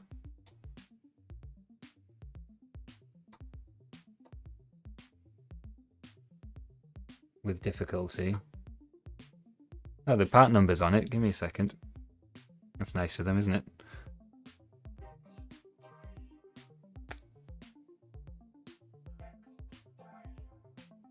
You plastic scrapey things.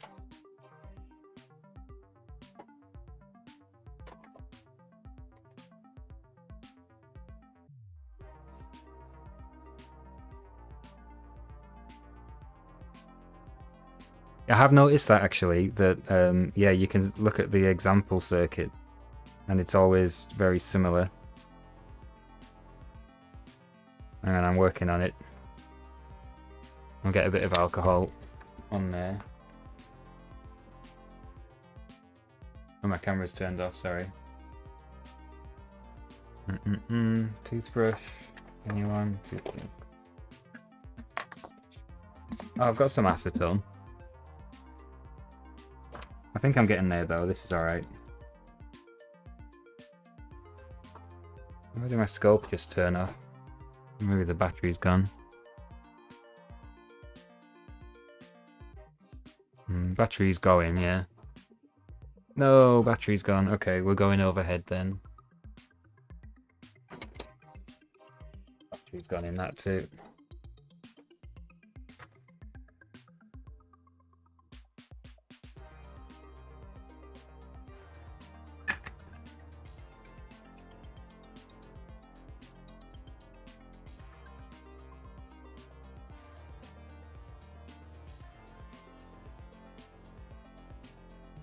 Okay, wait, let me focus.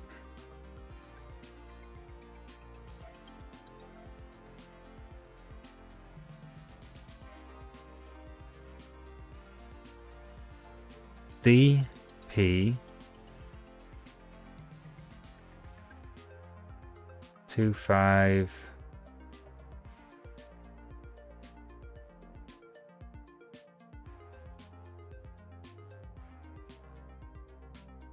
8. I can't read it. DP25. Hang on.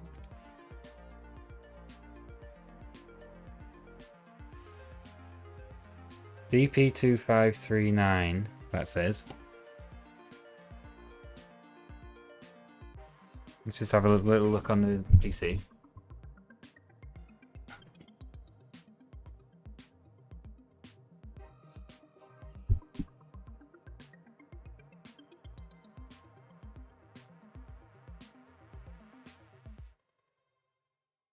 DP2539 is looking good.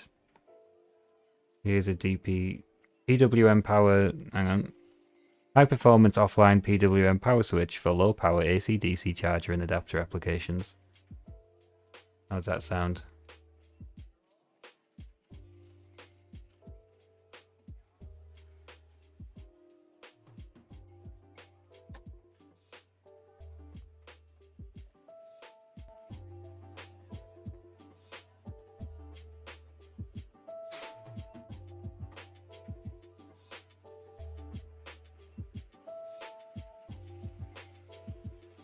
Control IC pulses current on the high voltage side. Yeah, yeah, yeah. Yeah, that's it. And when this is one of my AI questions, because I was saying, oh well, why do you need to rectify? Because you've got DC and then you're pulsing DC through. You shouldn't have to have a rectifying diode. And it was like, it becomes AC again when you're pulsing through a transformer, which makes sense. So there's our typical application.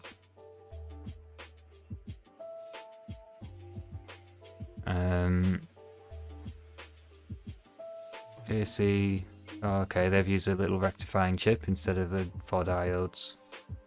A couple of capacitors, yeah, we saw that. We saw the 2 resistors.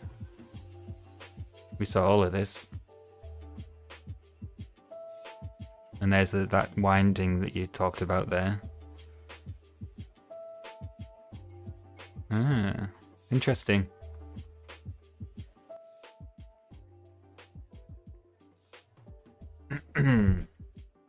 Ooh. Okay, I'm coming back. Anyway. This is for the bin.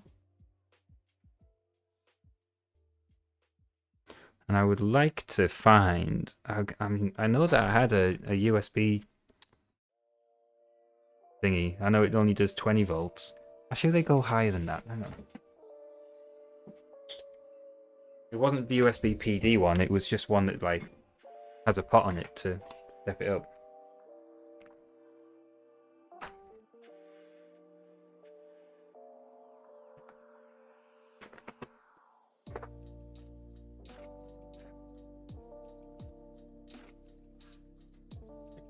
I wonder if it's in my big box of... Could it be in the big box of breadboard bits? I'm not sure actually.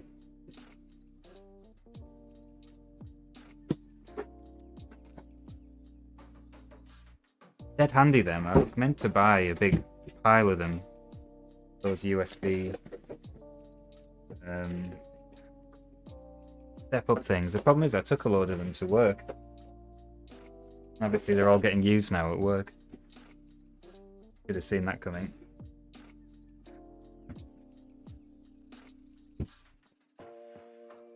I can't think what I would have done with that. Let me just tidy up a little bit. The tidying up going on today. Let's go wide angle again as well so we can see what's going on.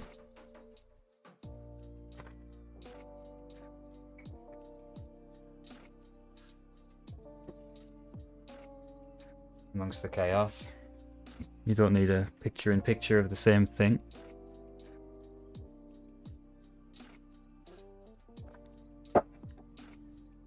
I'm going to get that box down.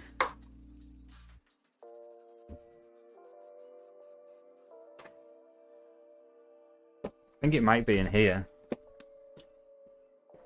This box of fun. And there's all sorts going on. I know I had one left. One One USB jobby left.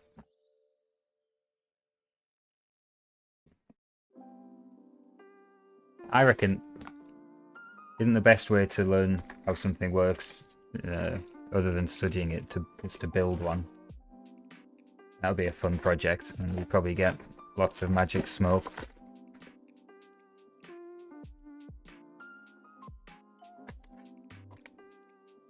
There's one. What's this here?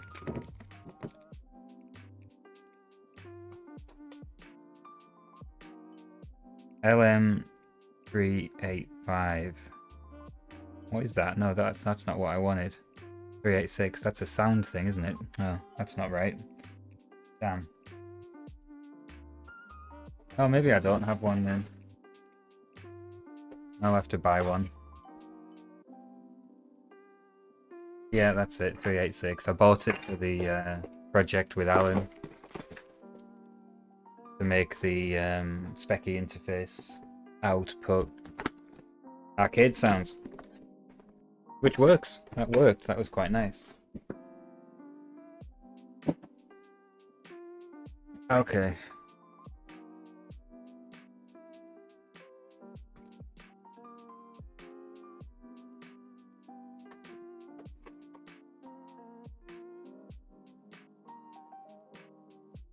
Right.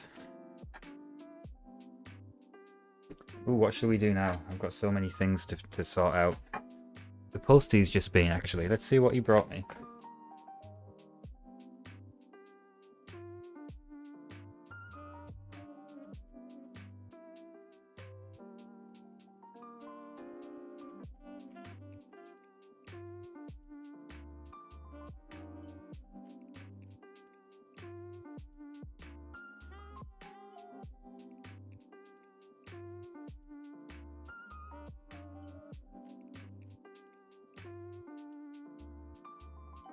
Oh, it wasn't for me. I thought it was my solder getting delivered.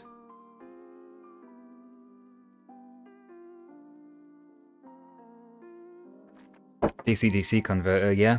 Switching, I see how that could work. I mean,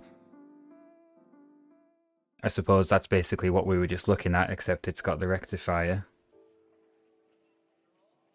But big voltage is fun, isn't it? To blow things up. Sometimes.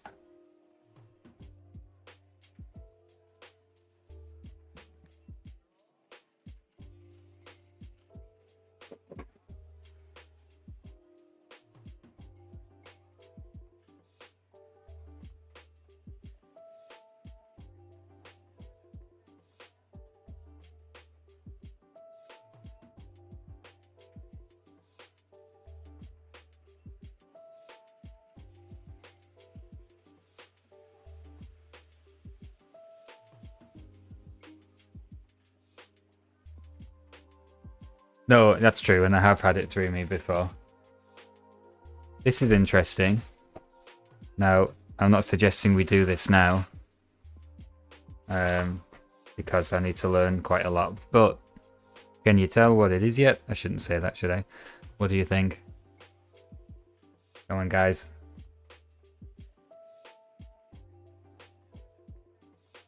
How transformers are made? You're not making your own transformer, are you? Doing your own winding. No. It's 3D printed. PCBWay just sent it. I wonder if this is gonna work. Drive belt for what though? I need to be able to put the styluses into it. Spectrum printer, that's right. Oh yeah, we had was it a reefer cap by any chance? We had an amp, well, it was more like an audio workstation come into the repair cafe, and a reefer had blown up, and wow, what a mess. Yeah, I'm looking forward to trying to get this working, because those printers are really cool, and at the moment I don't have a working one.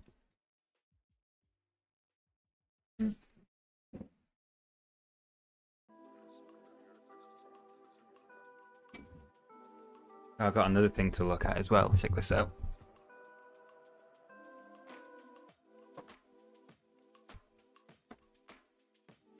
These are the yellow UV mod boards that have just arrived.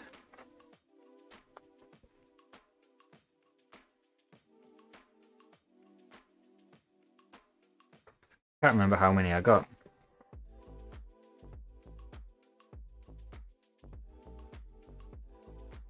4, 8, 12, 16, 20.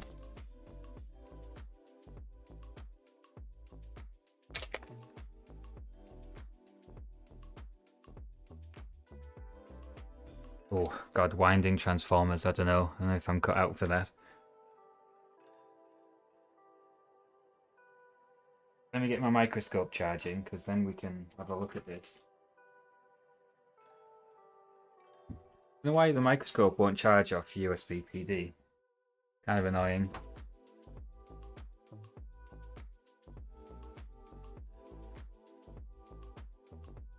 Oh, that's exciting, sir. What? I hope you put a mask on then.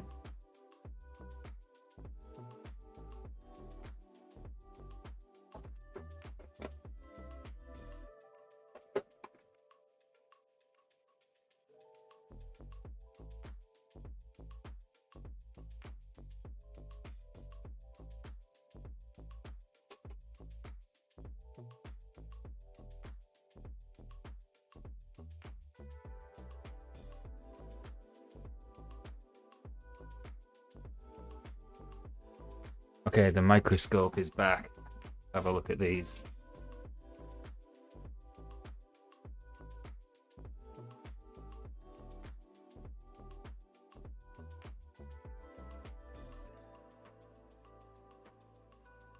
Nice and yellow.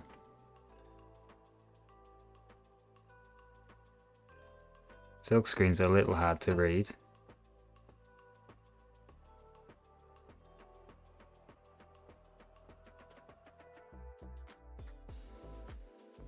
Yeah, you're right, they don't need these holes, do they? My cat's just come to join us. Oh, I need to see that. Mendit Mark is fantastic, isn't he?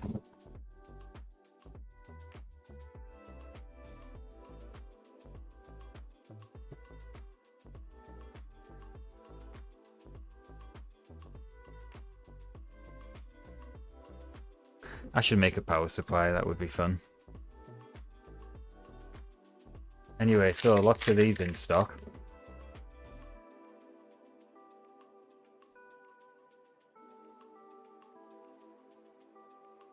But we don't want to play with those today. I am eyeing up a micro drive right now, and I know that they're not the most dependable things to work on. But this one came in the charity donation, and I've been meaning to put some bundles together of micro drives and interface ones. What is a Corad KA3003D? If it's an audio thing, I'm clueless. I have no idea.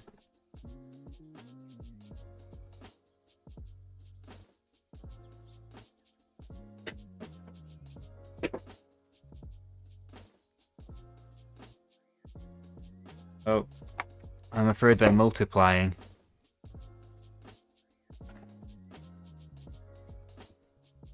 Oh, cool.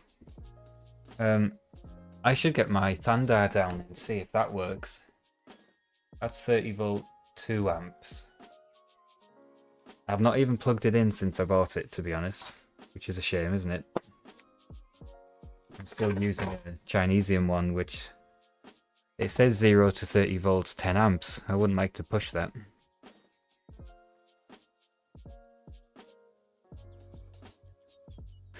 Shall we take one of these to bits? I know they're finicky, but it might be fun. Oh no, why would you do such a thing? Oh, please come off nicely. When I've been bored at Repair Cafe before, I've just sat with that power supply, turning it up and up and up and shorting it to make sparks. Maybe I want it to die so I can get a good one. I mean, I've got a good one now.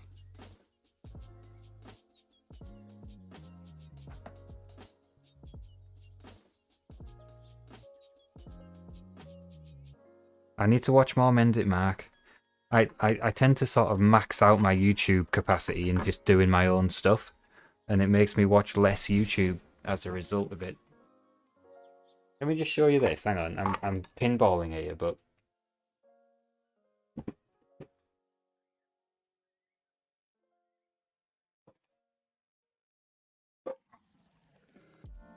how about that? Heavy. I mean, this has been in use in a local college, you know, until it was auctioned off. So I imagine it's been maintained. Should I plug it in? What's the worst that can happen?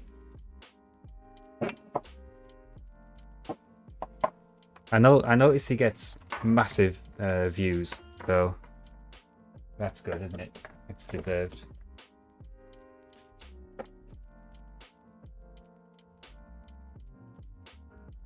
Oh god.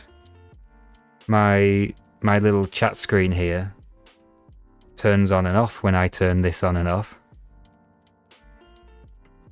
It doesn't like that.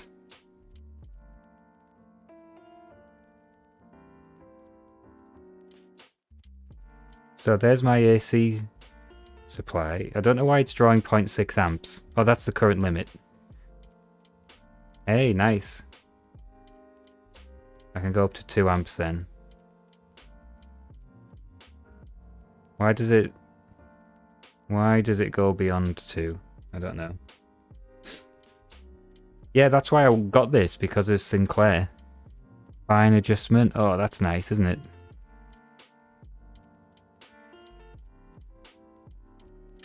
And this is the... Okay.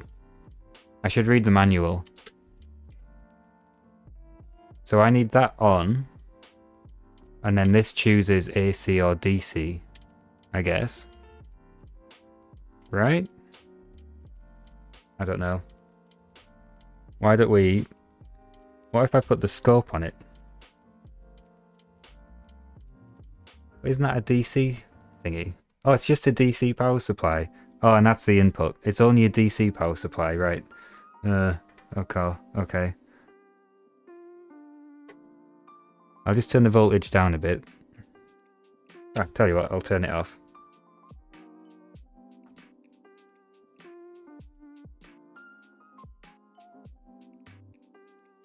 Let's tighten these up. Let's put the scope on.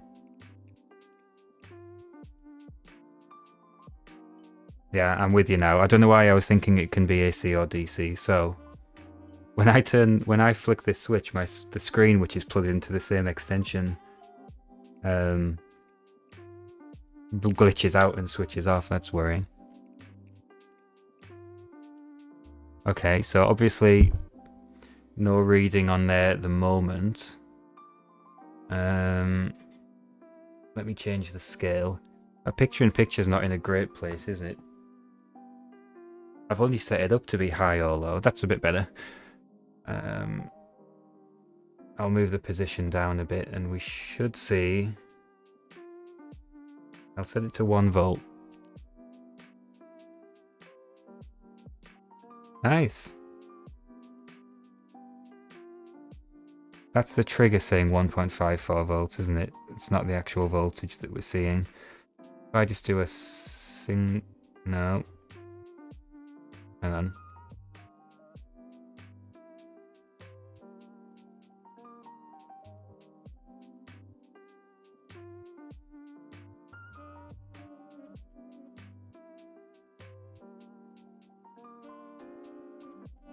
Okay. So, I'll stop it. I'll put the cursor on.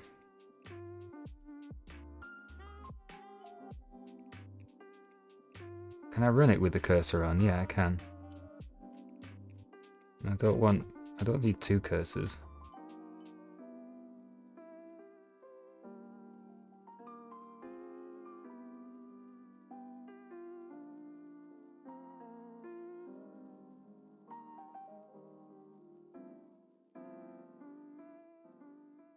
I'm being daft here. I just want a cursor to track along.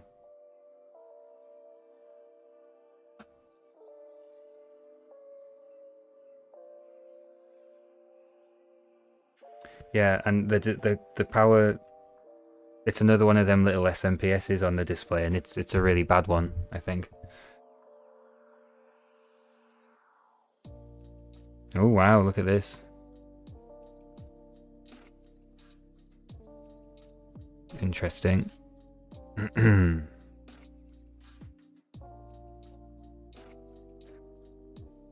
This is the cursors. You can choose the settings. Track, that's what I want, isn't it? Track. Yeah, now I can just move it along. So I'm set to 1.36 and it's reading 1.3. Well, it's moving around a bit.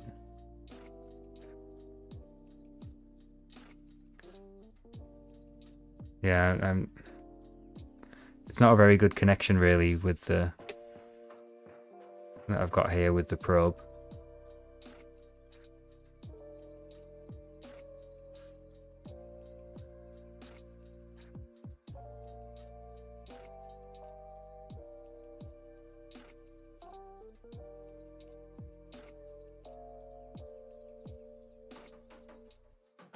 Recap could be in order, yeah. I mean, can't hurt.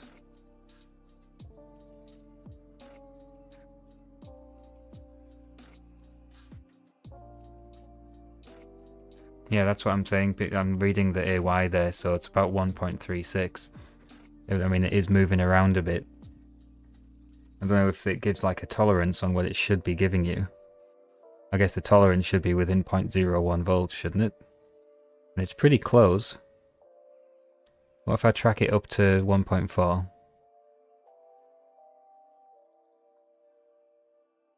There's 1.4. It's giving me about 1.4. That's good, isn't it? That's pretty good.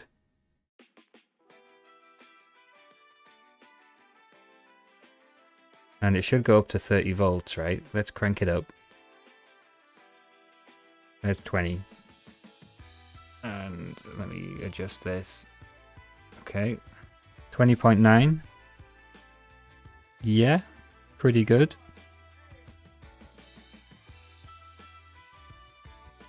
This is fantastic.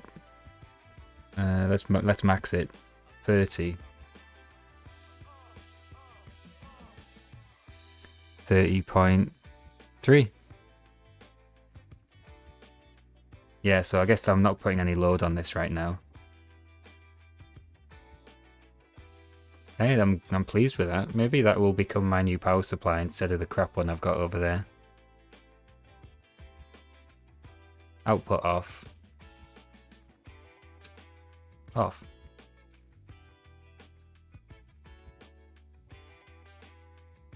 I think it's okay if this gets warm.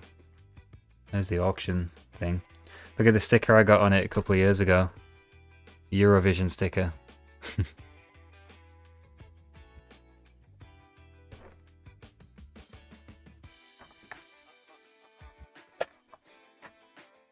It was tested. It's got a test. I mean, this is just a pat test, isn't it? 20th of the 8th, 24.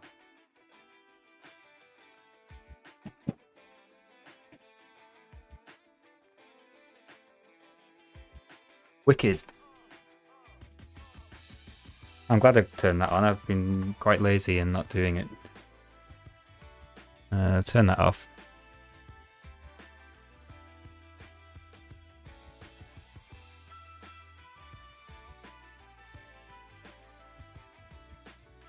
$50 volts, 3 amps. Ah. That would make a nice spark.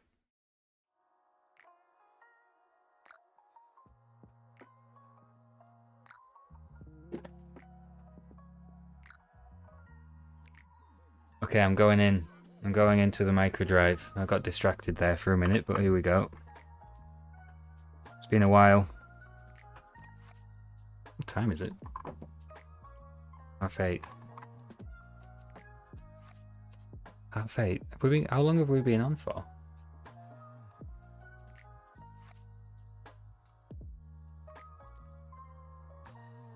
Five hours? God, time flies. Here it is. And these rubber rollers are normally the culprits, aren't they? This is one that's got a rubber roller and a little plastic bit. Vaguely remember about that. I wonder if this can read a tape or not. And the rollers are hard to come by, but we did manage to find a source of them here. And I vaguely remember that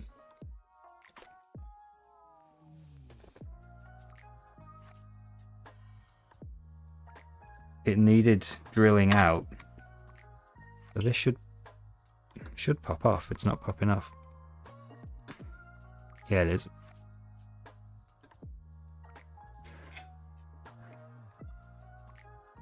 No, that's gone on. So that must be a printed one or something, and those were garbage. This is the one.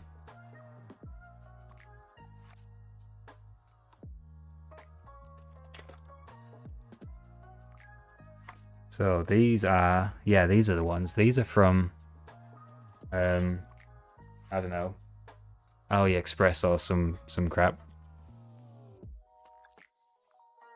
And they're almost perfect. They're the right outer diameter. But the inner diameter is a little bit too small. Which means it doesn't go on. Unless you drill it out. And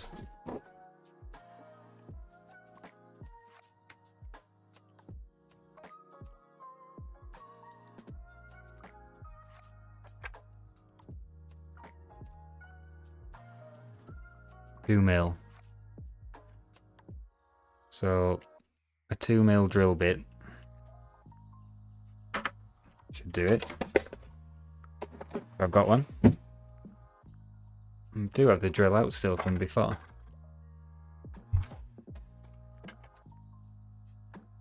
Nope, there's no 2 mil bit there. Bugger.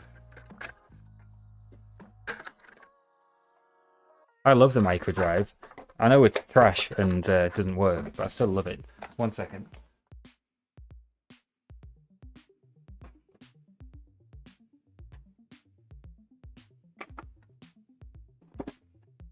Maybe in this. No, I don't have any. I must have snapped them all. I have a habit of snapping small bits.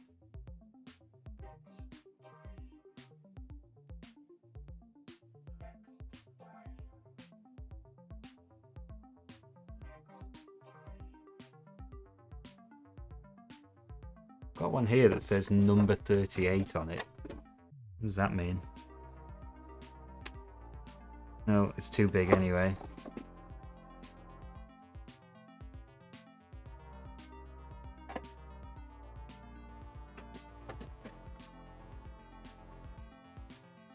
Any other bits in the bit box? Very unlikely. That's a bit overkill.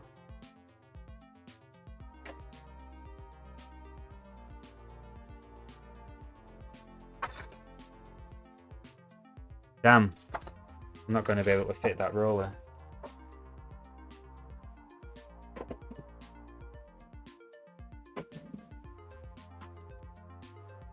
That's a shame.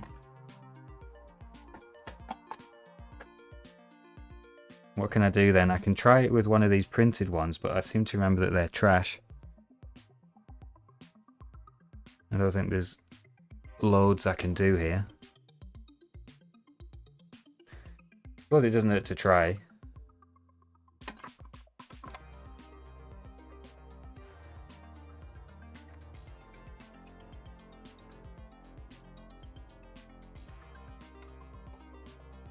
Let's get a machine down. Maybe this one. Interface 1. And this interface 1 has a VLA 1 in it and has had the caps done.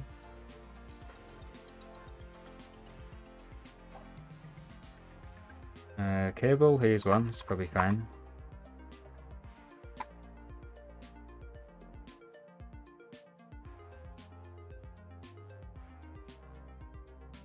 And in this wonderful box, I've got working micro drive, the V-Drive ZX, a pile of VLA1s, and a cartridge that works and formats to about 80 kilobytes.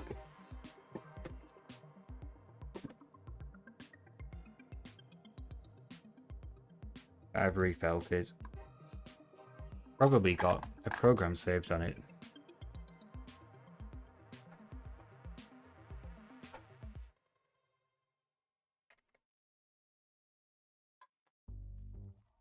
Is it gonna behave itself? Yes, it's working. Okay.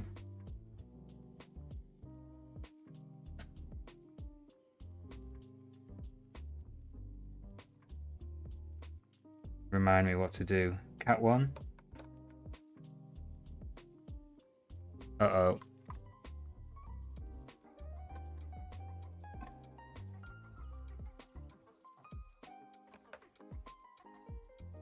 It's spinning.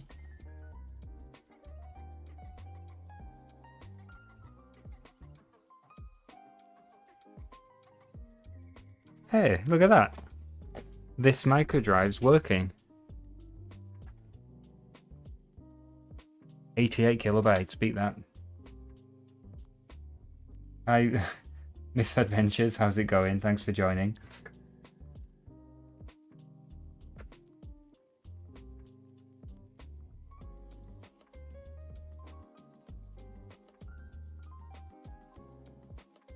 So how about that? It just works. Does that mean we can load... Oh man, I cannot remember the command to load from a micro drive. Have a look. Oh, look at that. The Old Vicarage, Eldon, Bishop Auckland, County Durham. I didn't see that before, that's cool.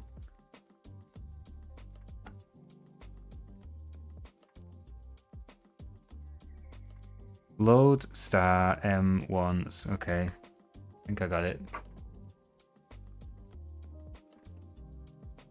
Load star. And is it straight into the speech marks? Yeah.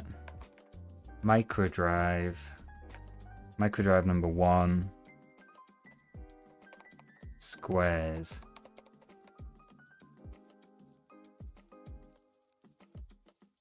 Ah, cool.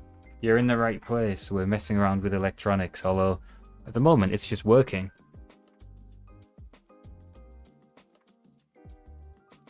If you're into ham radio, I assume you're some kind of electronics RF wizard. And I'm not worthy. It's loading. Yay, look. There's the square. The squares of those numbers, in case you were curious. Well, I don't know what to say. I've never had a micro drive come out of storage and just work. I'm not going to run a format because that's just pushing it a bit too far. But that's great. That means that I've basically got... Let me put this back in its case. Basically got a micro drive and interface 1 there to sell as a bundle, which is nice. It needs putting back together a bit. I want a Sam Coop too. Did you see what's his name? Mark Fix's stuff. Made a little video about Sam Coop this week. I think he's trying a HDMI interface for it. I think that's a cool machine. I'd love one. Very niche though. Like, it's niche enough doing the Sinclair stuff. to move to that would be just basically saying, I don't want views on my YouTube channel. But that's not what it's all about, I guess. Do you know what? These LEDs are an absolute pig to get to go in and stay there.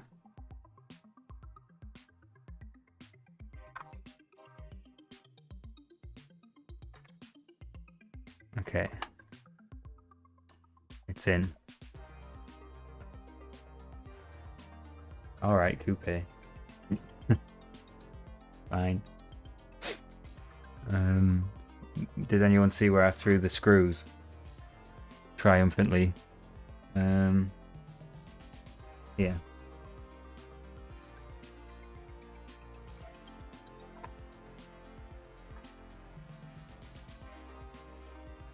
I've got a Nucleon, but it's just one that I built from a kit. Doesn't really count.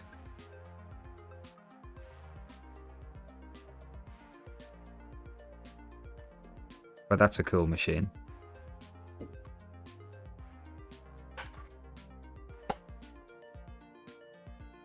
There we go, that's on.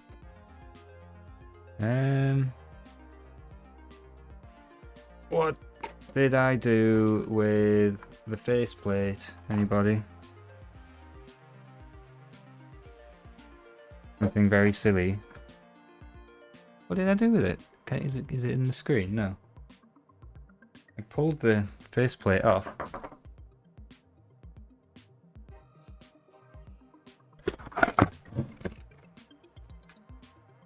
How do I do these things? I'm sure it'll show up. Oh, it's here. Okay. Good. I think I've got some spare ones of these actually that look a bit nicer than that, but I don't mind. I like them looking a bit grotty.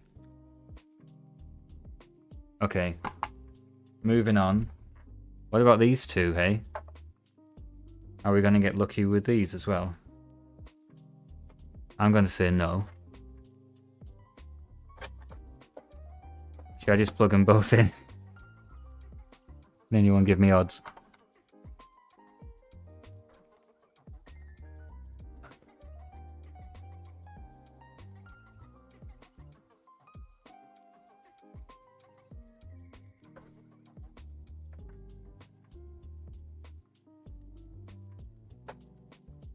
Okay, here we go. Here we go. They span. I heard something spin. Where's my test cart gone? Over here.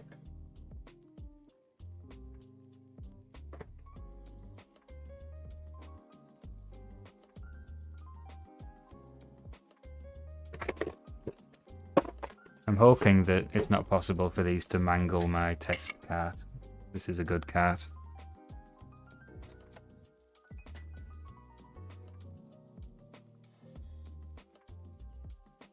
I think the Sam Coupe looks cool as well.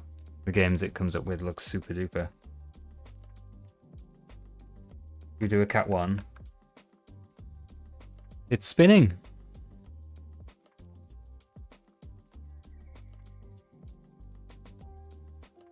No way.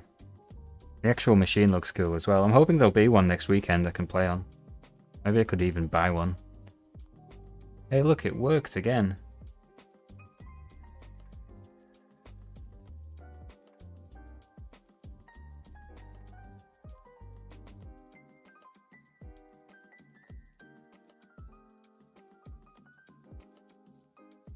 I need, for this overhead camera, a plug-in power solution. Not just keep swapping the batteries, because it's kind of a pain.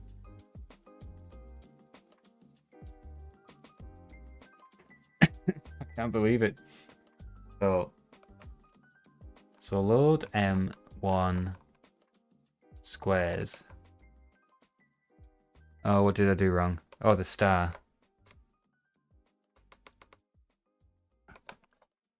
Yeah, that's spinning.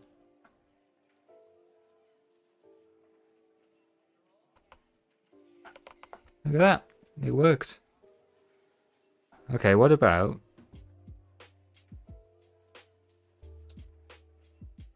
Oh, that felt a bit rough. Okay. What do I do? Cat 2? Yeah, look, it's spinning. Number 2's spinning.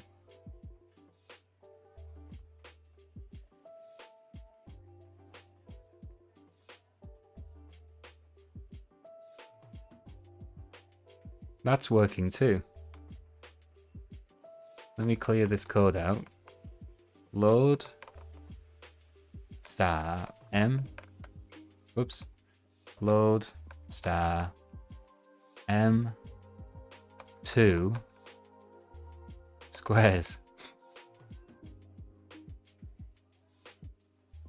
Yeah, it worked.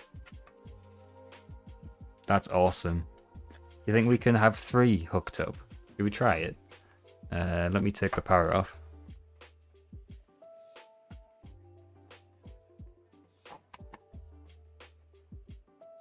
That'll work, won't it? You don't need a block. You don't necessarily need a block connector to do it. You can do it with a ribbon, I assume.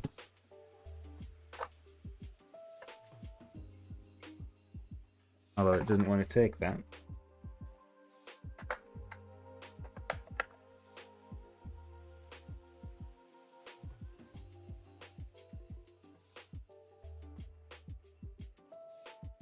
Okay, no, you do need a block connector. I imagine when these came out and they were all working right, you know, it would have been super duper. Yeah, you need the block connector, I think, because it's open on the edges.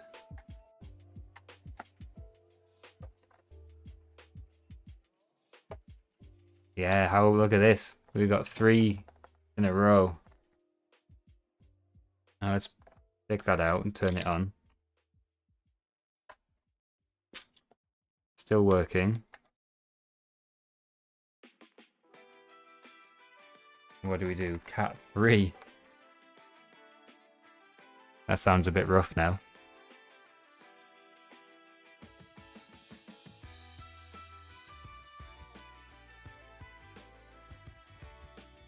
Yeah, look, it works. Load star M3 squares.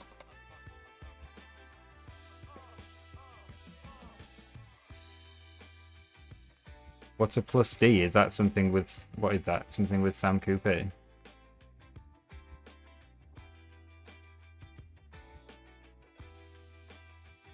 Oh, this is just spinning now. It doesn't look like it's loading it.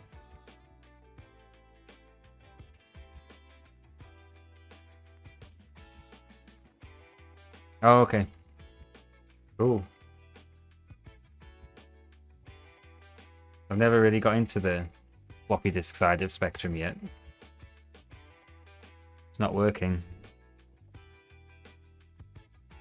Oh, this one was working a minute ago.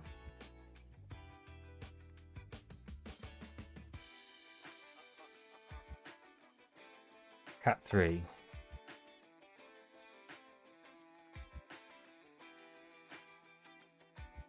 Did you really, Frank? That's cool. I've had some repairs to do before where I think it was the Opus disk interface or something that the guy was using, which blocked. It was so big it blocked some of the ports on the back, and he wanted a composite video mod doing on a toast rack.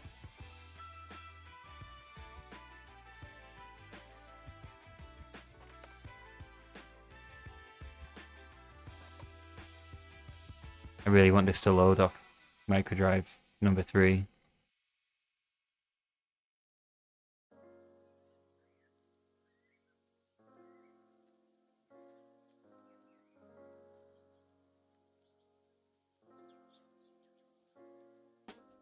That's disappointing.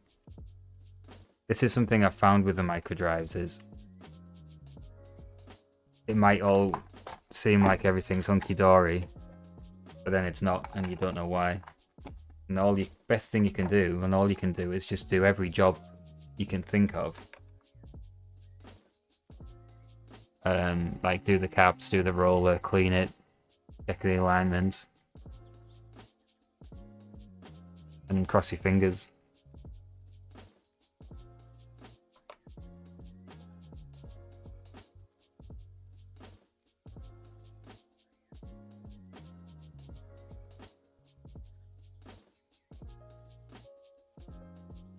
Wire the scope up to the head signal. That is interesting. Maybe we can do that sometime.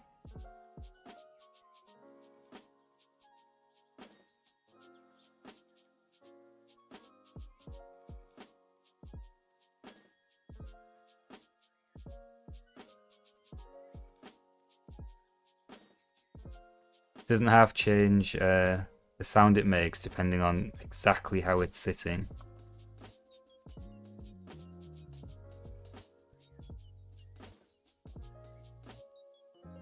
I haven't actually. I've just plugged them in, and I'm giving it a try.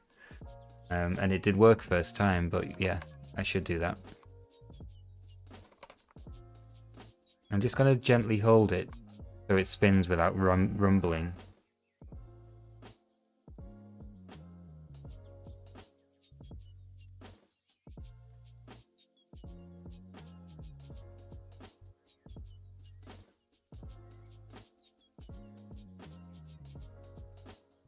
No, it's not happy.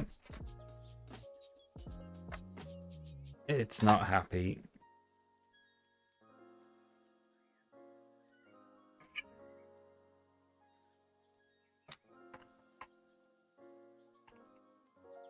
The only difference is I had it on the I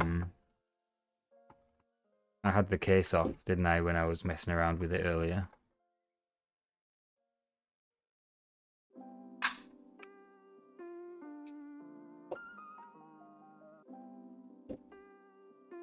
It could just be that it's getting slightly misaligned.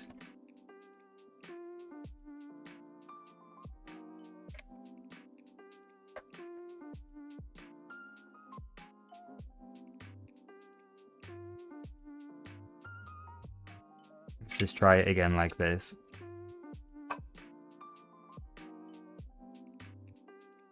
It's much less rumbly now.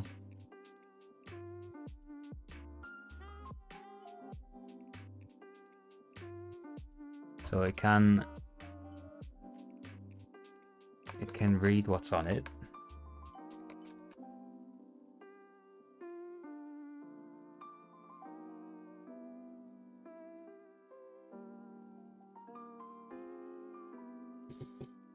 I would say the roll is probably not causing any problems because it's spinning and the tape is moving. Oh look, it's loaded. So it does work. Okay, that's good. Yeah, so they will need to clean up. That's had a that does have a new roller on, but it's a printed one, which isn't very good. I need to get a 2mm drill bit. But that's great. I think I could save to it. Should we try? Save M1 test.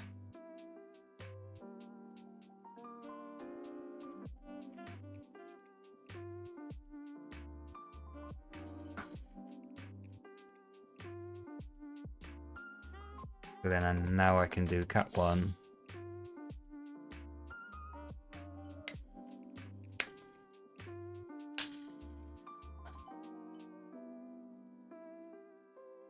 And there's the test program. Okay. So they all work. They just need a service. Is what I'm getting from this. Ideally a service that isn't going to make them inexplicably stop working.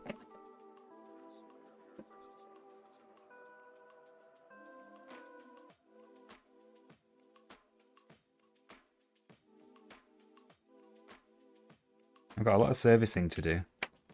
But then I can get all this stuff on eBay and I can finally get this pile of stuff sold for charity.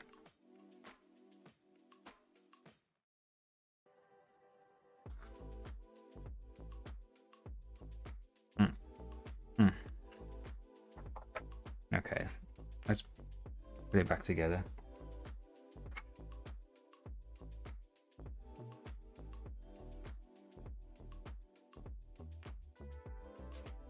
I'm going to wrap up shortly, chaps.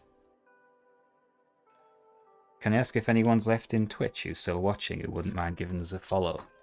It'll help me with the stats. Wouldn't mind Twitch taking off a bit more. It seems to be a good platform, and I'm finding it surprisingly there's more people on there than I thought who were interested in this stuff. Thanks, mate. Appreciate that.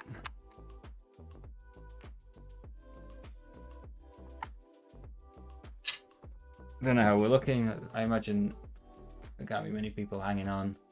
10 viewers, is that true? 10? Wow. Hey, 10 viewers, lovely. Wicked. Oh. Yay, thank you. I appreciate that very much. And you tested my alerts. Hello there. How's it going? Black Duck Records, are you a record producer?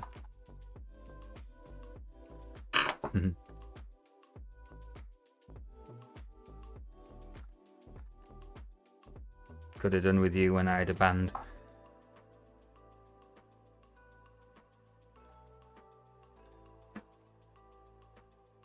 Which you can still find on Spotify. Anyone wants to go and listen to me try and play the guitar, go find a British band called Aurora Project. Fortunately, we are no more, but it was fun at the time.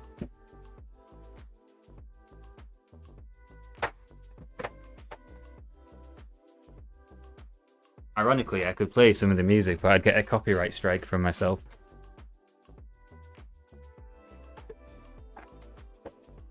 Right, what am I doing here? So this is my, this is quite cool actually. This is an SD card based microdrive from Charlie over in New Zealand. Quite a cool thing. That's my interface 1 tester, because that's always going to work, isn't it?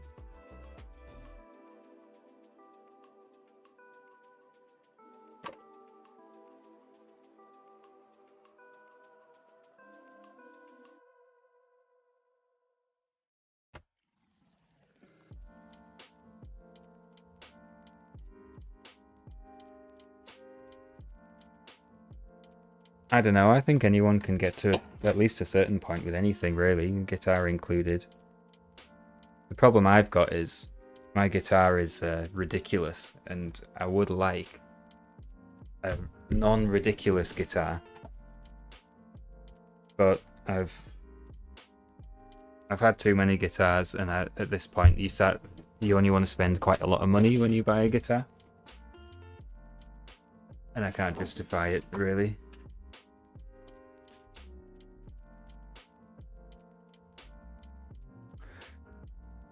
Da, da, da.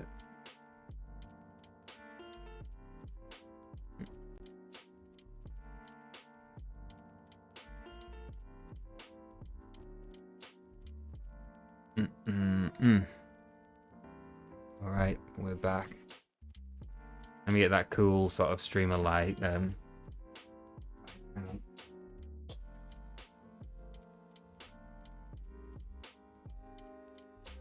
Yeah, neon, see? That's what the cool kids have.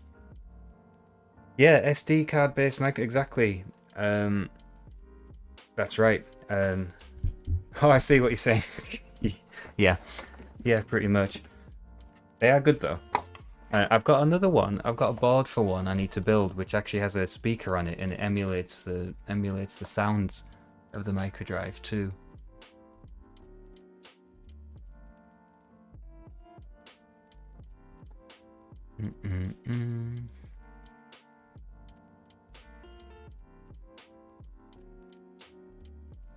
Yeah, my problem I have with guitars is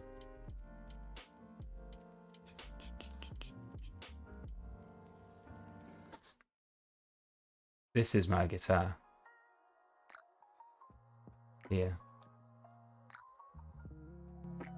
So the problem is it's got 8 strings, which is fine. It's very light for an 8-string guitar, but it's quite cumbersome to play because the fretboard's so wide. You can't. You find yourself sort of wanting a 6-string. Yeah, it's like a heavy metal, prog metal thing that you want people like having the extra strings. And I love it. And you can play dead heavy stuff and all of that. And you've got all the notes available to you. But yeah, I would like a 6-string. Yeah, a 6-string one of these would be nice. I also fancy this 7-string one as well. Problem is, this one's £2,500 and that's too much to spend on something that's hardly a hobby for me at the minute.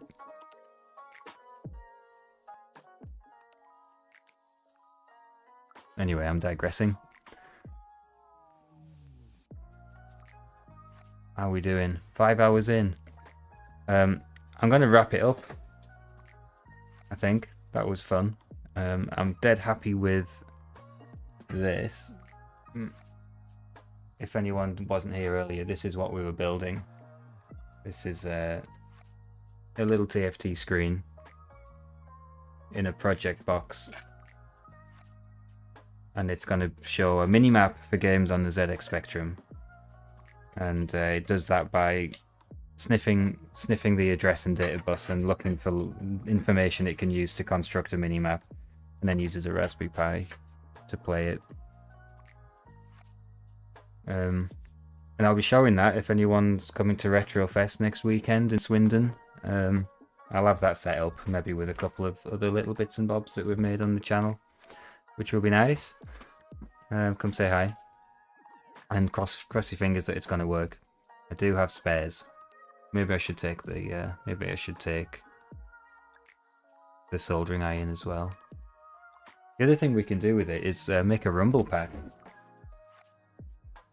So I got this Amiga controller, same one I had when I was a kid actually, and you might notice it's got an extra wire on it, and this goes into there as well, and you can add rumble feedback to the old games too. Haven't got it working in parallel with the minimap yet on that particular game, Attic Attack. However, I know it's going to work. It's just because I haven't tried. I would say never leave home without a Weller soldering iron in your pocket. Oh, cool. Let me know how you get on with that. I've heard that, yeah, is it the Mega Drive or the Master System pads that you can just sort of plug in and use? Because I was struggling with Attic Attack because you've got the one button for chucking your thing, but there's no second button for picking things up. That wouldn't work, would it? Because the Kempston's only got up, down, left, right, and fire. I need to think about that. But it was kind of rubbish playing a game where you have to reach down and press Z on the keyboard to pick something up when you're otherwise using a joypad controller. Let me look this up.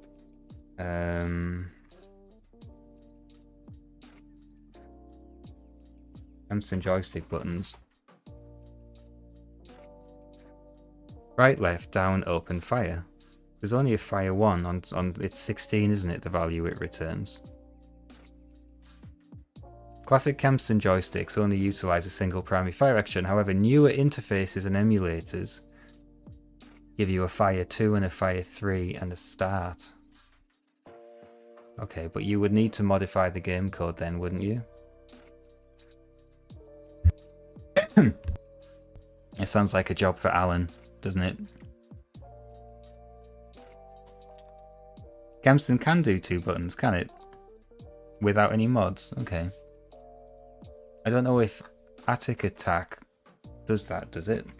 Attic Attack joystick button support. I like the Kempston interface. I can't remember how it works exactly off the top of my head now, but I did reverse engineer it years ago for a video. The game only natively supports one physical fire button, apparently. I'm going to talk to Alan and see what he can do about that.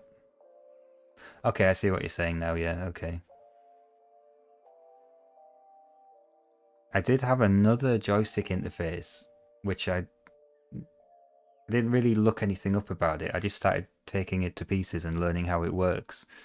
And I found that some of the inputs were swapped or something like that, which wasn't right. And when I looked it up and found some old magazine articles, it was like this joystick interface was shipped with a known problem. I was quite pleased. That was a little win for me to figure out what the problem was.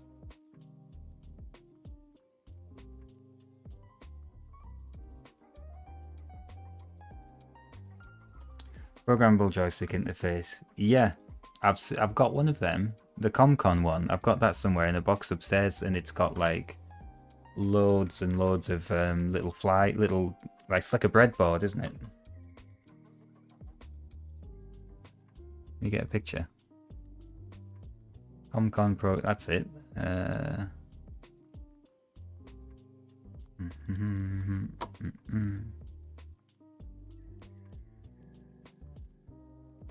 This one, right?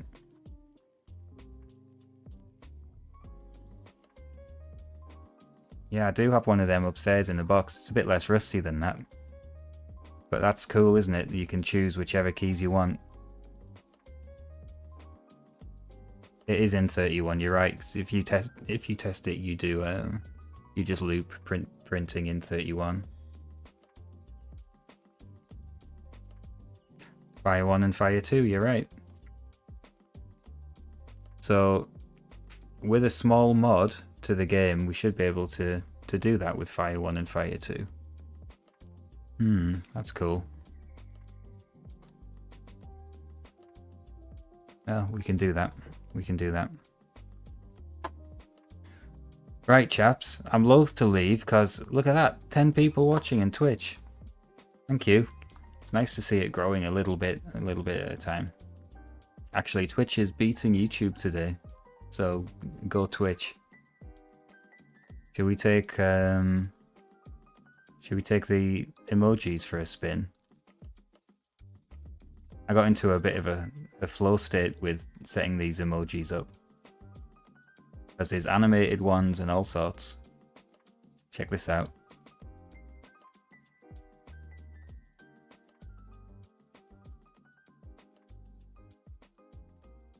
I had to make this one, and I had to have Clive on one as well.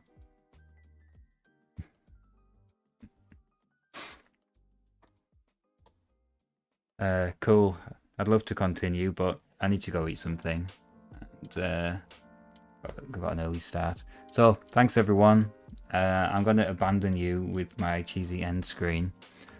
Thanks so much for joining and chatting. And if you haven't followed on Twitch, please do. I want to see that number going up. At the moment, we're on 30 followers, and I see other people pining for 100,000. So, onwards and upwards. And have a good night and enjoy the bank holiday weekend. We're going to have some nice weather. I'm looking forward to it. I'm going to send you off to the end screen, but join the Discord if you haven't already. Come say hi in Discord and take it easy. Thanks everyone. Have a good night.